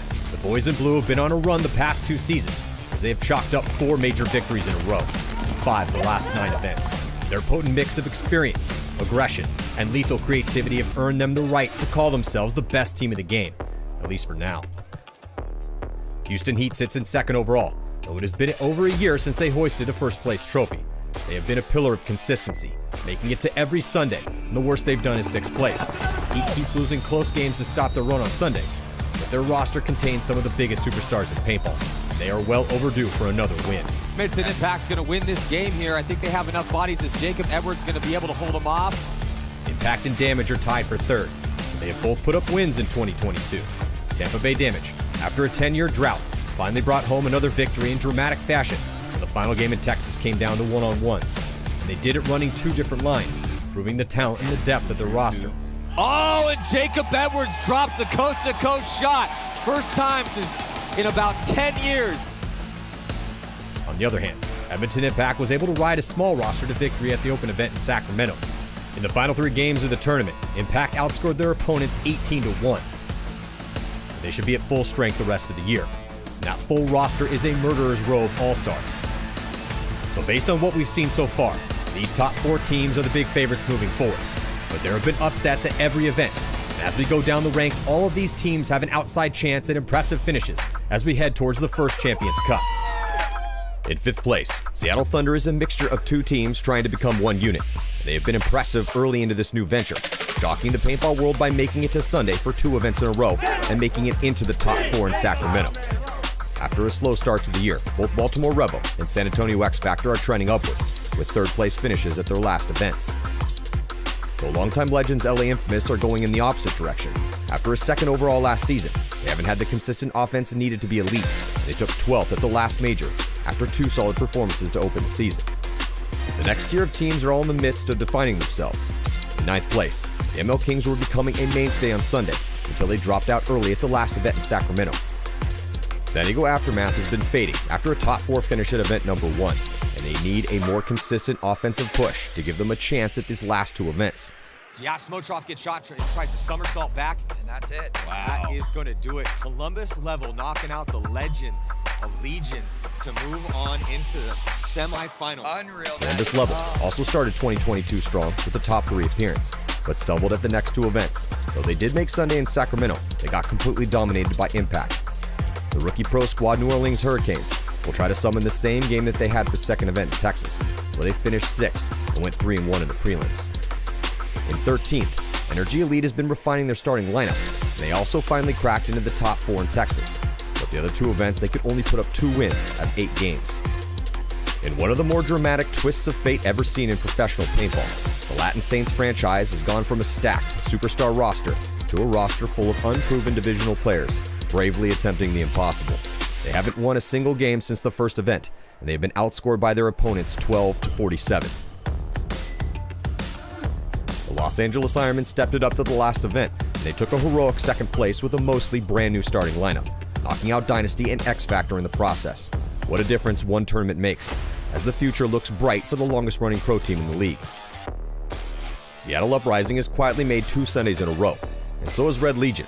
The Legion has had a hard time both making events and getting their all-star starting lineup to events they can make.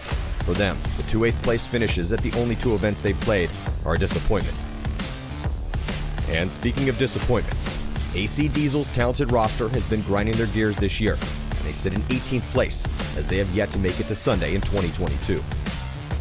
And then there are the bottom 2 teams, Sacramento DMG and New York Extreme, who, though showing signs of improvement, have been struggling to win games. And they have 2 more events to prove they still belong in the professional division.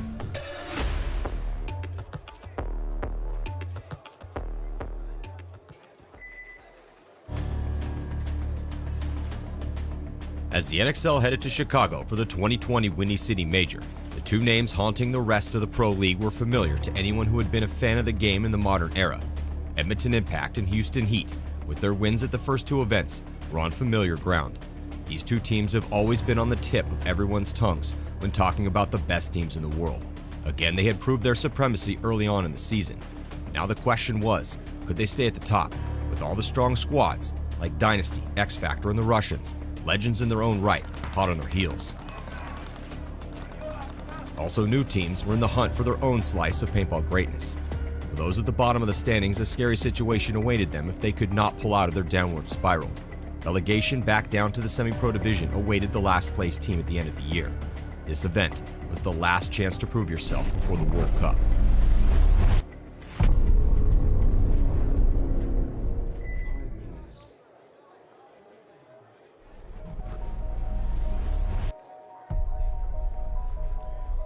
To what would you give each moment in a day if you knew that you only get 4 unique and different days to shine?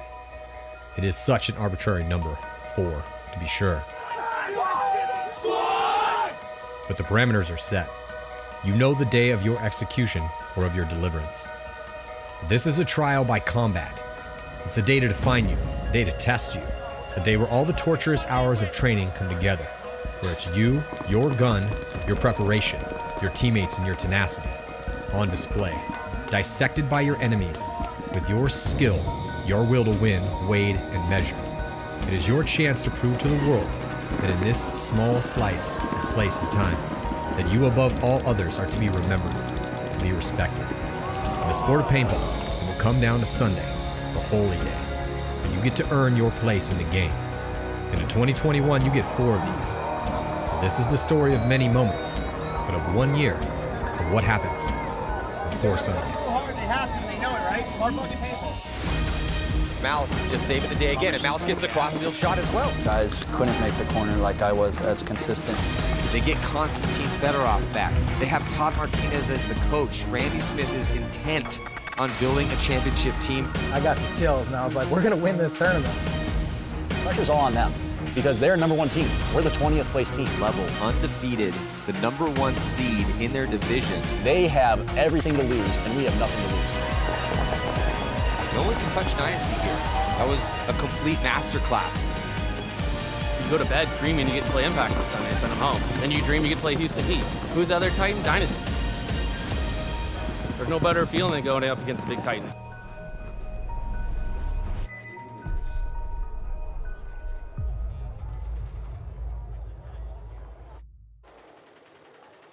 This is the story of many moments, but of 1 year of what happens on 4 Sundays. Hard, they have to, they know it, right? Hard fucking paintball. Malice is just saving the day again, and Malice gets the crossfield shot as well. Guys couldn't make the corner like I was as consistent.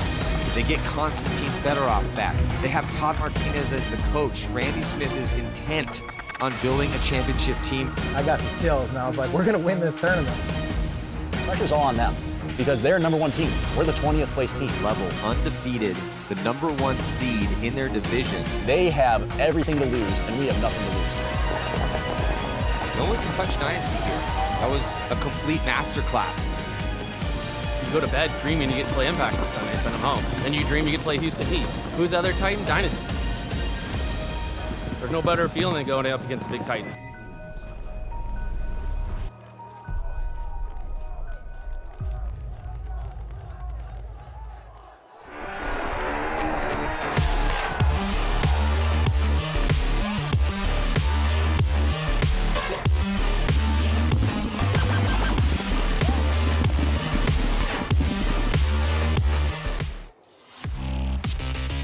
Historically, the Chicago event brings out the beast in the best, as it has always been one of the hardest events to win, since you are deep into the season.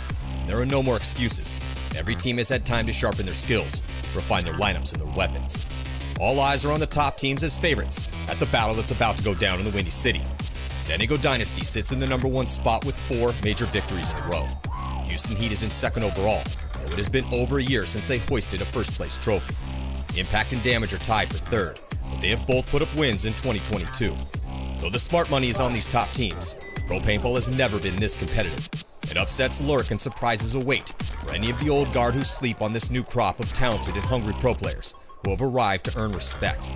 It is unsure if this new blood is ready to win an event of this magnitude. Tune in September 9th through the 11th and find out as the best paintball players and teams in the world gunfight at the NXL. Welcome back here. 2022 NXL Windy City Major presented by Bunker Kings. I'm Matty Marshall. Stoked to have Rainey Stanzik, one of the legends in this game, all-star San Antonio X Factor, to break down this next set. So Rainey, we got Impact taking on DMG, Uprising, and then we're going to see Legion here for the first time. Does look like Legion has their full starting lineup here, which is definitely a scary thing. But even though they've been here twice this year, right, out of 4 events, and 8th place, but those are kind of slightly disappointing finishes for a team of that magnitude, a team that you've battled. But this Impact DMG match, obviously Impact on DMG in a rebuild. What do you think? Impact's looking strong. They're looking real good. Mouse is playing well. J-Rep's playing well. And they're going to be a tough team to beat this weekend. Yeah, Impact able to prevail over Aftermath in their first game, though Aftermath did make it pretty interesting towards the end. We'll see if DMG has the offense needed to overcome one of the top teams in this division. And J-Rap drops with Shane House slithering in the 50 snake. Shane Howe, the ageless assassin, to the 50-yard line. in the snake for DMG. He's going to get a little help. Looks like Boyum searching, exploring that center. He's going to get slightly past the 50. I think that's Hill. Is it Hill? Yeah, that's Hill. Yeah, Hill's been going mostly towards the D side, but yeah, I love it when guys switch it up. You do that a lot. X Factor in general has been starting to do that a bunch. You sent Billy Snake, Billy Middle. You've been all over the place. Yeah, that's credit to Ryan Brand. Ryan Brand wants us to mix us around and make some moves, and there's Hill making an aggressive move, getting one, and then losing that second gunfight. But I like that first initial aggression, right? Yeah, that was a beautiful move by Zach Hill. Interesting, too, because he started the year with Impact, but then decided to, take Dave Baines up on his offer to come and bolster the line for DMG to help save their pro spot.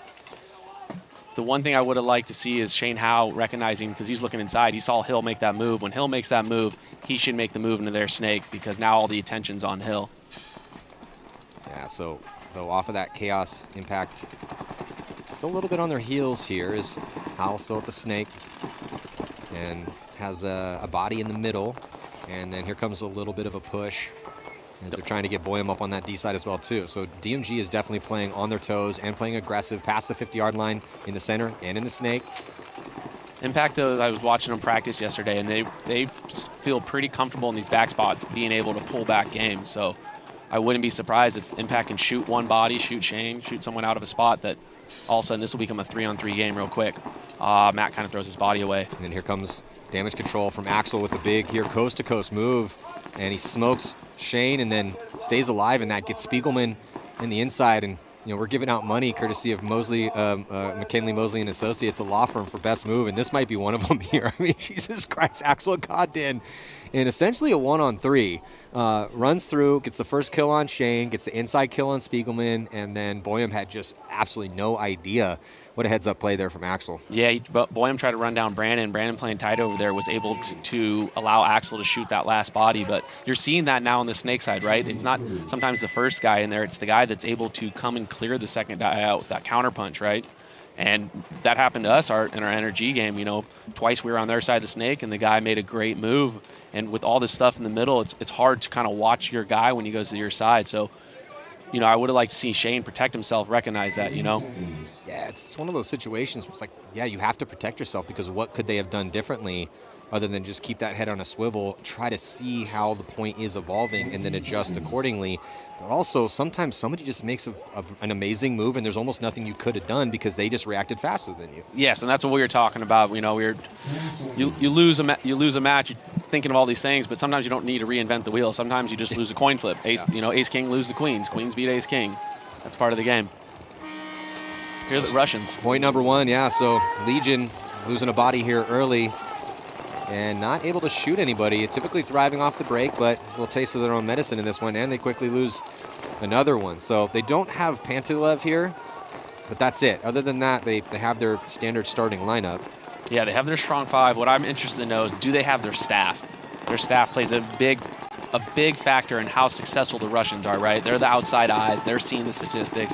They're analyzing it all and really kind of feeding this Russian machine when it's on point. Well, they have Alexei, but that's it.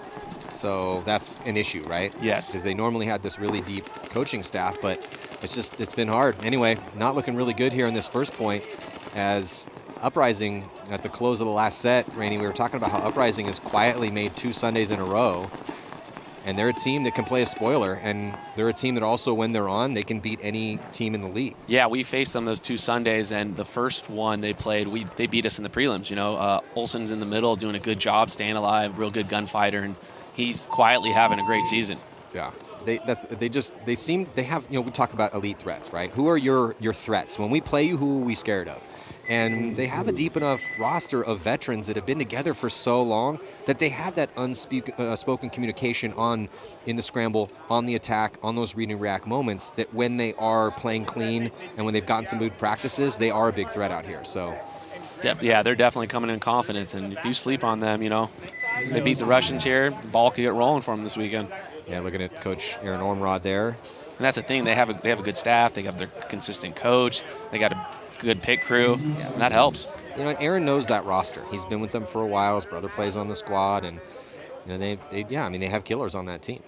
So we'll see if they can keep it up, though. Up by 1 on Legion. Now jumping back into this one, the first point to Edmonton Impact, courtesy of arguably the best move we've seen out here so far in we're heading into set 5 as Axel got in, pulling off a 1-on-3.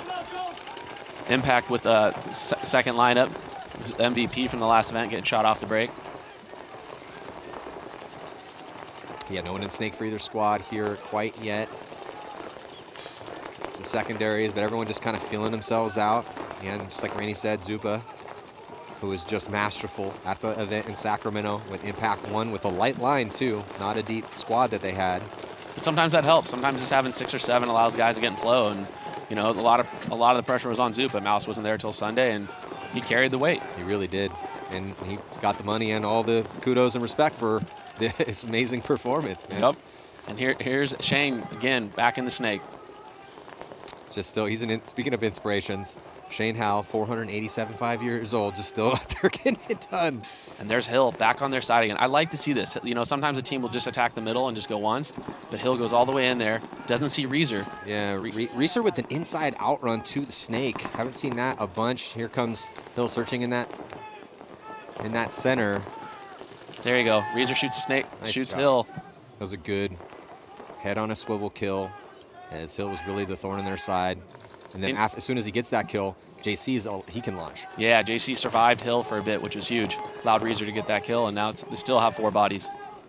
Yeah, body coming off, though. Oh, looks like maybe trading with JC as they lose Met over there as well, too. And then Reeser comes off. Wow, what a crazy bloodbath past 10 seconds. I think we have a one-on-one. Yeah, two bodies left alive for DMG.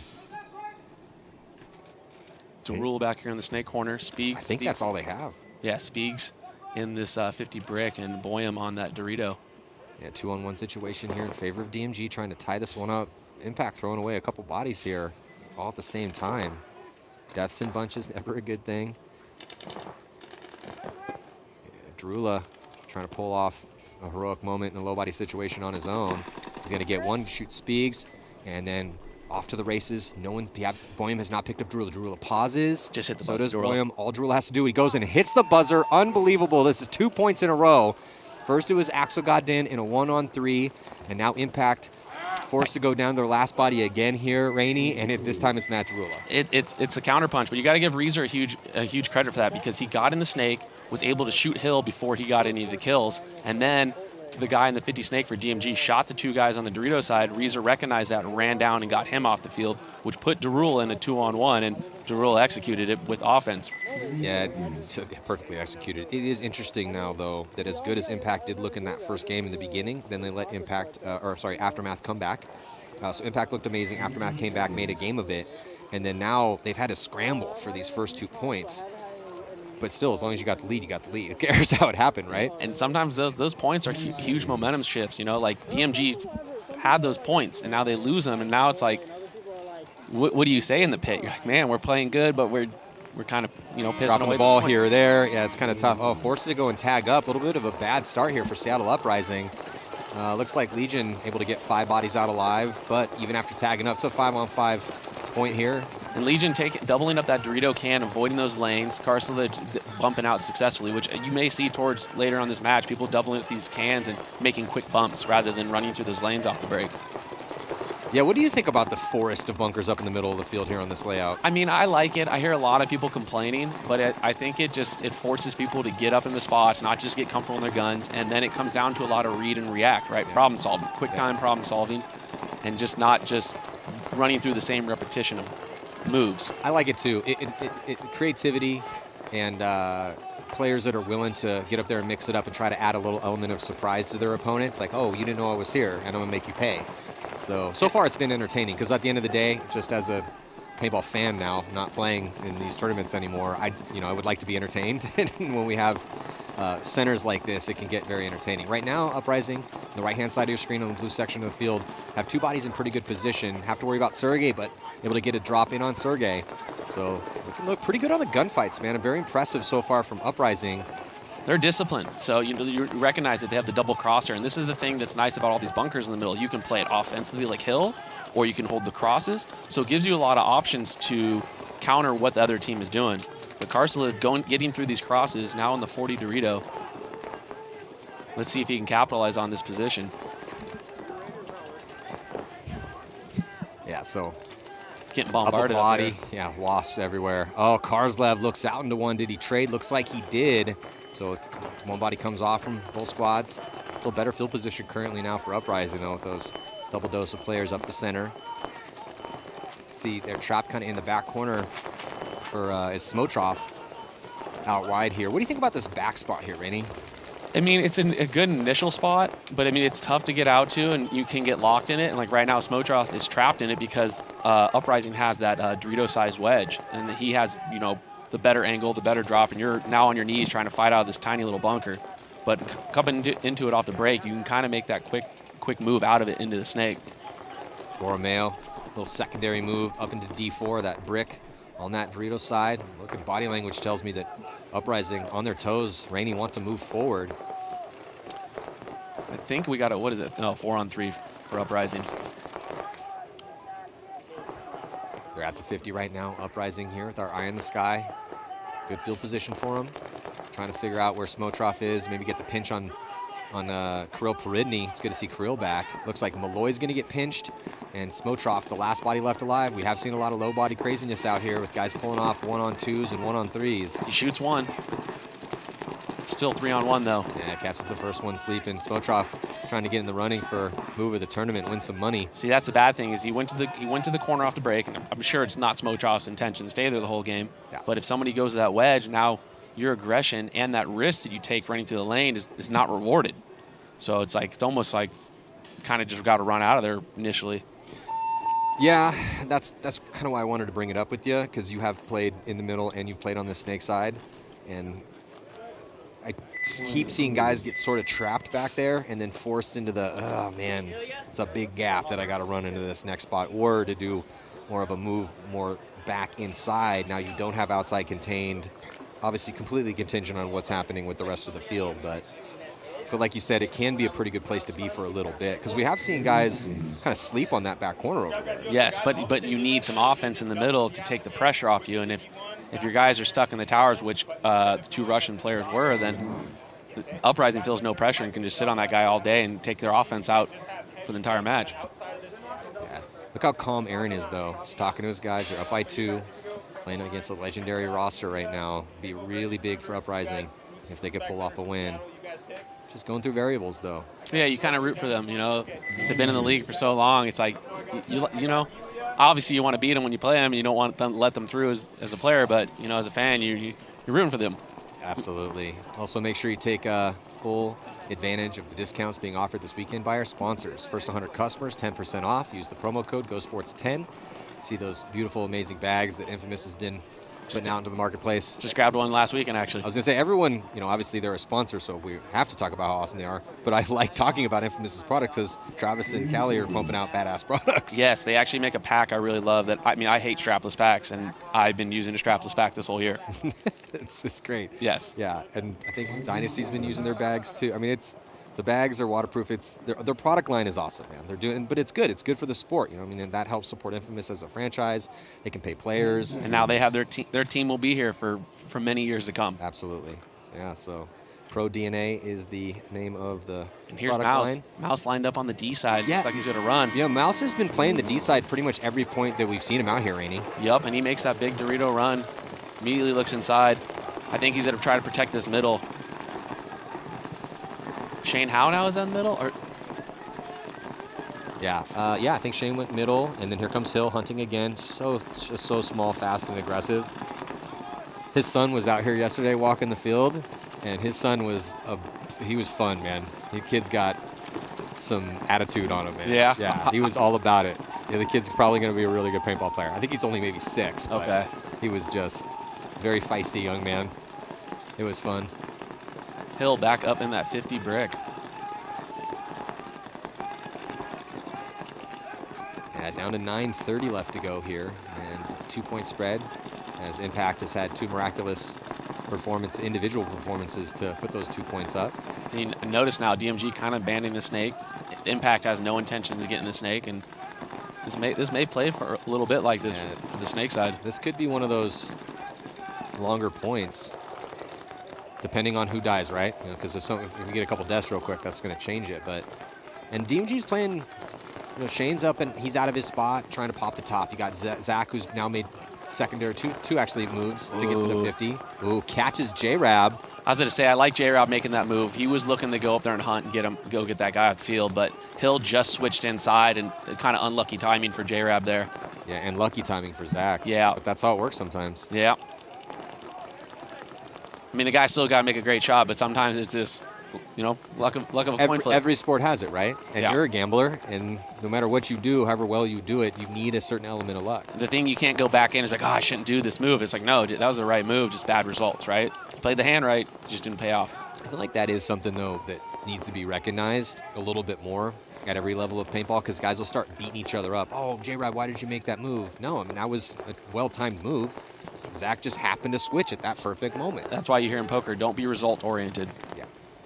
I mean, and obviously paintball is a very result-oriented game, but sometimes you just got to make the right move and it just doesn't work. Another body coming off. Ooh, and Hill. Yeah, Hill is slaughtering his former squad right now. Did trade the body, though, but J-Rab and Mouse come off early for impact. Maybe Dave will send him a message. Hey, man, you can't play anymore in this match. Yeah, that's pretty funny. And here's Axel sneaking in the snake. Oh, but the DMG recognizes it. Shane, come up here. See to watch over him. There you go. Ooh, it makes it through the gap. Ooh, but they lose their snake guy, so now Axel has no wire present. Yeah, so Axel doesn't have to worry about any pressure down the sideline now. It's going to make it a little bit easier for him to deal with Shane inside. Shane, feeling that pressure, completely commits more towards that middle, that inside lane. Now goes back to reestablish, maybe to catch Axel sleeping. But Axel's tucked in tightly. I think it's 2-on-3. DMG's just, no, 3-on-3. Well, move now on the D side as trying to run down and get the shot in on the wall. And did he stay alive, though, is the question. Looks like he's clean, Rainey. DMG alive, pressing the issue on that D side. Shane does get eaten up by Axel. See if Axel can save the day again. Oh, and he does. Axel, did he just Cyclops him? Oh, man. Axel is balling out right now here in this game. It's one-on-one. Did Axel just pull off another? Well, not yet. It's one-on-one, but if Boyum. Axel gets this one-on-one with Boyum, not only will he get himself a red and gold coin, but now he'll have two separate plays in the running for move of the prelims and a $500 check. The Frenchman is playing very well today. Yeah, courtesy again of McKinley, Mosley & Associates, a sponsor that's a law firm. Axel looks at the clock, sees how much time he's in, recognizes he's up points, doesn't need to make all the engagements, slides back a spot, protect his buzzer. Boyum hunting, not sure where they're at. Axel just sleeping on, oh, there he is. Found each other. Yeah, Boyum now knows where he is. Axel in a small spot, but he's also the best perfect gunfighter. paintball side. Laying down. Boyum with a big aggressive move to get across the gap. Axel not able to put a ball on him. Boyum pushing the issue because he's down 2 and there's only 6 minutes left. He really has to. Oh, and Axel gets the drop in on Boyum. Oh, Axel goddamn came to play some paintball here in Chicago. 2 separate low body situations pulled off by the Frenchman. Play the shadows, baby. He saw that shadow and Boyum came right out. And Axel knew exactly where he was going to come out and put the ball right on him. Now that was another 1-on-3. Yes, you're right. He shot the guy coming down at the end. Yeah. Yeah. Then he shot Shane. Well, here, so he shoots Shane inside. 30 seconds.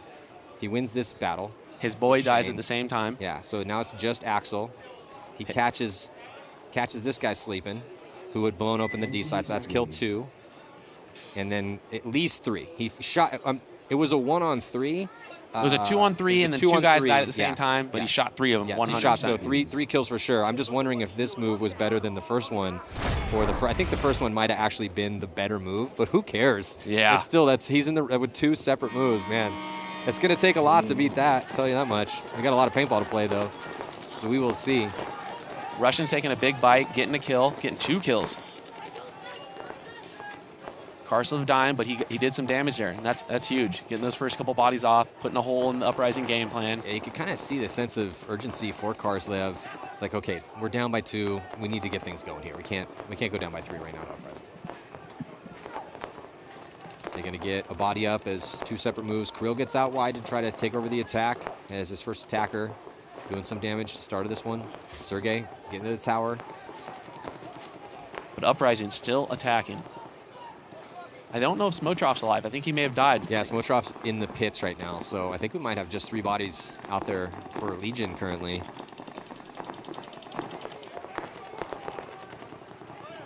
Ooh, Uprising losing their body. Yeah, that's a tough death, right? I mean, you've got Legion down to 3. You have a 2-point lead. Malloy's about to shoot this 50. This 50 has no idea Malloy's there. Oh, Malloy comes over the top, puts the 50 in, and then Sergey moves up from that. Olsen back and forth trying to figure out which way to put his gun. Berdnikov screaming over it to try to get Solnikov's, give him some information. Sergey, if he splits the seam, he gets both of them right here. Luckily, Olsen's tall enough to kind of protect that. Yeah, Olsen running over 6 foot tall. One of those guys that folds up nicely, but tall enough to get some angles the shorter guys can't. Tactical retreat from Malloy. It's back into Snake 1.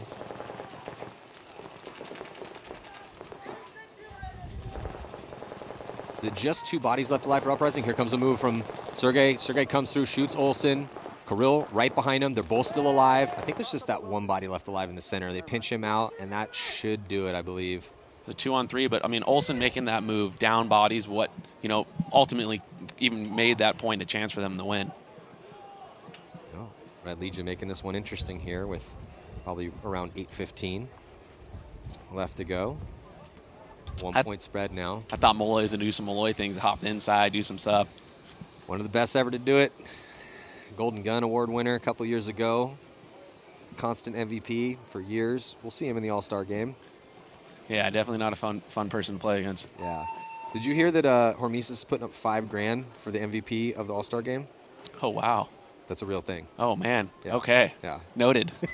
Noted. You'll be in there, Rainey, so yeah. Just letting everybody know, let your people know. Yeah. You got a couple All-Stars in there, so. Okay. I like that. Now the game got serious. Yeah, $5 grand's at stake for whoever plays the best. Now, there's a lot of dudes. And Yes. I think it's a 20-minute game, too, so Ooh. It's going to be interesting. How many are on each roster? Like 16? It was 17, but Harrison Fry's hurt, and Mishka is also hurt and won't be here as well, too. Gotcha. So I think we're down to 16 on each roster. And then also, as we look in the pits here, obviously it's going to be guys that make it into the finals. Probably won't play that many points. So I mean, I don't know. $5 grand. $5 You may grand. see me out there running around. We'll see. If I get a good point, I might just keep pressing it. You get shot off the brakes, and you're like, oh, I'm done. Oh, Shane gets hit going the corner. Yeah, Oliver had posted that on social media, and then we talked a lot, so I hit him up. I'm like, hey, you serious about that $5 grand? He's like, absolutely. Talk to Alex. Let's figure it out. I'm like, okay. Shane definitely got hit going the corner. Old man sorcery out there. Well, he's still alive. Here goes Zach Hill, who's just been a constant threat in this center every single point. Unfortunately, it just hasn't paid any dividends to get them a point on the board, which Impact has had 3 now individual performances, 1 from Drula and 2 from Axel Godin. That's how close these points have been, Rainey. But again, DMG now sliding into the 50 snake with big man Marv. Unfortunately, even though it's looked close for DMG, there's only 5 minutes left and they're down by 3. Yeah, this is one of those matches where if they end up losing, it's like they're going to maybe, 4-0, 5-0, and you're going to go, man, you guys got slaughtered. I'm like, no, this match was close. We had every point. Ooh, Marv gets a kill. Hill dies. 4-on-4. Marv in the 50 snake. Yeah, Reeser taking the walk for Impact. Impact recognizing that. Rula with the inside out run into Snake 1. He makes it clean. I think that's Zupa. Yeah, sorry, Zupa. Zupa's going to go get him. Shane's protecting around the wire. Got the battle going down here on your screen in the Snake. Zupa, little retreat back to Snake 1. He's got a body behind him protecting him from that can. And then JC's in a really good spot at the 50-yard line for Impact. Zupa missed the kill there. Here comes Boyan. Boyan got to be careful not to get a penalty. He gets shot into the ground. Oh, that's a major. And he shot him with his first ball. He shouldn't have kept going. Yeah, tough. That's just one of those desperation, frustration penalties for Boyan. Yeah, you don't need to do that. You still have bodies. Yeah. Bad decisions. Well, bad decisions, and that's when you, as a coach, you're like, look, you're making a bad decision. You got to be down now. Yeah. Well, it's getting frustrating for DMG. They're sitting in 19th place. One team will get relegated. We never really know how crazy things are going to get in the offseason. Does anyone want to sell their spot? How many semi-pro teams want to go big? Somebody want to pay a bunch of people and disappear for a year, yeah, come back. Who knows what's going to happen? But as it stands right now, you have New York Extreme and DMG sitting at 19th and 20th. DMG at 19th, and you have New York Extreme at 20th. But they're only separated by 2 points. What's going to suck is if DMG does lose this spot, I think they were one of the teams that got offered to sell their spot, turned it down. Mm-hmm. And it's like, well, is that year worth that money, you know? Yeah, it's hard out here. Now we have this event, and there's still a lot of events to play, and then we have World Cup and the Champions Cup there. But, you know, and at the Champions Cup, there's 40 grand at stake for first place. And if you win a major, you get a bye, and we're at the last major. Uprising up by 1 right now against Legion. Still decent amount of time left, just under 8 minutes to play. Get 2 quick kills, 5-on-3, Russian advantage. Here comes the Machines, starting to pull this match back. Got a new body in for the Russian out here on the snake side. Karslev very quickly running and gunning, getting to the 50-yard line as bodies are starting to get peeled off here, raining for Uprising. Yeah, 3 have come off. I think just 2 left alive. Now just 1. It's just Graham Arnold. A lot of time left on the clock for the Russians. Yeah, Graham Arnold trying to stay alive as long as possible. Not able to do it. Not quite a perfect point. And actually, yeah, perfect point here is 5 bodies alive for the Russians. No one catching a ball out there, so it took them a little while, Rainey, but they've woken up and they have now tied it up 2-2. They're one of those teams, they want to play you 15, 16 points because they're gonna play you just as energetic in that 15th, 16th, 14th points as you guys did in the first. So they're banking on your cardio not being on point. And you know they're going to have the cardio. Oh, yes. Yeah, it is interesting strategy-wise how some teams want to play as many points. Because if you feel that you're better than your opponents, think about it. The more times that my team plays against your team, if we're the better team, the more points we should win. So I totally get the logic from that standpoint if you are Legion. But you have to have the cardio to do that. Yes. If you're players, then okay, you can do that a little bit easier than if you just have 5 or 6. No, 100%. Now you're playing against a better poker player. You don't want to play them 20 times. You want to get it all in, flip for once, and it's high variance. Even if you're at a disadvantage in that flip, you still just want to do it one time. Well, and we just talked about how much luck does play into this. So, but other teams don't want to do that. No, not every team wants to play a ton of points, even the team that would consider themselves better. Regardless, we're jumping back into this one. Impact with a huge lead. DMG definitely has signs of life on their offense, but they have just been getting bad breaks and just haven't been able to stop a couple guys. And Axel Godin is just lights out right now. He's feeling it, running the snake. Impact drops that first body on the Dorito side. Spieg's getting one, shooting one off that side. Axel now here in the snake. I think DMG is going to their side. Rainey down to just 3:20 left, so DMG starting to run out of moments to work with here to try to scrap back into this game. God. Wow, was that Tyler? Yeah, they didn't see him. See, I didn't. This is what happens to your younger guy. You go to bunker that guy, and he didn't think out his next move, right? You should have just bunkered him, lived, slid in, could have killed them all. Now you still have J-Rab alive. Yeah, Tyler Panilio. J-Rab just shoots him. Did he not? I thought he shot him in his arm. Almost got the shot on Spiegelman. He's begging for it, but he ends up getting clipped. So looks like DMG. I think he took one in the arm. DMG's going to get a point here. Boehm going to run in, hit that buzzer. Well, yeah, Tyler did break that one open here from the snake side. Yes. I like what he's a young guy coming out of NorCal. Yep. Got a bright future in front of him. We played a 10-man with him. Yes, we're teammates on Cat Factory. Yeah. And it was funny, we was talking about this on the last show in Sacramento, but as we see this replay, so here's the move. Tyler Panilio catches him sleeping, gets the drop in on Axel, and then he's just looking for his next one, right? This is what you were saying. He comes through, he gets a little 2-pack. Does he get the 3rd kill crossfield? No, not able to accurately shoot that crossfield lane, but still, nice move. But yeah, so when we were about to play that 10-man, Cruz on Rice, like, oh, we got Rainey, we got Nick, we got all these. So we're listing off all these awesome, current stars, right? And he's like, oh, and I get this one guy, I'm bringing him from my field local kid. You're going to love him. I'm like, what's his name? He's like, Tyler. Sure enough, Tyler was a baller out there in the woods for us. He did, and it's huge for him, right? You get to be around 10 veterans, pick their minds, see how they operate, and able to add that now in his arsenal. Yeah, but Dave called it. I mean, that kid is definitely as advertised. He's getting really good. Uprising losing the snake corner. Got shot in the pack. Russians starting to dial those shots in, but they lose their snake corner as well. 4-on-4. Oh, Uprising dropping another. 3-on-4 Russian advantage. This is when Uprising really needs to tighten it up, because it looks like Legion is just starting to get that engine running right now. Yep. And now Russians beating in the middle. I'd like to see Uprising just keep going up that middle. They shot no, Olsen wasn't out to that point. I don't know if I agree with Olsen being down for the Uprising. He's one of their best players for sure. Yes. Especially with the middle like this. Oh yeah, absolutely. This is the type of situation where Olsen thrives. I'd put one guy on him. Olsen, what do you need? You need water? You need pods? What do you need, dude? We need you out there. Well, Sergey, another guy that could feast in a middle like this, is glided into the 50-yard line. He's got Karslev right beside him. Both of them looking like they want to push forward. Yep. They chew up another body. It's Borromeo taking the walk. So, yep. Graham Arnold, again, alive over here as the consummate survivor. He's, every team has those guys. He's that guy for Uprising.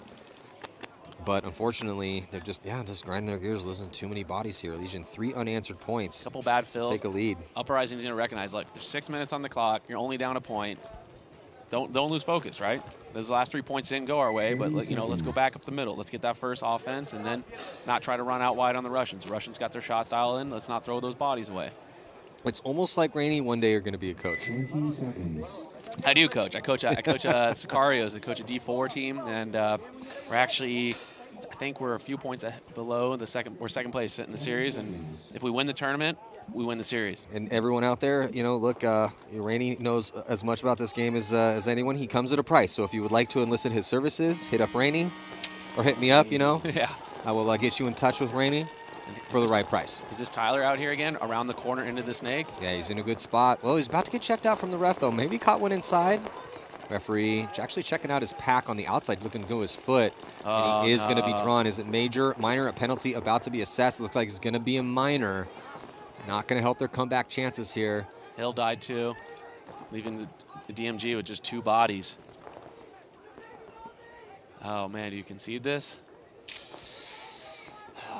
Well, spread's an issue for DMG, right? Oh, no, JC, stop. Oh, what is going on, JC. Majors? Oh, well, I'll tell you what. JC's a tough dude, but the guy that wins the standoff is whoever that was for DMG. Now JC's out. JC, don't do it. You shot him first. Just stop, JC. A good old-fashioned, just a Wild Wild West standoff. I love you, Oh, JC. And it's Boyum. Stop, JC. Boyum won the standoff. He got JC to submit first. Look at Boyum right now. Oh my God. Boyum got shot first, and JC just had to put his gun down, draw the penalty. Oh, can we please, sweet little baby Jesus, see the replay? Joe, our replay guy, please tell me there's a replay on that one. These two guys play each other at practice, so I'm wondering if something happened at practice. I was thinking the same thing, right? So these are brother teams, sister teams, however you want to call it. We're in the pits right now. It's Dylan Boyum. Yeah, so let's get a look here. So who's the first? So Dylan, okay, so JC's got hits on him. And JC, we can't see Dylan. And there goes the flags. Both of them think they shot each other first. And then but Boyum gets JC to submit first, which is just going to be bragging rights for the Jesus Christ. Oh my God, he's still trying to do the one-hander, but getting the submission in that one is Boyum, but it might be costing him. We'll see. I don't know what sort of penalty. We haven't seen a good old-fashioned standoff in a tournament. This happens quite a bit at practices, but ladies and gentlemen, these are best paintball players on planet Earth, and it gets a little spicy out there sometimes, Rainey. I'll tell you what. There's one person you do not want to mess with in the league, and that is JC. Don't let that size fool you. Oh no, JC's definitely one of the guys I would not want to fight out here. I'm way bigger than he is, and I don't want to fight JC. He broke a chair in my head one time. Yeah. There's certain guys you do not want to fight, and he's one of them. But I've heard Dylan's pretty tough too. So yeah, also not a guy I would want to fight, even though he's very respectful. Dylan's one of the most respectful dudes out here. I'm not just saying that. Like, he's an incredibly respectful guy, but he's also kind of seems to have a chip on his shoulder. I love people like that, but I love JC too. The one thing I also liked is Darula didn't just start teeing off to tee off. we experienced something like this at practice. Two of our guys, one of the guys on Infamous and one of the guys on our team went at it. We just let them go. They shook hands. That was it. It's cool. That's it. Nobody else. Look, everyone out there that's played paintball for a long time, this happens occasionally in practice. We just don't typically see that in the tournament. No. I'm wondering so they're going to kick out both Cornell and Boyum. You got to. It makes sense. You got to. I mean, they took the game in their own hands, and that's what happens. Well, 3-2 is the score right now. The question is it going to carry over the next match? I hope not. It wasn't that bad. I hope it won't either. I hope it's not ejected from the tournament. Ejecting for the game, of course. Yes. Absolutely. Well, Legion with really good position here in the center. And now past the 50 with Kirill. And they've chalked up enough kills that this one should be pretty simple for them to solidify their 4th point in a row. And in fact, it looks like Ormrod has seen enough. Coach Ormrod is going to concede it. And again, it was Graham Arnold as the last body left alive. It seems to be a similar story we've been singing out here as the first couple. But they're losing it to the spots. I'd like to see Graham get up there, right? Rather than, he's alive in the back, but he's such a good gunfighter. Get in the spots, right? Yeah, so let's see if these guys, if there's a penalty, does anybody start down body on this next match? I don't know. Do they both start down a body? Where was the official penalty? Obviously, if you just joined us, you missed something we haven't seen in a long time. It was a good old-fashioned standoff between Dylan Boyum and Justin Cornell. They both were tossed out of the game, and I'm wondering, is both team going to be at 4? Is one team going to be at 4 and the other one 5? What are we looking at here? Looks like 5 bodies for Impact. Can you count the bodies on DMG? I'm blocked out. Yeah, they got 5. 5 on 5. 5 on 5, 3-point spread, 2 minutes left. Both teams losing a body early. Actually, it looks like DMG going to be losing 2 bodies. One of them getting pulled for maybe not tagging up in the right spot.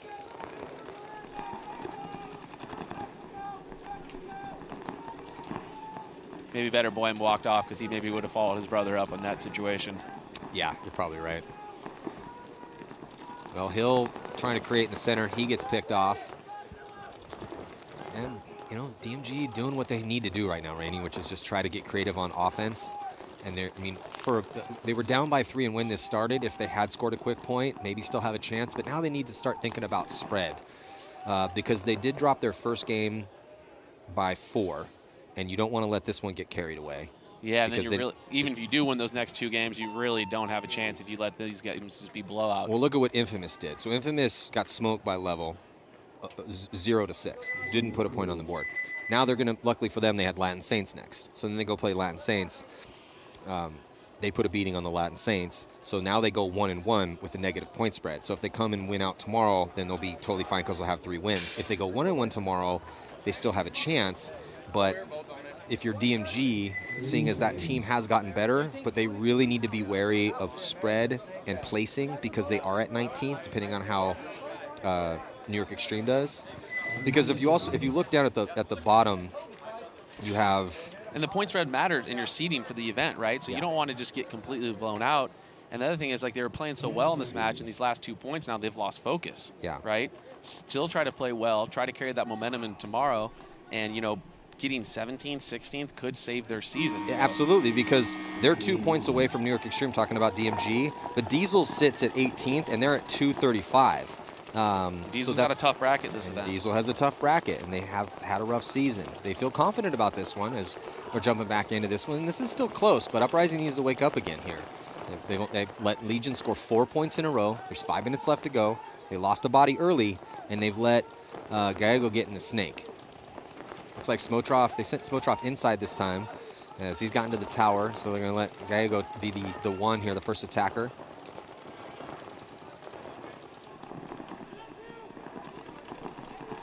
Gallego now at the 50-yard line here, Rainey, looking inside. They didn't put any pressure this way, too. I mean, Gallego has felt 0 pressure as he's moved up on this snake side. And then the guy with his back turned him gets shot.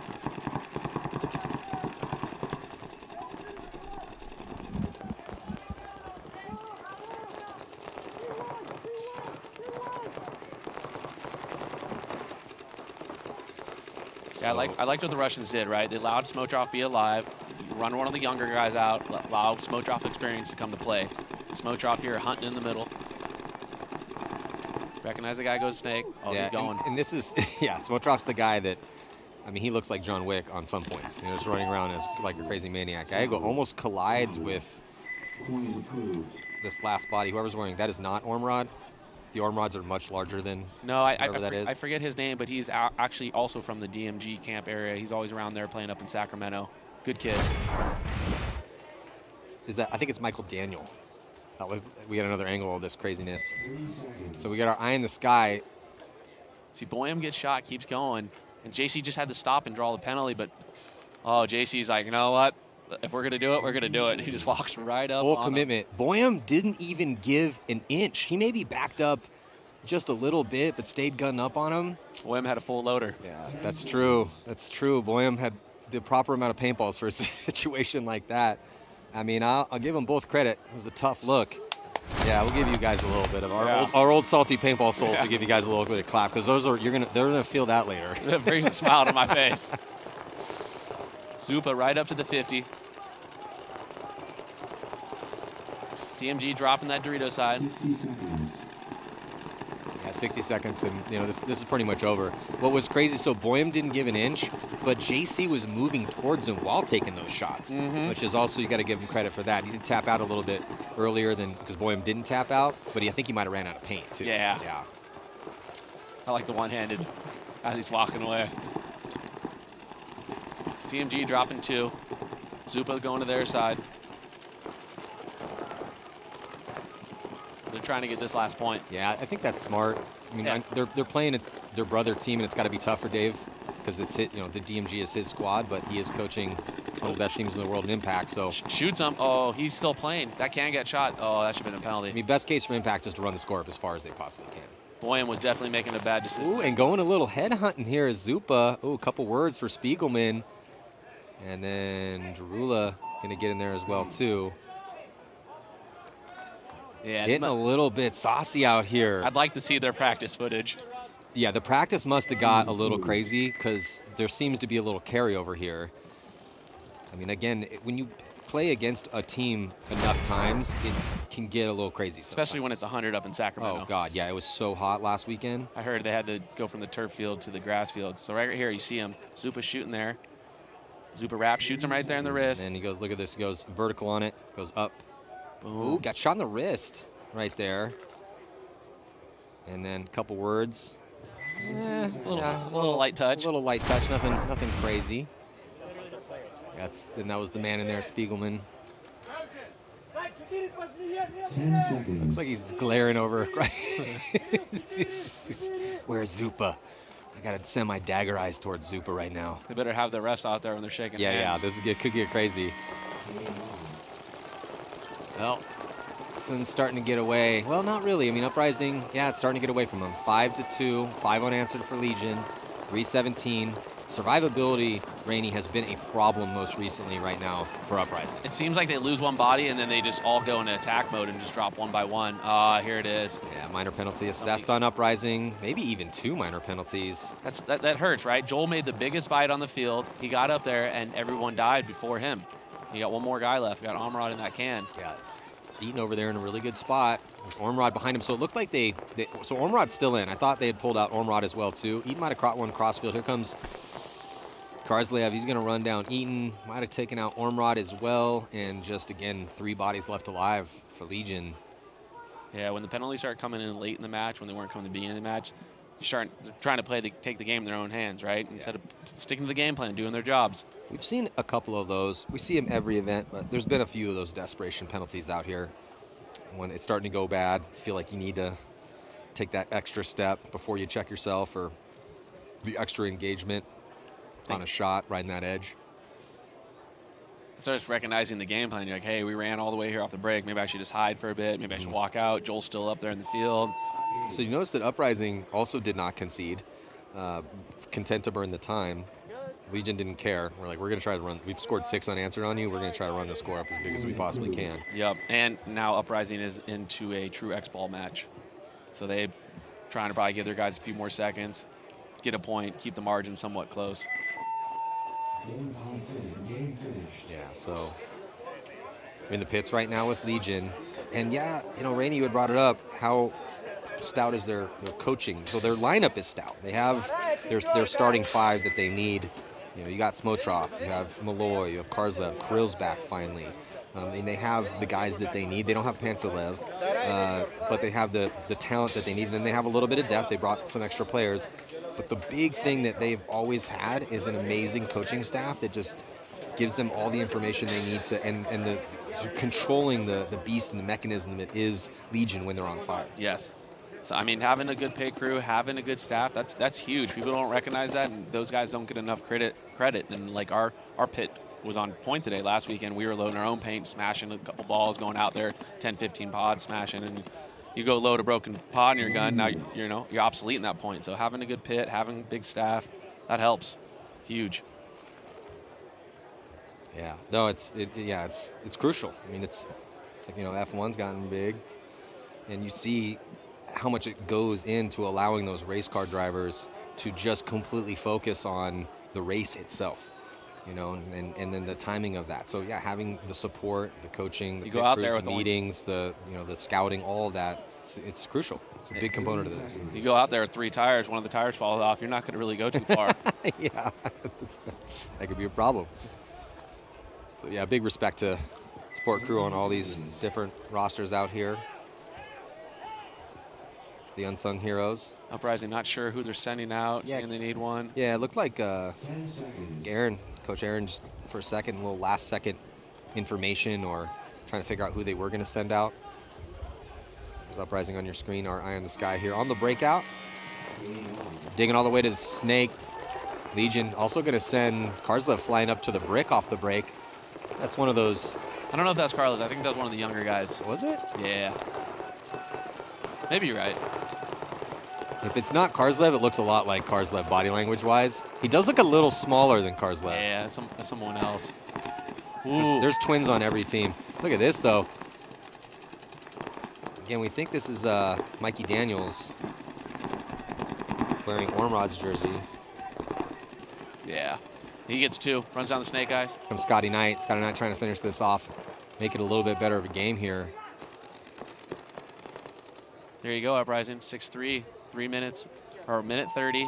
Down 3. Got about 33-second point average. Uprising's capable of playing real fast, so if they get the momentum going, start shooting bodies, Russians are going to have to put the strong 5 out again. Game is not over, Russians. Yeah, 3-point spread now. Interesting, though. 2 in a row for Uprising, 6 in a row for Legion. Uprising finally answering. They should have a long meeting to discuss those because they had a slew of mistakes and a lot of early deaths after looking initially really solid to start this out. While we have a moment, I have you up here, Rainey. So you guys go 1-1 on the day. First of all, how are you feeling? You look healthy out there. You look fast. You look nimble. I feel good. Back still, sometimes spicy, sometimes not. Honestly, it felt a little spicy, but just, calm breaths, just kind of calming the mind. You drink caffeine in the morning, all the nerves are firing. But overall, my body's a night and day difference. It almost seems like a year last season that it was like that, but it was the beginning of the season I was really hurting. Well, you're one of the best we got in the sport when you're healthy, so it's good as a fan to hear that you are back at least close to 100%. The team is looking so much better here midway and now heading into these last 2 major events. Definitely could win this event. Who knows? I mean, that could be in the bag for you guys. I love your starting 5. However, you did drop a game you kind of threw away to Energy Elite a little bit. Talk to me about what happened. Yeah, we were up 2-0. The third point we lost a 4-on-3, and next one of the other points we lost a high body situation, and then even the point that they won to take the lead, it was like I kind of stepped out wide, missed my shot. It's all 8 seconds on the clock. Try to kill him to get the point. A little miscommunication where our snake guy was at, and they played well. They made a lot of good shots, and it's one of those things where our timing was off on a few things. I made 1 or 2 mistakes. Another guy made 1 or 2 mistakes. Nothing to reinvent the wheel. Just kind of let that one slip out of our hands. I mean, credit to them. They still got to make the shots. They still got to make the moves. Caleb made a big move at the end to come down, bunker out our snake guy, come down. So, yeah. I mean, we still have our eye on the prize, but yeah, dropping that game when it felt like we were in control of it definitely hurts. It is interesting in pro paintball past couple years because these younger teams, less experienced teams have been getting better. Energy Elite went undefeated today. They beat DMG by a sizable margin, 4-point spread, and then were able to edge out a comfort behind victory against you guys. Just talk to me about the competitive nature of the sport right now in general. Yeah, it's almost like NFL football. Anybody can beat anybody. You know, yes, there are the bigger name teams, but those teams will drop to the ML Kings. Those teams will drop to Uprising. LVL, like right now, they're in the top, and you know, Thunder now they're fifth place in this series right now. So I almost think it's Thunder is the old naughty dogs. Like, you got to respect them like the old dogs. And you know, there's not too many teams in here that can't battle. Whereas maybe 5-6 years ago, you're like, all right, this was a good game. This will be an easy game. This is an easy game. Right now, I feel like almost every match is a fight. We've had upsets at every event. Yes. I mean, having Energy Elite come in and beat you guys, upset. Not an upset beating DMG because Energy Elite has had a 4th place, but some of these, you know, teams like Level, 7th and 3rd in the first one, 2 bad performances, 7th at the last one. So it's just, but it is, as a fan, it's getting really entertaining, man. You never know what's going to happen. Uprising full send here. Have to. Malloy getting shot. They beat him to the punch, yeah, taking some ground but losing a body. Oh, looks like. Oh, this is arm. Yeah, Olsen gonna. Okay, he's all right. Olsen coming through. He got the shot on Malloy, but another body falling for Legion on that D side, just down to 3, kind of tucked in the pocket. They get a body out wide here to insert Bunker Snake side. And here comes the full court press from Mikey Daniels. He's asking for a check. And then off of that, here comes the counter push from Legion. Gets all the way to the 50, takes out Daniels. Olsen had already died. Is there one player in the back corner bunker here? Who's stopping this player for Legion as we hit at the minute mark? Legion survives the chaos, pick off the bodies, and Uprising maybe just a little too fast. But you had to go to 33-second pace, you know, to win the match. Yeah, I doubt they're going to concede, and it looks like Legion's just going to chill by the buzzer. Yeah. Waiting for a concession. They might just take this 4-point spread and be content with that. The last point, they took a couple starters off, put some other guys in, almost bid them. So now they're like, you know what? We'll take the 4-point spread. Yeah, We're that's good. fine. 4-point spread's real good. We will be seeing Legion taking on, who they play next? Heat. So that's going to be a good one. Oh, yeah. Houston Heat, Red Legion, 4:45 That's here always Central flight. Time. So yeah, waited to get down to that 7 seconds. Yeah. Well, we were wondering with Legion, okay, well, because they've been playing decent in the prelims, good enough to get into Sundays with the lineup that they've been able to bring. But they were looking not so great those first couple points. But then all of a sudden they woke up. Coffee hadn't kicked in. Yeah, coffee hadn't kicked in. You can get that machine, you know, get the engine started, let it warm up a little bit, and they are going to burn off that last 7 seconds. So congratulations to Impact taking the victory, Legion taking the victory. Rainey, thank you so much for joining us. Thanks for having me up. Yeah, any clinics coming up? Anything you want to let the fans know about? We got a one-on-one tournament at Hollywood Sports Park, SV Village on November 25th, 26th. Awesome. Yeah, definitely check that out. And then also, X Factor still going to be in it with 1-1 on the day, and we will see Rainey playing. You know, again, $5,000 at stake for the MVP courtesy of Hormesis in the All-Star Game Sunday afternoon. Gonna have a little bit of a lunch break here.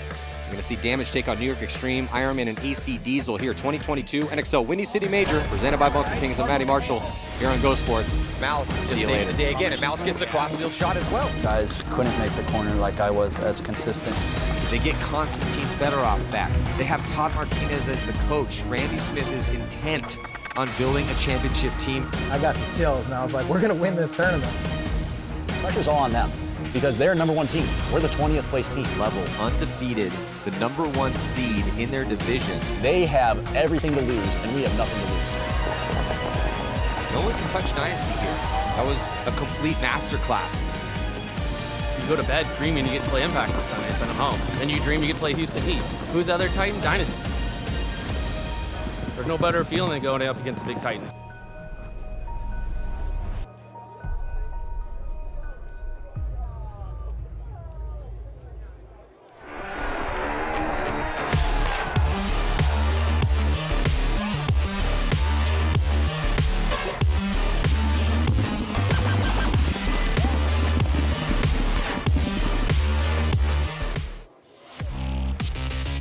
Historically, the Chicago event brings out the beast and the best, as it has always been one of the hardest events to win, since you are deep into the season, and there are no more excuses. Every team has had time to sharpen their skills, refine their lineups and their weapons. All eyes are on the top teams as favorites at the battle that's about to go down in the Windy City. San Diego Dynasty sits in the number 1 spot with 4 major victories in a row. Houston Heat is in second overall, though it has been over a year since they hoisted a first-place trophy. Impact and Damage are tied for third, but they have both put up wins in 2022. Though the smart money is on these top teams, Pro Paintball has never been this competitive. It upsets lurk and surprises await for any of the old guard who sleep on this new crop of talented and hungry pro players who have arrived to earn respect. It is unsure if this new blood is ready to win an event of this magnitude. Tune in September 9th through the 11th and find out as the best paintball players and teams in the world gunfight at the NXL Windy City Major, only on gosports.com.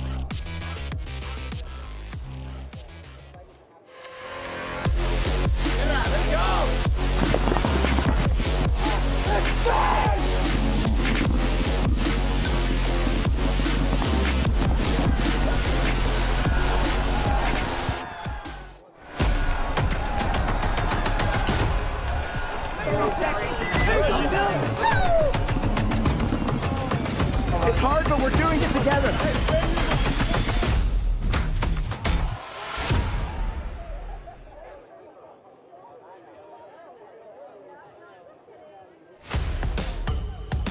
With just 2 events left in the 2022 NXL season, let's take a look at the state of pro paintball and the hierarchy of merit that has materialized through the battles at the 4 events so far. At the end of the season, a prize awaits: the very first NXL Champions Cup and the $40,000 that comes with it. 4 dominant teams sit at the top of our sport, names that many fans have become familiar with over the past years, as they have proven yet again to be the best of the best. And then look at this finish. Archie is refusing to give on the bigger man here. Goldman, they're unstoppable. They haven't lost a game in 2 events. Unbelievable historic performance here yet again from San Diego Dynasty. Completely dismantled Houston Heat. San Diego Dynasty is in the #1 spot. The boys in blue have been on a run the past 2 seasons, as they have chalked up 4 major victories in a row, 5 of the last 9 events. Their potent mix of experience, aggression, and lethal creativity have earned them the right to call themselves the best team in the game, at least for now. Houston Heat sits in second overall, though it has been over a year since they hoisted a first-place trophy. They have been a pillar of consistency, making it to every Sunday, and the worst they've done is 6th place. Heat keeps losing close games to stop their run on Sundays, but their roster contains some of the biggest superstars in paintball. They are well overdue for another win. Edmonton Impact's going to win this game here. I think they have enough bodies. Is Jacob Edwards going to be able to hold them off? Impact and Damage are tied for third. They have both put up wins in 2022. Tampa Bay Damage, after a 10-year drought, finally brought home another victory in dramatic fashion. The final game in Texas came down to one-on-ones, and they did it running 2 different lines, proving the talent and the depth of their roster. Oh, and Jacob Edwards dropped the coast-to-coast shot. First time in about 10 years. On the other hand, Edmonton Impact was able to ride a small roster to victory at the open event in Sacramento. In the final 3 games of the tournament, Impact outscored their opponents 18-1. They should be at full strength the rest of the year. And that full roster is a murderer's row of all-stars. So based on what we've seen so far, these top 4 teams are the big favorites moving forward. But there have been upsets at every event. And as we go down the ranks, all of these teams have an outside chance at impressive finishes as we head towards the first Champions Cup. In 5th place, Seattle Thunder is a mixture of 2 teams trying to become one unit. They have been impressive early into this new venture, shocking the paintball world by making it to Sunday for 2 events in a row and making it into the top 4 in Sacramento. After a slow start to the year, both Baltimore Rebel and San Antonio X Factor are trending upward, with 3rd place finishes at their last events. Though longtime legends LA Infamous are going in the opposite direction. After a 2nd overall last season, they haven't had the consistent offense needed to be elite. They took 12th at the last major, after 2 solid performances to open the season. The next tier of teams are all in the midst of defining themselves. In 9th place, the ML Kings were becoming a mainstay on Sunday, until they dropped out early at the last event in Sacramento. San Diego Aftermath has been fading after a top 4 finish at event number 1, and they need a more consistent offensive push to give them a chance at these last 2 events. Yeah, Smotroff gets shot, tries to somersault back. And that's it. Wow. That is going to do it. Columbus level knocking out the legends of Legion to move on into the semifinals. Unreal. Columbus level also started 2022 strong with a top 3 appearance, but stumbled at the next 2 events. Though they did make Sunday in Sacramento, they got completely dominated by Impact. The rookie pro squad New Orleans Hurricanes will try to summon the same game that they had at the 2nd event in Texas, where they finished 6th and went 3-1 in the prelims. In 13th, Energy Elite has been refining their starting lineup, and they also finally cracked into the top 4 in Texas. The other two events, they could only put up 2 wins out of 8 games. In one of the more dramatic twists of fate ever seen in professional paintball, the Latin Saints franchise has gone from a stacked superstar roster to a roster full of unproven divisional players, bravely attempting the impossible. They haven't won a single game since the first event, and they have been outscored by their opponents 12-47. The Los Angeles Ironmen stepped it up to the last event, and they took a heroic second place with a mostly brand new starting lineup, knocking out Dynasty and X Factor in the process. What a difference one tournament makes, as the future looks bright for the longest running pro team in the league. Seattle Uprising has quietly made 2 Sundays in a row, and so has Red Legion. The Legion has had a hard time both making events and getting their all-star starting lineup to events they can make. For them, the 2 8th place finishes at the only 2 events they've played are a disappointment. And speaking of disappointments, AC Diesel's talented roster has been grinding their gears this year, and they sit in 18th place as they have yet to make it to Sunday in 2022. And then there are the bottom 2 teams, Sacramento DMG and New York Extreme, who, though showing signs of improvement, have been struggling to win games. They have 2 more events to prove that they still belong in the professional division.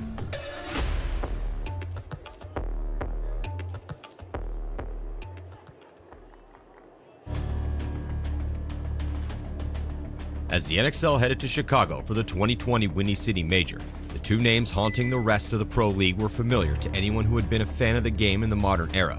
Edmonton Impact and Houston Heat, with their wins at the first 2 events, were on familiar ground. These 2 teams have always been on the tip of everyone's tongues when talking about the best teams in the world. Again, they had proved their supremacy early on in the season. Now the question was, could they stay at the top with all the strong squads like Dynasty, X Factor, and the Russians, legends in their own right, hot on their heels? Also, new teams were in the hunt for their own slice of paintball greatness. For those at the bottom of the standings, a scary situation awaited them if they could not pull out of their downward spiral. Relegation back down to the semi-pro division awaited the last place team at the end of the year. This event was the last chance to prove yourself before the World Cup.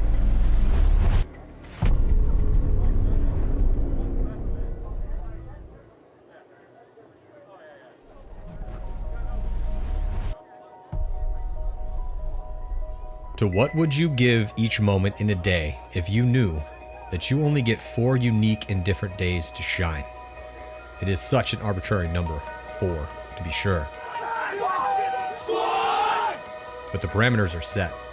You know the day of your execution or of your deliverance. This is a trial by combat. It's a day to define you, a day to test you, a day where all the torturous hours of training come together, where it's you, your gun, your preparation, your teammates, and your tenacity on display, dissected by your enemies, with your skill, your will to win, weighed and measured. It is your chance to prove to the world that in this small slice of place and time, that you above all others are to be remembered, to be respected. In the sport of paintball, it will come down to Sunday, the holy day, where you get to earn your place in the game. And in 2021, you get 4 of these. So this is the story of many moments, but of 1 year of what happens on 4 Sundays. So hard they have to, they know it, right? Smart fucking paintball. Malice is just saving the day again, and Malice gets the crossfield shot as well. Guys couldn't make the corner like I was as consistent. They get Konstantin Fedorov back. They have Todd Martinez as the coach. Randy Smith is intent on building a championship team. I got the chills, and I was like, we're going to win this tournament. Pressure's all on them because they're number 1 team. We're the 20th place team. Level undefeated, the number 1 seed in their division. They have everything to lose, and we have nothing to lose. No one can touch Dynasty here. That was a complete masterclass. You go to bed dreaming you get to play Impact on Sunday and send them home. Then you dream you get to play Houston Heat. Who's the other Titan? Dynasty. There's no better feeling than going up against the big Titans.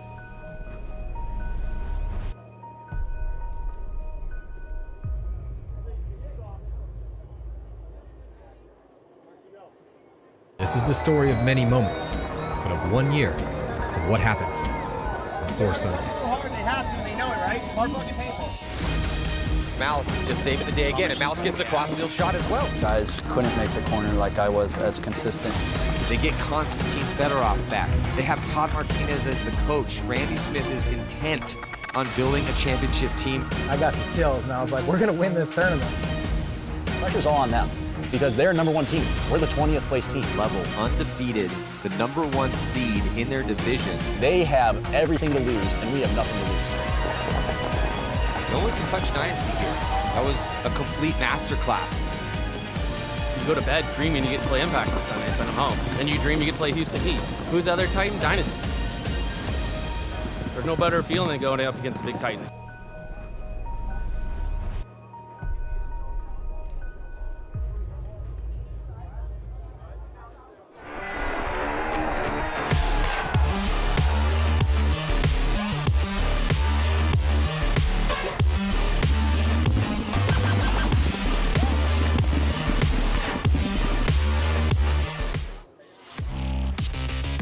Historically, the Chicago event brings out the beast and the best, as it has always been one of the hardest events to win since you are deep into the season. And there are no more excuses. Every team has had time to sharpen their skills, refine their lineups and their weapons. All eyes are on the top teams as favorites at the battle that's about to go down in the Windy City. San Diego Dynasty sits in the number one spot with 4 major victories in a row. Houston Heat is in second overall, though it has been over a year since they hoisted a first-place trophy. Impact and Damage are tied for third, but they have both put up wins in 2022. Though the smart money is on these top teams, Pro Paintball has never been this competitive, and upsets lurk and surprises await for any of the old guard who sleep on this new crop of talented and hungry pro players who have arrived to earn respect.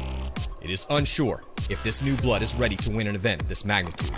Tune in September 9th through the 11th and find out as the best paintball players and teams in the world gunfight at the NXL Windy City Major, only on gosports.com.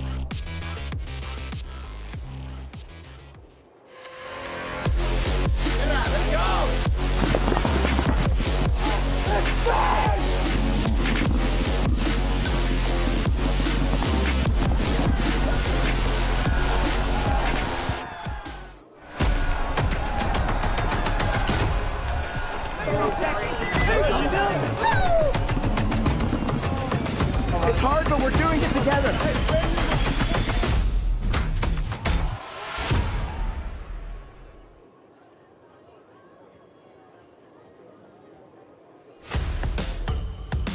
With just 2 events left in the 2022 NXL season, let's take a look at the state of Pro Paintball and the hierarchy of merit that has materialized through the battles at the 4 events so far. At the end of the season, a prize awaits: the very first NXL Champions Cup and the $40,000 that comes with it. 4 dominant teams sit at the top of our sport, names that many fans have become familiar with over the past years, as they have proven yet again to be the best of the best. And then look at this finish. Archie is refusing to give on the bigger man here. Goldman, they're unstoppable. They haven't lost a game in 2 events. Unbelievable historic performance here yet again from San Diego Dynasty. Completely dismantle Houston Heat. San Diego Dynasty is in the number 1 spot. The boys in blue have been on a run the past 2 seasons, as they have chalked up 4 major victories in a row, 5 of the last 9 events. Their potent mix of experience, aggression, and lethal creativity have earned them the right to call themselves the best team in the game, at least for now. Houston Heat sits in second overall, though it has been over a year since they hoisted a first-place trophy. They have been a pillar of consistency, making it to every Sunday, and the worst they've done is 6th place. Heat keeps losing close games to stop their run on Sundays, but their roster contains some of the biggest superstars in paintball, and they are well overdue for another win. Edmonton Impact's going to win this game here. I think they have enough bodies. Is Jacob Edwards going to be able to hold them off? Impact and Damage are tied for third. They have both put up wins in 2022. Tampa Bay Damage, after a 10-year drought, finally brought home another victory in dramatic fashion when the final game in Texas came down to one-on-ones. They did it running 2 different lines, proving the talent and the depth of their roster. Oh, and Jacob Edwards drops the coast-to-coast shot. First time in about 10 years. On the other hand, Edmonton Impact was able to ride a small roster to victory at the open event in Sacramento. In the final 3 games of the tournament, Impact outscored their opponents 18-1. They should be at full strength the rest of the year. That full roster is a murderer's row of all-stars. So based on what we've seen so far, these top 4 teams are the big favorites moving forward. But there have been upsets at every event. And as we go down the ranks, all of these teams have an outside chance at impressive finishes as we head towards the first Champions Cup. In 5th place, Seattle Thunder is a mixture of 2 teams trying to become one unit. They have been impressive early into this new venture, shocking the paintball world by making it to Sunday for 2 events in a row and making it into the top 4 in Sacramento. After a slow start to the year, both Baltimore Rebel and San Antonio X Factor are trending upward, with third-place finishes at their last events. Though longtime legends LA Infamous are going in the opposite direction. After a second overall last season, they haven't had the consistent offense needed to be elite. They took 12th at the last major after 2 solid performances to open the season. The next tier of teams are all in the midst of defining themselves.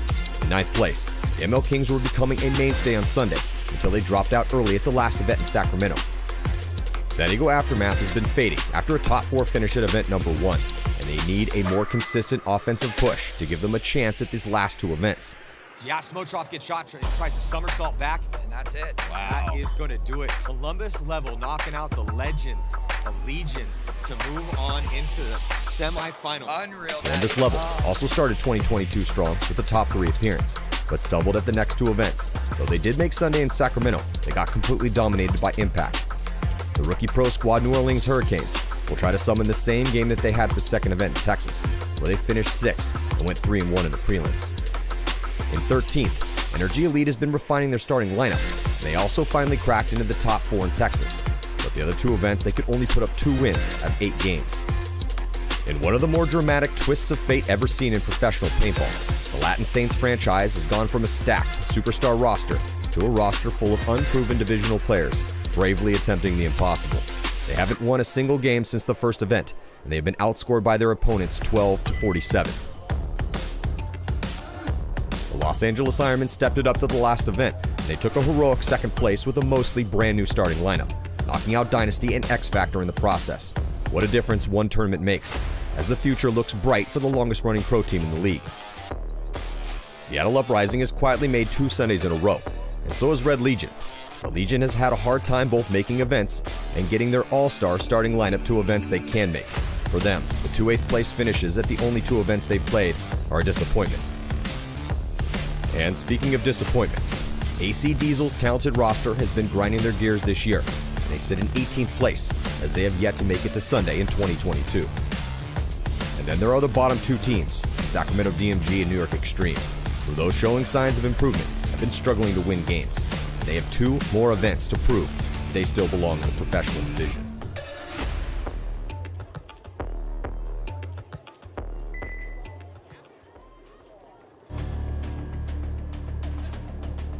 As the NXL headed to Chicago for the 2020 Windy City Major, the 2 names haunting the rest of the Pro League were familiar to anyone who had been a fan of the game in the modern era.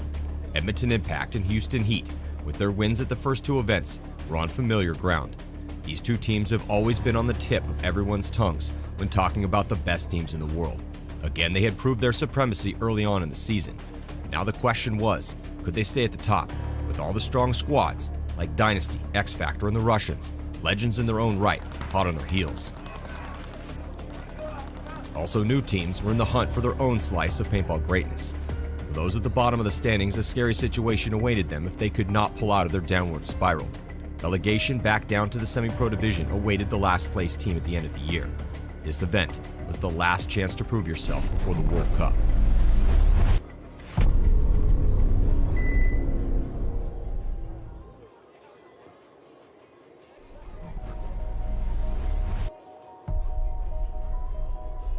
To what would you give each moment in a day if you knew that you only get 4 unique and different days to shine? It is such an arbitrary number, 4, to be sure. But the parameters are set. You know the day of your execution or of your deliverance. This is a trial by combat. It's a day to define you, a day to test you, a day where all the torturous hours of training come together, where it's you, your gun, your preparation, your teammates, and your tenacity on display, dissected by your enemies, with your skill, your will to win, weighed and measured. It is your chance to prove to the world that in this small slice of place and time, that you above all others are to be remembered, to be respected. In the sport of paintball, it will come down to Sunday, the holy day, where you get to earn your place in the game. And in 2021, you get 4 of these. So this is the story of many moments, but of 1 year of what happens in 4 Sundays. Hard, they have to, they know it, right? Hard fucking paintball. Malice is just saving the day again, and Malice gets the crossfield shot as well. Guys couldn't make the corner like I was as consistent. They get Konstantin Fedorov back. They have Todd Martinez as the coach. Randy Smith is intent on building a championship team. I got the chills, and I was like, we're going to win this tournament. Pressure's all on them because they're number one team. We're the 20th place team. Level undefeated, the #1 seed in their division. They have everything to lose, and we have nothing to lose. No one can touch Dynasty here. That was a complete masterclass. You go to bed dreaming you get to play Impact on Sunday and send them home. Then you dream you get to play Houston Heat. Who's the other Titan? Dynasty. There's no better feeling than going up against the big Titans.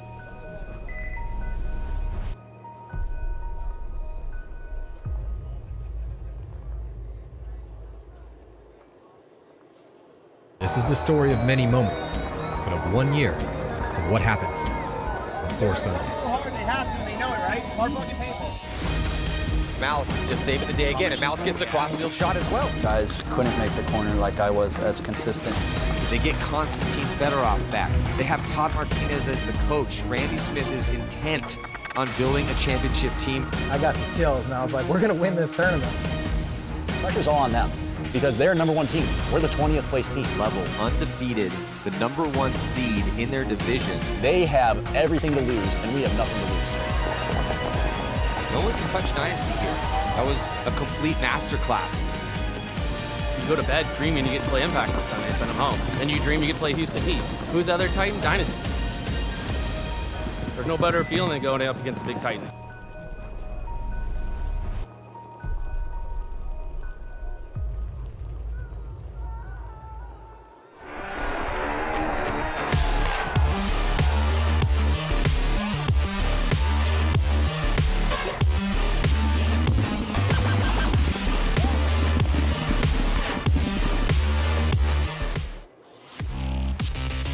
Historically, the Chicago event brings out the beast and the best, as it has always been one of the hardest events to win, since you are deep into the season, and there are no more excuses. Every team has had time to sharpen their skills, refine their lineups and their weapons. All eyes are on the top teams as favorites at the battle that's about to go down in the Windy City. San Diego Dynasty sits in the #1 spot with 4 major victories in a row. Houston Heat is in 2nd overall, though it has been over a year since they hoisted a first-place trophy. Impact and Damage are tied for 3rd, but they have both put up wins in 2022. Though the smart money is on these top teams, Pro Paintball has never been this competitive.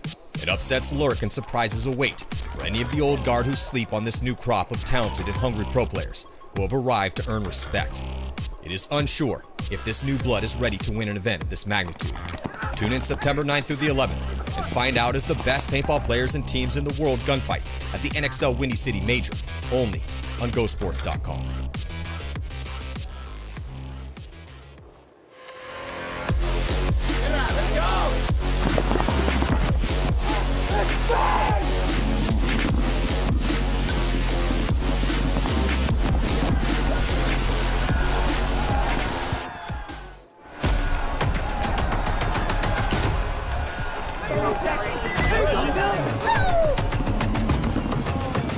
It's hard, but we're doing it together.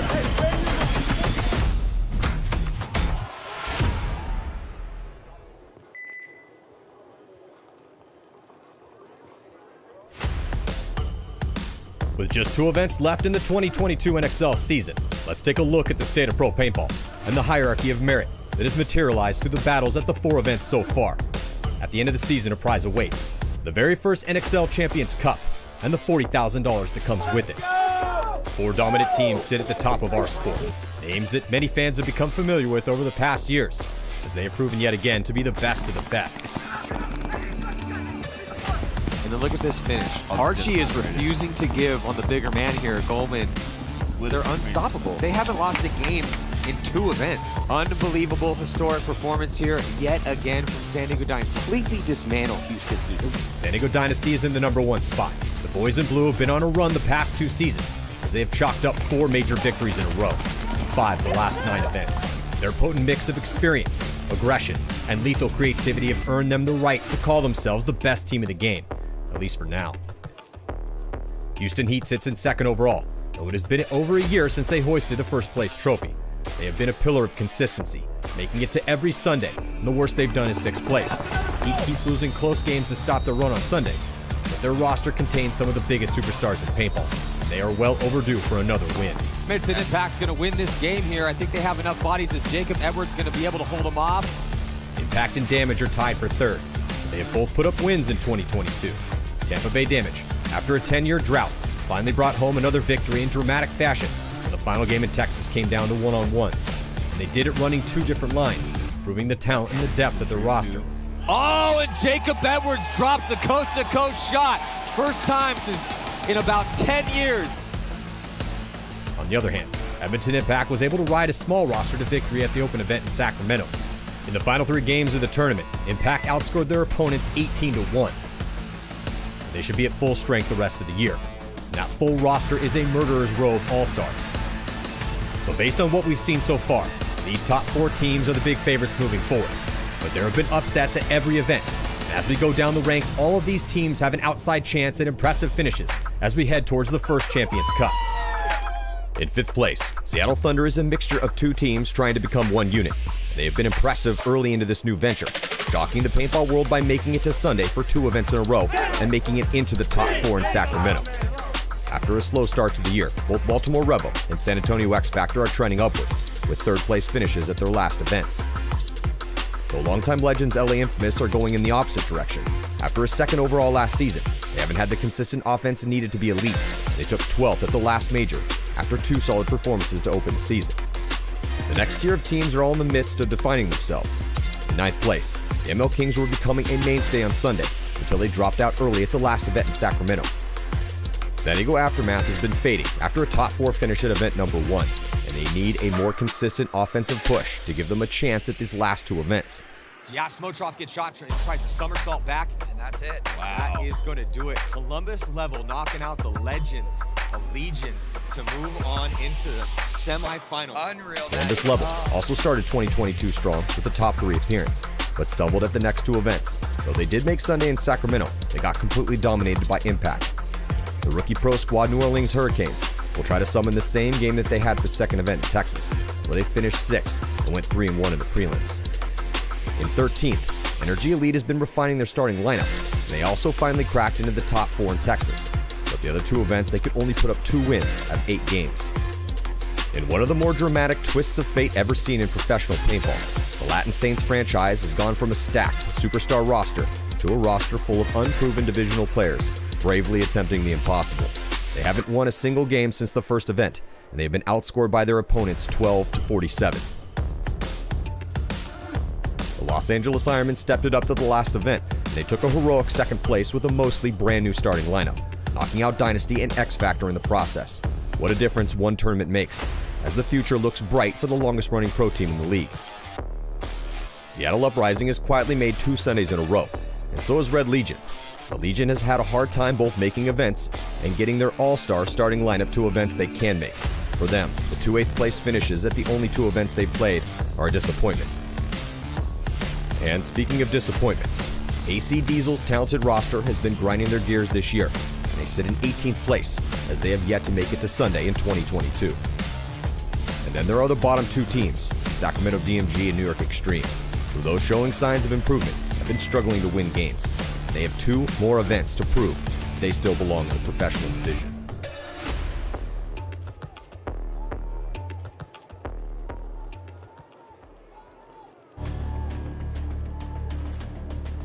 As the NXL headed to Chicago for the 2020 Windy City Major, the 2 names haunting the rest of the Pro League were familiar to anyone who had been a fan of the game in the modern era. Edmonton Impact and Houston Heat, with their wins at the first 2 events, were on familiar ground. These 2 teams have always been on the tip of everyone's tongues when talking about the best teams in the world. Again, they had proved their supremacy early on in the season. Now the question was, could they stay at the top, with all the strong squads, like Dynasty, X Factor, and the Russians, legends in their own right, hot on their heels. Also, new teams were in the hunt for their own slice of paintball greatness. For those at the bottom of the standings, a scary situation awaited them if they could not pull out of their downward spiral. Relegation back down to the semi-pro division awaited the last place team at the end of the year. This event was the last chance to prove yourself before the World Cup.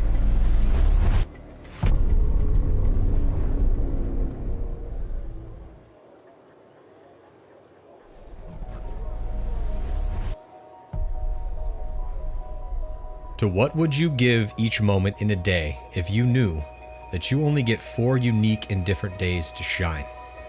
It is such an arbitrary number, 4 to be sure.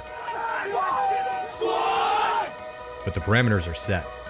You know the day of your execution or of your deliverance. This is a trial by combat. It's a day to define you, a day to test you, a day where all the torturous hours of training come together, where it's you, your gun, your preparation, your teammates, and your tenacity on display, dissected by your enemies, with your skill, your will to win, weighed and measured. It is your chance to prove to the world that in this small slice of place and time, that you above all others are to be remembered, to be respected. In the sport of paintball, it will come down to Sunday, the holy day, where you get to earn your place in the game. And in 2021, you get 4 of these. So this is the story of many moments, but of 1 year of what happens on 4 Sundays. They have to, they know it, right? Smart fucking paintball. Malice is just saving the day again, and Malice gets the crossfield shot as well. Guys couldn't make the corner like I was as consistent.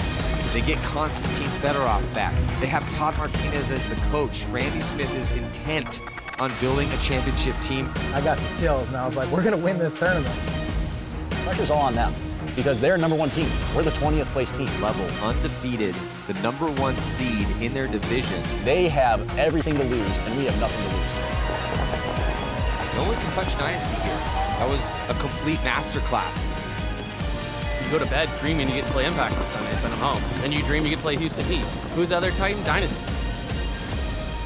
There's no better feeling than going up against the big Titans.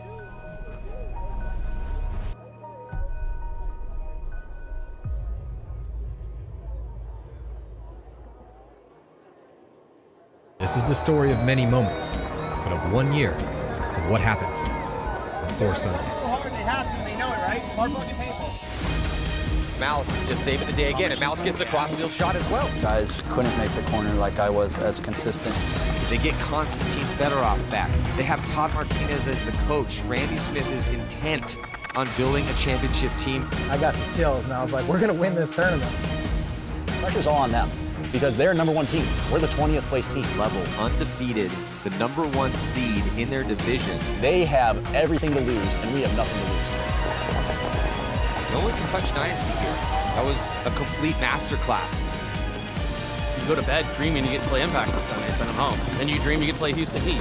Who's the other Titan? Dynasty. There's no better feeling than going up against the big Titans.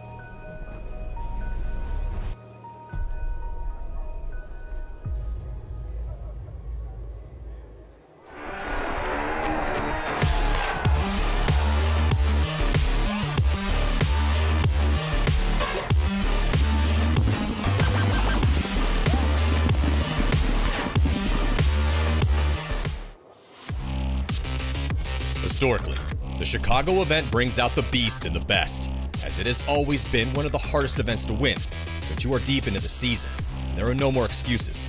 Every team has had time to sharpen their skills, refine their lineups and their weapons. All eyes are on the top teams as favorites at the battle that's about to go down in the Windy City. San Diego Dynasty sits in the number 1 spot with 4 major victories in a row. Houston Heat is in 2nd overall, though it has been over a year since they hoisted a first-place trophy.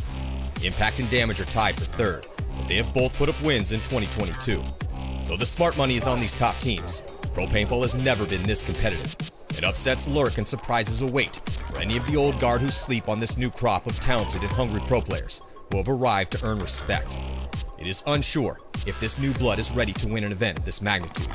Tune in September 9th through the 11th and find out as the best paintball players and teams in the world gunfight at the NXL Windy City Major, only on gosports.com.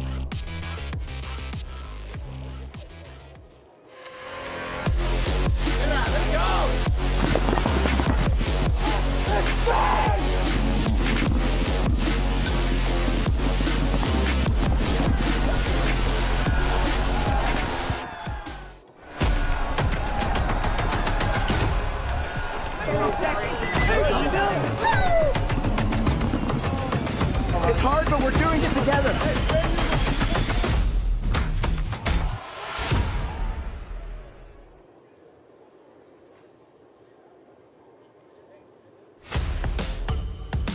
With just 2 events left in the 2022 NXL season, let's take a look at the state of pro paintball and the hierarchy of merit that has materialized through the battles at the 4 events so far. At the end of the season, a prize awaits: the very first NXL Champions Cup and the $40,000 that comes with it. 4 dominant teams sit at the top of our sport, names that many fans have become familiar with over the past years, as they have proven yet again to be the best of the best. And then look at this finish. Archie is refusing to give on the bigger man here. Goldman, they're unstoppable. They haven't lost a game in 2 events. Unbelievable historic performance here yet again from San Diego Dynasty. Completely dismantle Houston Heat. San Diego Dynasty is in the #1 spot. The boys in blue have been on a run the past 2 seasons, as they have chalked up 4 major victories in a row, 5 of the last 9 events. Their potent mix of experience, aggression, and lethal creativity have earned them the right to call themselves the best team in the game, at least for now.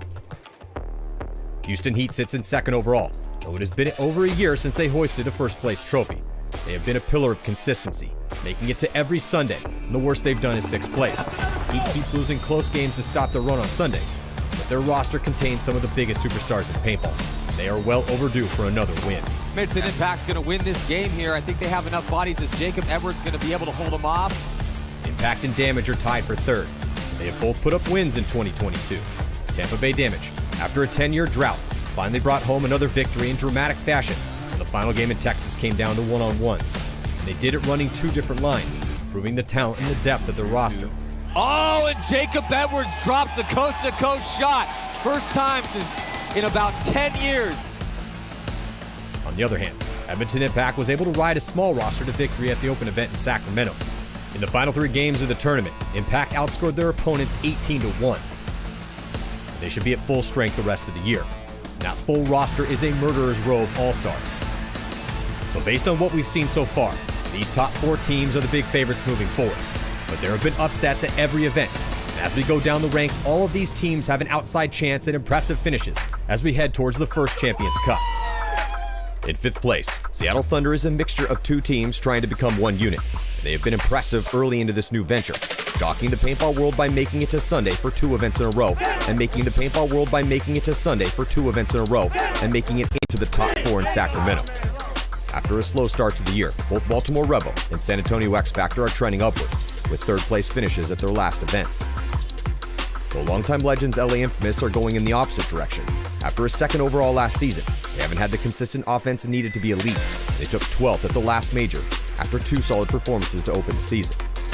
The next tier of teams are all in the midst of defining themselves. In 9th place, the ML Kings were becoming a mainstay on Sunday, until they dropped out early at the last event in Sacramento. San Diego Aftermath has been fading after a top 4 finish at event number 1, and they need a more consistent offensive push to give them a chance at these last 2 events.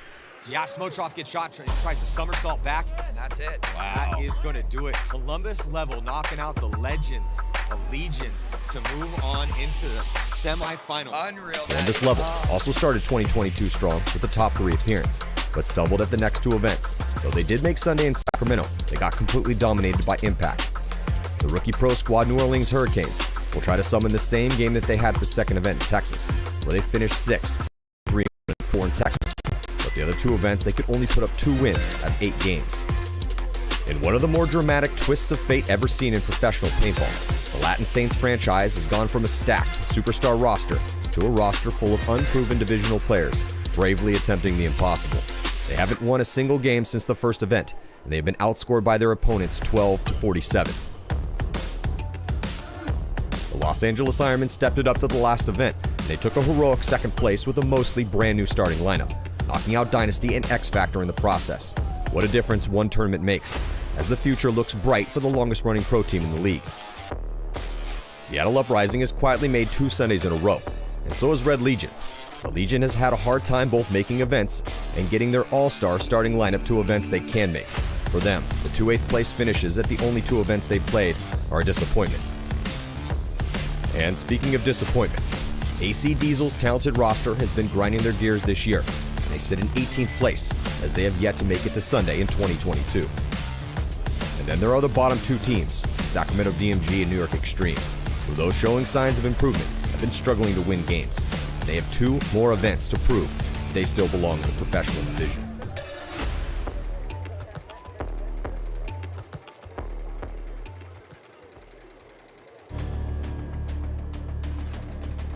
As the NXL headed to Chicago for the 2020 Windy City Major, the two names haunting the rest of the Pro League were familiar to anyone who had been a fan of the game in the modern era.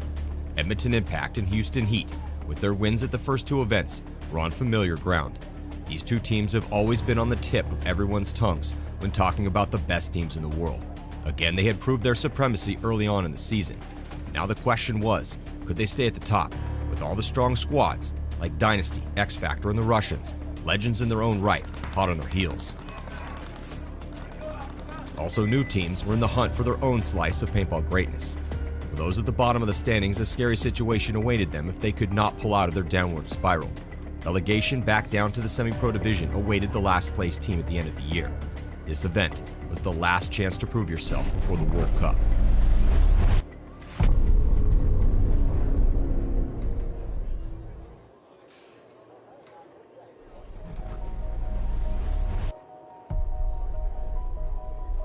To what would you give each moment in a day if you knew that you only get 4 unique and different days to shine?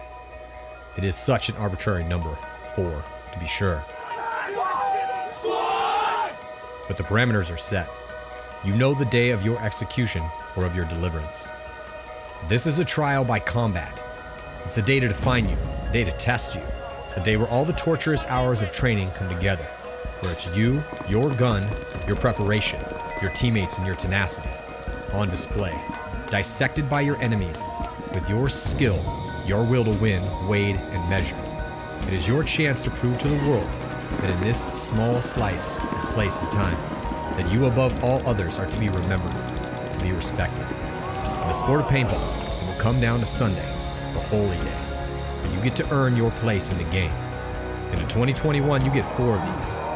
So this is the story of many moments, but of 1 year of what happens on 4 Sundays. Hard, they have to, they know it, right? Smart fucking paintball. Malice is just saving the day again, and Malice gets the crossfield shot as well. Guys couldn't make the corner like I was as consistent. They get Konstantin Fedorov back. They have Todd Martinez as the coach. Randy Smith is intent on building a championship team. I got the chills, and I was like, we're going to win this tournament. Pressure's all on them because they're number 1 team. We're the 20th place team. Level undefeated, the number 1 seed in their division. They have everything to lose, and we have nothing to lose. No one can touch Dynasty here. That was a complete masterclass. You go to bed dreaming you get to play Impact on Sunday and send them home. Then you dream you get to play Houston Heat. Who's the other Titan? Dynasty. There's no better feeling than going up against the big Titans.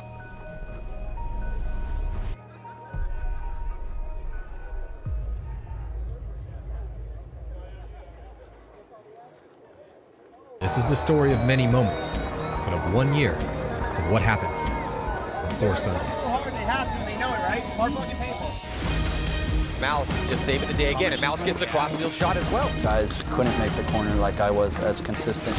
They get Konstantin Fedorov back. They have Todd Martinez as the coach. Randy Smith is intent on building a championship team. I got the chills, and I was like, we're going to win this tournament. Pressure's all on them because they're number 1 team. We're the 20th place team. Level undefeated, the number 1 seed in their division. They have everything to lose, and we have nothing to lose. No one can touch Dynasty here. That was a complete masterclass. You go to bed dreaming you get to play Impact on Sunday and send them home. Then you dream you get to play Houston Heat. Who's the other Titan? Dynasty. There's no better feeling than going up against the big Titans.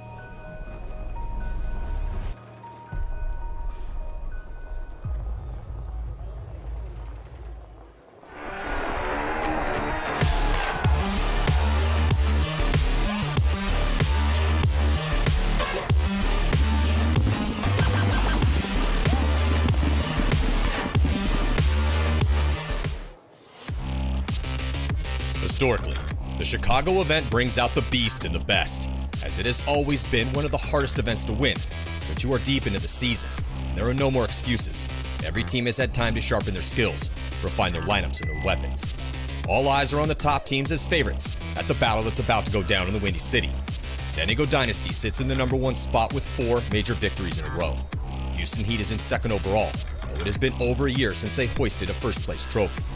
Impact and Damage are tied for 3rd, but they have both put up wins in 2022. Though the smart money is on these top teams, Pro Paintball has never been this competitive. And upsets lurk and surprises await for any of the old guard who sleep on this new crop of talented and hungry pro players who have arrived to earn respect. It is unsure if this new blood is ready to win an event of this magnitude. Tune in September 9th through the 11th and find out as the best paintball players and teams in the world gunfight at the NXL Windy City Major, only on gosports.com.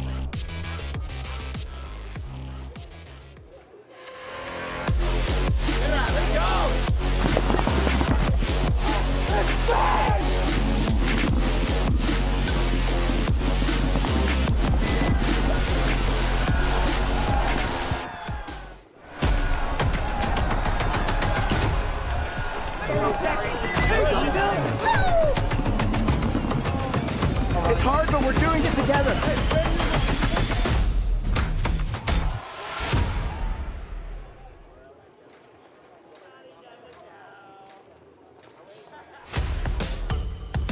With just 2 events left in the 2022 NXL season, let's take a look at the state of pro paintball and the hierarchy of merit that has materialized through the battles at the 4 events so far. At the end of the season, a prize awaits: the very first NXL Champions Cup and the $40,000 that comes with it. 4 dominant teams sit at the top of our sport, names that many fans have become familiar with over the past years, as they have proven yet again to be the best of the best. And then look at this finish. Archie is refusing to give on the bigger man here. Goldman, they're unstoppable. They haven't lost a game in 2 events. Unbelievable historic performance here yet again from San Diego Dynasty. Completely dismantle Houston Heat. San Diego Dynasty is in the #1 spot. The boys in blue have been on a run the past 2 seasons, as they have chalked up 4 major victories in a row, 5 of the last 9 events.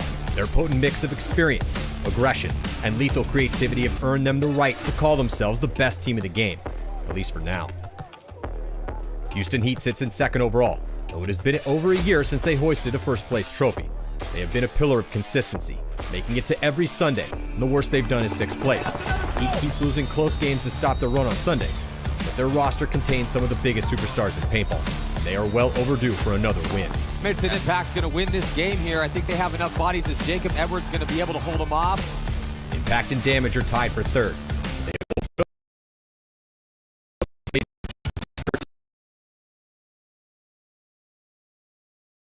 Texas came down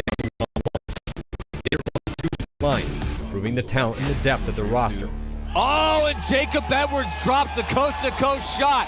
First time in about 10 years. On the other hand, Edmonton Impact was able to ride a small roster to victory at the open event in Sacramento. In the final 3 games of the tournament, Impact outscored their opponents 18-1. They should be at full strength the rest of the year. And that full roster is a murderer's row of all-stars. So based on what we've seen so far, these top 4 teams are the big favorites moving forward. But there have been upsets at every event. And as we go down the ranks, all of these teams have an outside chance at impressive finishes as we head towards the first Champions Cup. In 5th place, Seattle Thunder is a mixture of 2 teams trying to become one unit. They have been impressive early into this new venture, shocking the paintball world by making it to Sunday for 2 events in a row and making it into the top 4 in Sacramento. After a slow start to the year, both Baltimore Rebel and San Antonio X Factor are trending upward, with 3rd place finishes at their last events. Though longtime legends LA Infamous are going in the opposite direction. After a 2nd overall last season, they haven't had the consistent offense needed to be elite. They took 12th at the last major, after 2 solid performances to open the season. The next tier of teams are all in the midst of defining themselves. In 9th place, the ML Kings were becoming a mainstay on Sunday, until they dropped out early at the last event in Sacramento. San Diego Aftermath has been fading after a top 4 finish at event #1, and they need a more consistent offensive push to give them a chance at these last 2 events. Yeah, Smotroff gets shot, tries to somersault back. And that's it. Wow. That is going to do it. Columbus level knocking out the legends of Legion to move on into the semifinals. Unreal. Columbus level also started 2022 strong with a top 3 appearance, but stumbled at the next 2 events. Though they did make Sunday in Sacramento, they got completely dominated by Impact. The rookie pro squad New Orleans Hurricanes will try to summon the same game that they had at the 2nd event in Texas, where they finished 6th and went 3-1 in the prelims. In 13th, Energy Elite has been refining their starting lineup, and they also finally cracked into the top 4 in Texas. But the other 2 events, they could only put up 2 wins out of 8 games. In one of the more dramatic twists of fate ever seen in professional paintball, the Latin Saints franchise has gone from a stacked superstar roster to a roster full of unproven divisional players bravely attempting the impossible. They haven't won a single game since the first event, and they have been outscored by their opponents 12-47. The Los Angeles Ironmen stepped it up to the last event, and they took a heroic second place with a mostly brand new starting lineup, knocking out Dynasty and X Factor in the process. What a difference one tournament makes, as the future looks bright for the longest running pro team in the league. Seattle Uprising has quietly made 2 Sundays in a row, and so has Red Legion. The Legion has had a hard time both making events and getting their all-star starting lineup to events they can make. For them, the 2 8th place finishes at the only 2 events they've played are a disappointment. And speaking of disappointments, AC Diesel's talented roster has been grinding their gears this year, and they sit in 18th place as they have yet to make it to Sunday in 2022. And then there are the bottom 2 teams, Sacramento DMG and New York Extreme, who, though showing signs of improvement, have been struggling to win games. They have 2 more events to prove that they still belong in the professional division.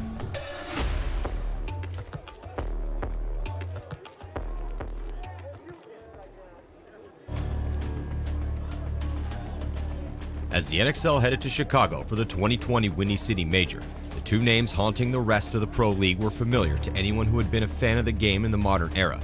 Edmonton Impact and Houston Heat, with their wins at the first 2 events, were on familiar ground. These 2 teams have always been on the tip of everyone's tongues when talking about the best teams in the world. Again, they had proved their supremacy early on in the season. Now the question was, could they stay at the top with all the strong squads like Dynasty, X Factor, and the Russians, legends in their own right, hot on their heels? Also, new teams were in the hunt for their own slice of paintball greatness. For those at the bottom of the standings, a scary situation awaited them if they could not pull out of their downward spiral. Relegation back down to the semi-pro division awaited the last place team at the end of the year. This event was the last chance to prove yourself before the World Cup.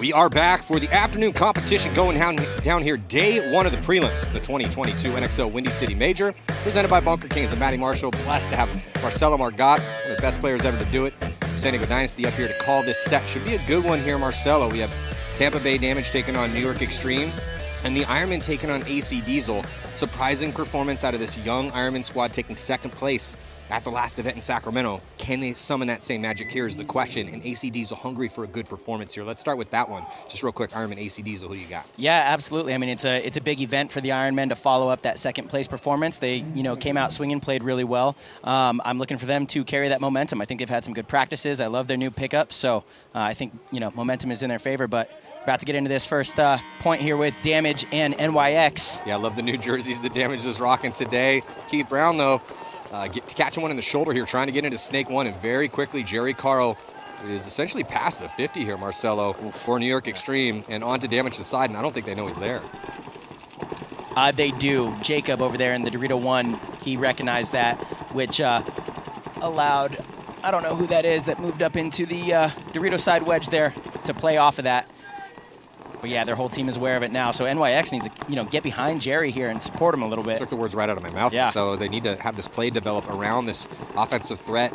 Carl's made it all the way onto Damage's side. They're really worried about him, and that should take a lot of pressure off Cantor and Taylor, trying to push the issue here in the center. And also on that D side, looks like McLean might be doing some sort of surgery on his gun, though, Marcelo. Yeah, looks like it. And then I think that might be maybe Chad Bougere in the middle there, who's kind of going back and forth. He just gets taken out. So 2 bodies down for Damage. NYX in control of this first point, and really it all came from shooting Keith off the break, and they made the snake, right?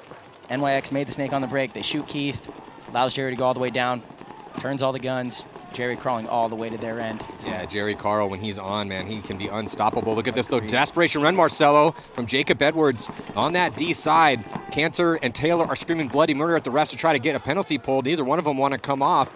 No flag thrown. Taylor's losing his mind. Cantor also might be coming off, so it looked like that move worked out. But then Carl gets shot. Harris Hussein, though, it looks like there to finish this one off. And after some surgery done on his gun, it looks like McLean. Also, yeah. Marcelo's still alive. See, and that to me is just bad situational awareness for the NYX players, right? If you're yeah, I think it was Josh Taylor in that wedge that was really complaining there. Understand, it's like a 5-on-2.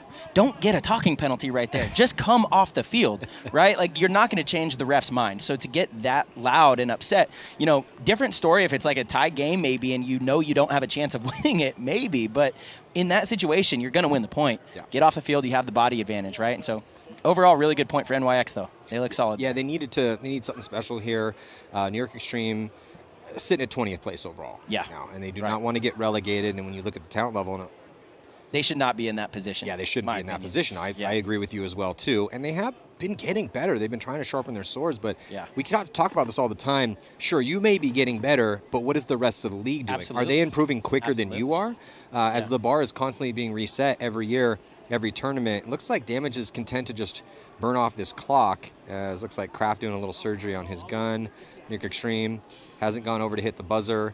I mean, if you're Extreme and you're playing Tampa Bay Damage, on paper, Damage should be beating Extreme, and now that they have the lead, I would try to be playing as few points as possible against Tampa Bay Damage, so I'm totally okay with this as it stands. Yeah, that's kind of the thinking. I don't know that I always agree with it. You could play devil's advocate. Yeah, totally. Damage is, off balance right now, and they're going to play 2 lines, so I don't know. I feel like you just kind of ride that momentum.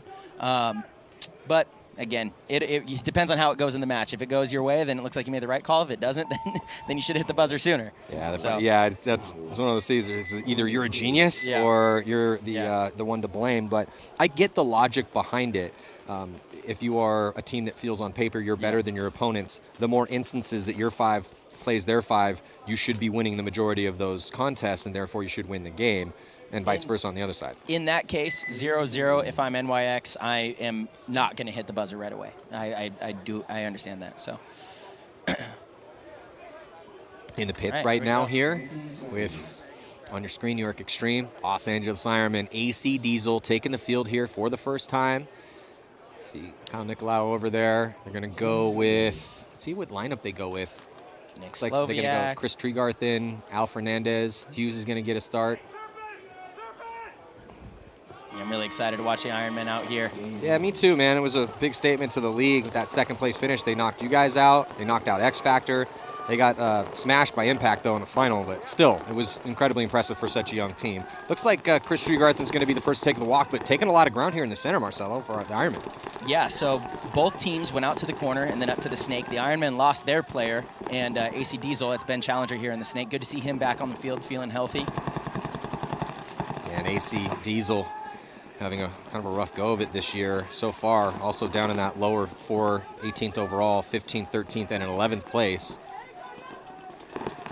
But the cool thing about this event, though, Marcelo, is that, K-Dynasty has won 2 majors, right? So whoever shows up and wins this one, you have the chance to get that bye into the Champions Cup and contend for that 40,000, or have an easier chance to contend for the 40 grand at the end of the year. I thought if you won 1 major, you got the bye. You get the bye. Okay. So you guys have won 2. We have so 1 major. Another one. So this one right here. Whoever wins this one. If you guys win all 3, then it goes to standings. Right. But if whoever wins this one will join you in getting the bye, and then it will be the next highest ranked team. And that's nice because I think with that bye, all the teams get paid. I think that's how it works, right? Isn't that like the top 8? That or I'm unsure of, but it is 40 grand for first It's place. pretty sweet, dude. Yeah, I'm excited. Champions Cup is going to be awesome. So now Sloviak diving here into Snake 2, looking inside.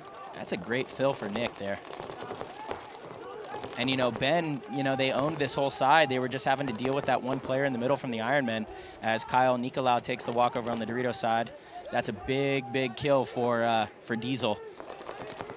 But, early on, Ben should have facilitated someone to go take down this Ironman player in that. Who is that? That's I think that's Clay Hughes. Clay, yeah.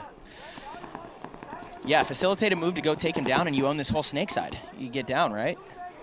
And there goes Ironman. Also, so Ironman being the more proactive team here. AC Diesel. Line whittled down here slightly. Challenger's been in a really good spot here in this Snake, kind of dealing with multiple bodies in front of him, so he can't get too crazy. He has support, 2 bodies behind him.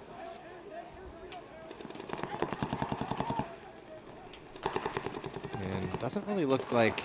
Do you see anyone on the D side at all for AC Diesel? I do not. Maybe the tower, or sorry, the can? I don't think so. I have not seen it move at all. So. Yeah, I haven't either. There's no one in any of the Doritos unless they're completely living on the other side of the field. Oh. Yep, and Ben just got shot. Yeah, so Ben could not, even though he's not the biggest guy, not able to get small enough. Nice job by Hughes. So yeah, and he was patient on that too. You know, just waited pretty much that whole point for that kill right there. So Marcelo, good crossfield spread. Oh, for the Ironman. But as I say that, Nick Sloviak getting Cyclops either from Johnson or the back corner bunker. Yeah, right there on your screen, you see that's Grayson, I think. Roberts. Roberts. Roberts. Right. Filled out to the corner, got a great kill, and then shoots Clay. One Ironman player left alive. Al Fernandez, we've seen him pull these off before. Yeah, we've seen a lot of low body craziness out here, Marcelo. So yeah, there's been a lot of exciting paintball today. There really has. Axel Godin came to play some paintball. He pulled off two 1-on-3s. So he's in the running for that $500 prelim best move, courtesy of McKinley Mosley and Associates. Yeah, it's getting cool out here, man. There's just really fun paintball. Teams are getting hyper competitive past couple years. We got the All-Star game this weekend. Who's going to be moving forward and get the buys for the Champions Cup, and beautiful weather out here as well too. Yeah, not bad. Got Dynasty, #1 team in the game, playing this afternoon, 3:45. I'm up here with Marcelo. How you guys feeling about the day today so far? Obviously, you know, just kind of waiting to play your games. I know you're not a big fan of afternoon brackets. Not at all. Yeah, I like to wake up early. You know, I feel fresh, ready to go. But it's also nice in the